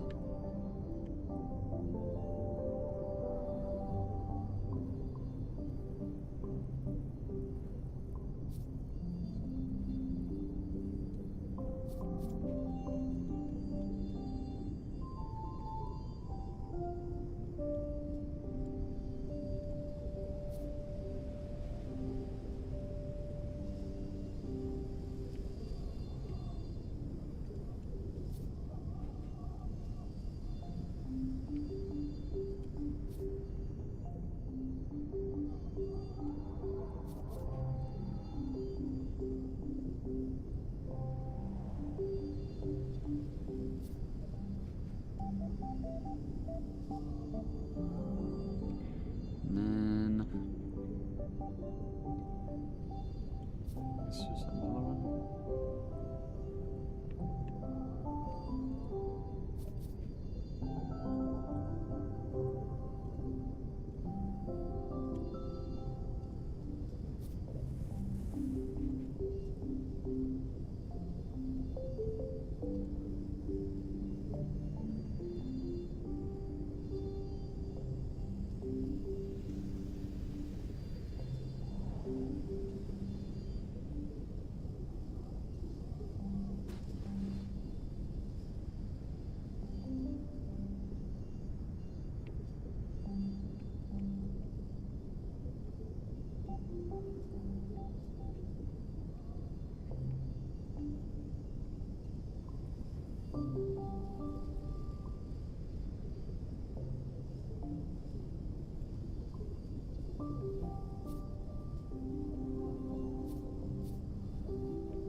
idea what to do with this.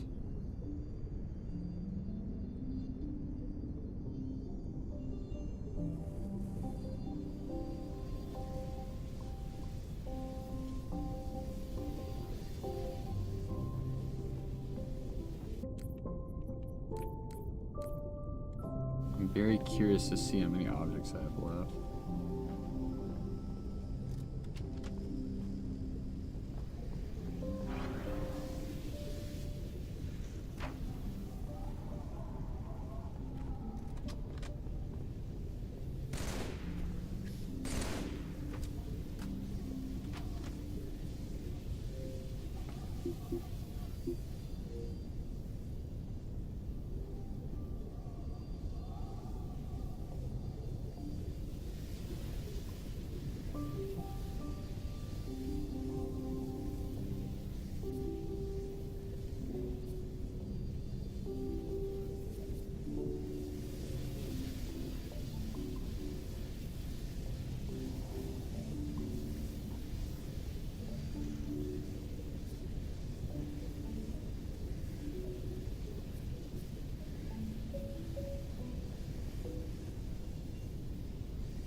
So much, I think I'm going to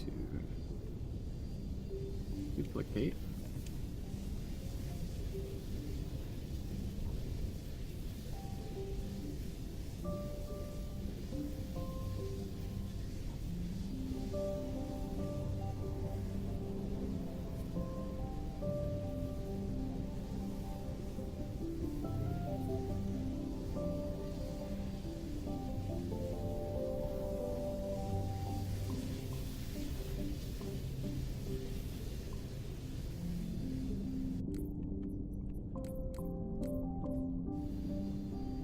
I'm gonna be so mad if it's gonna look like that.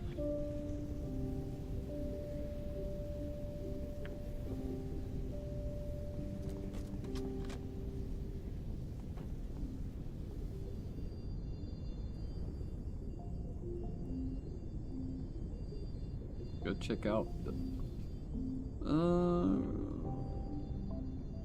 still need to fill this in.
this side.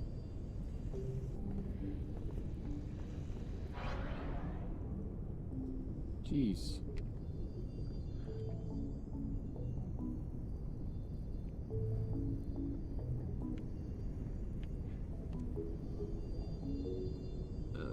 Seems that it needs some adjustments.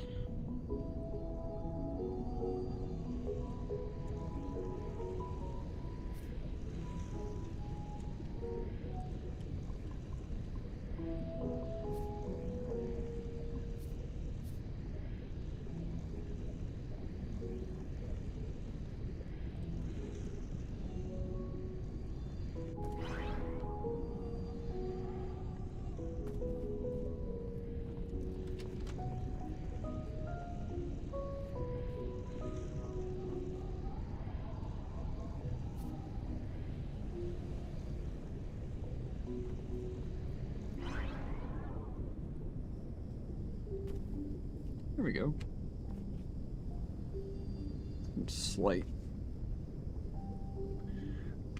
Lightly maneuvered over.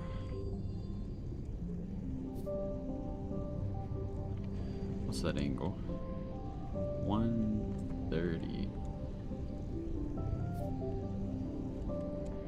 And I might even change these to 130.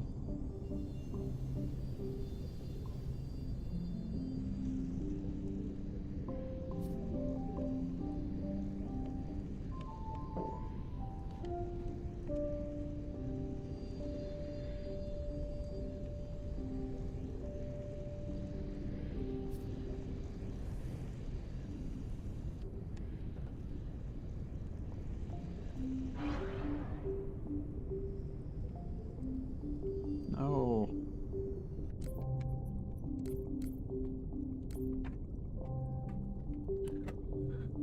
Right back.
No way. Ah, man.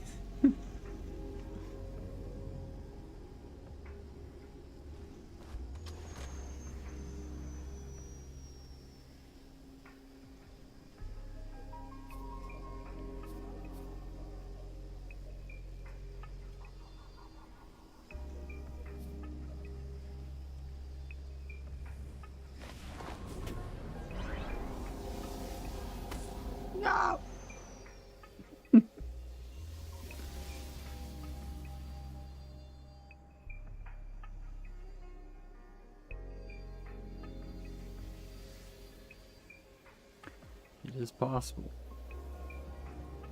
That is very difficult,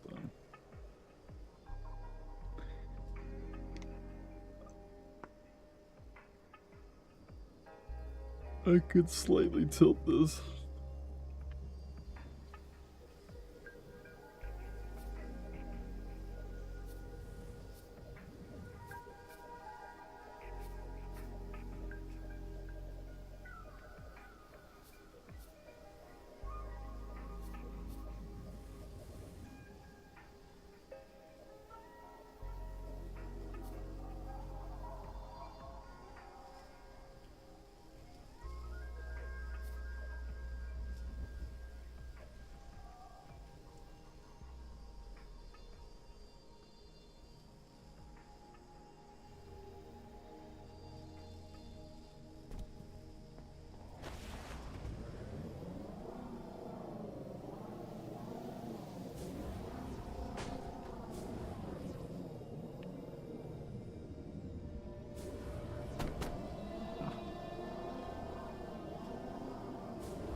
Damn it.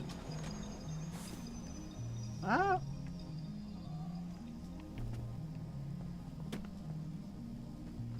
Oh my god, it almost landed up there.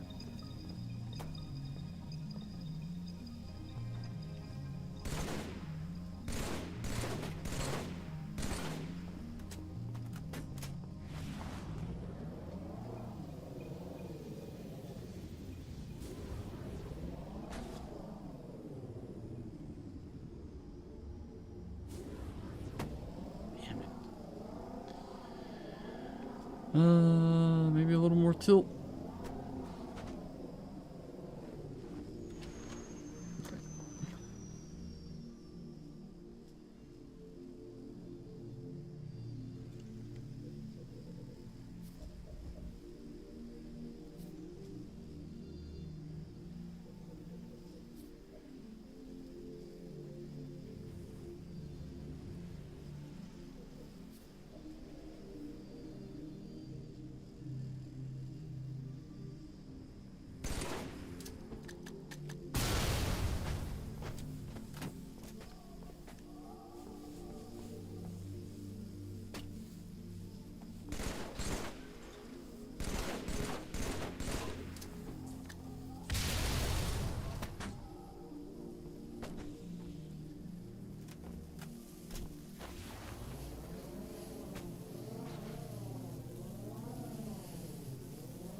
that work?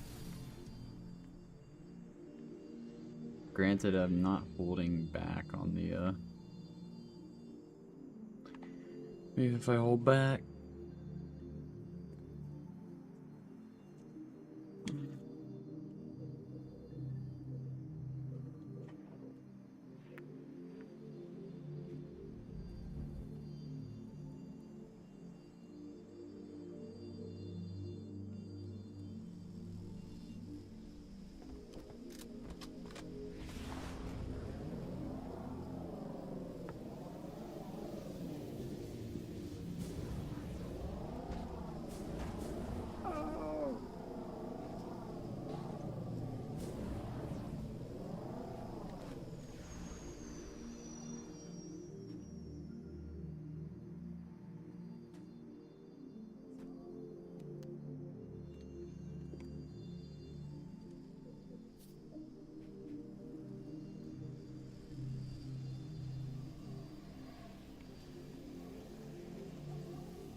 Yes. You can make it across.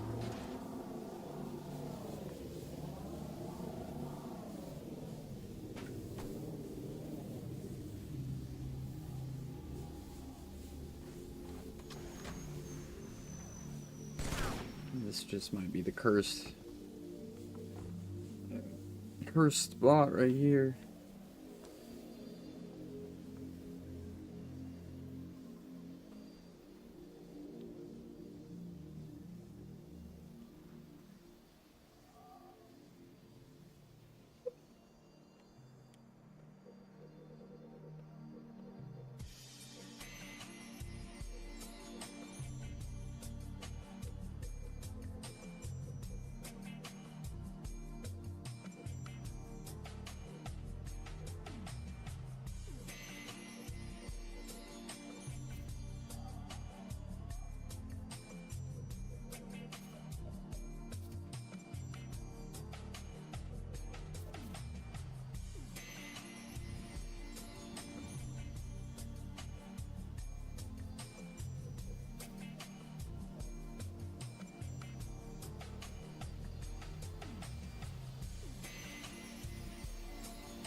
So crooked.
Wait, that one got fixed.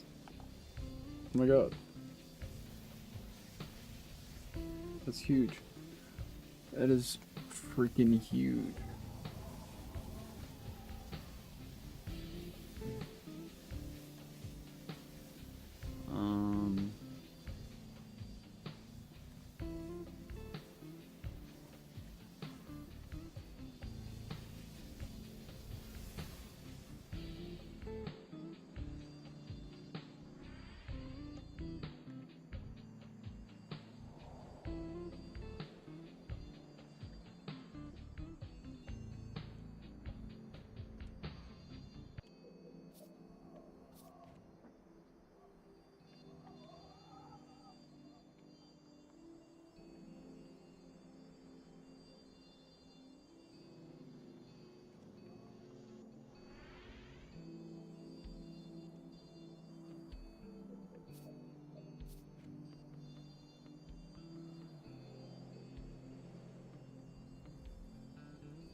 That looks crazy.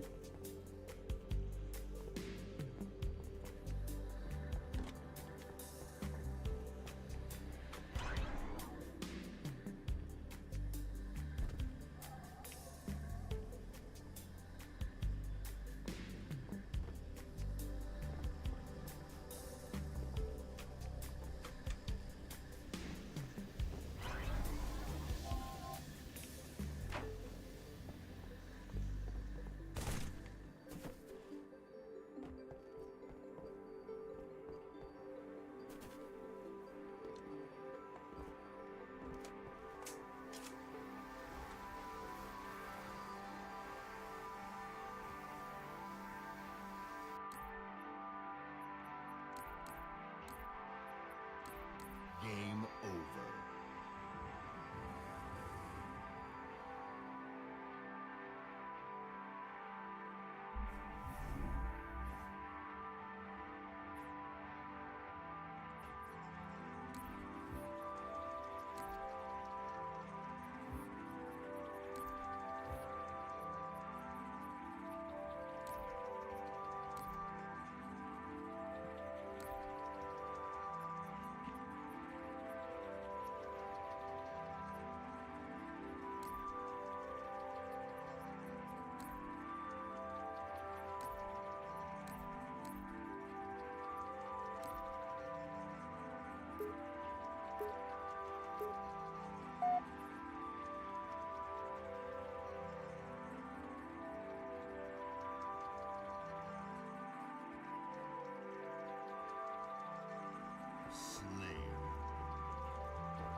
Music.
That's enough. That is enough.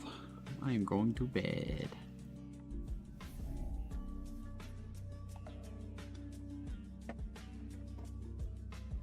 Good night.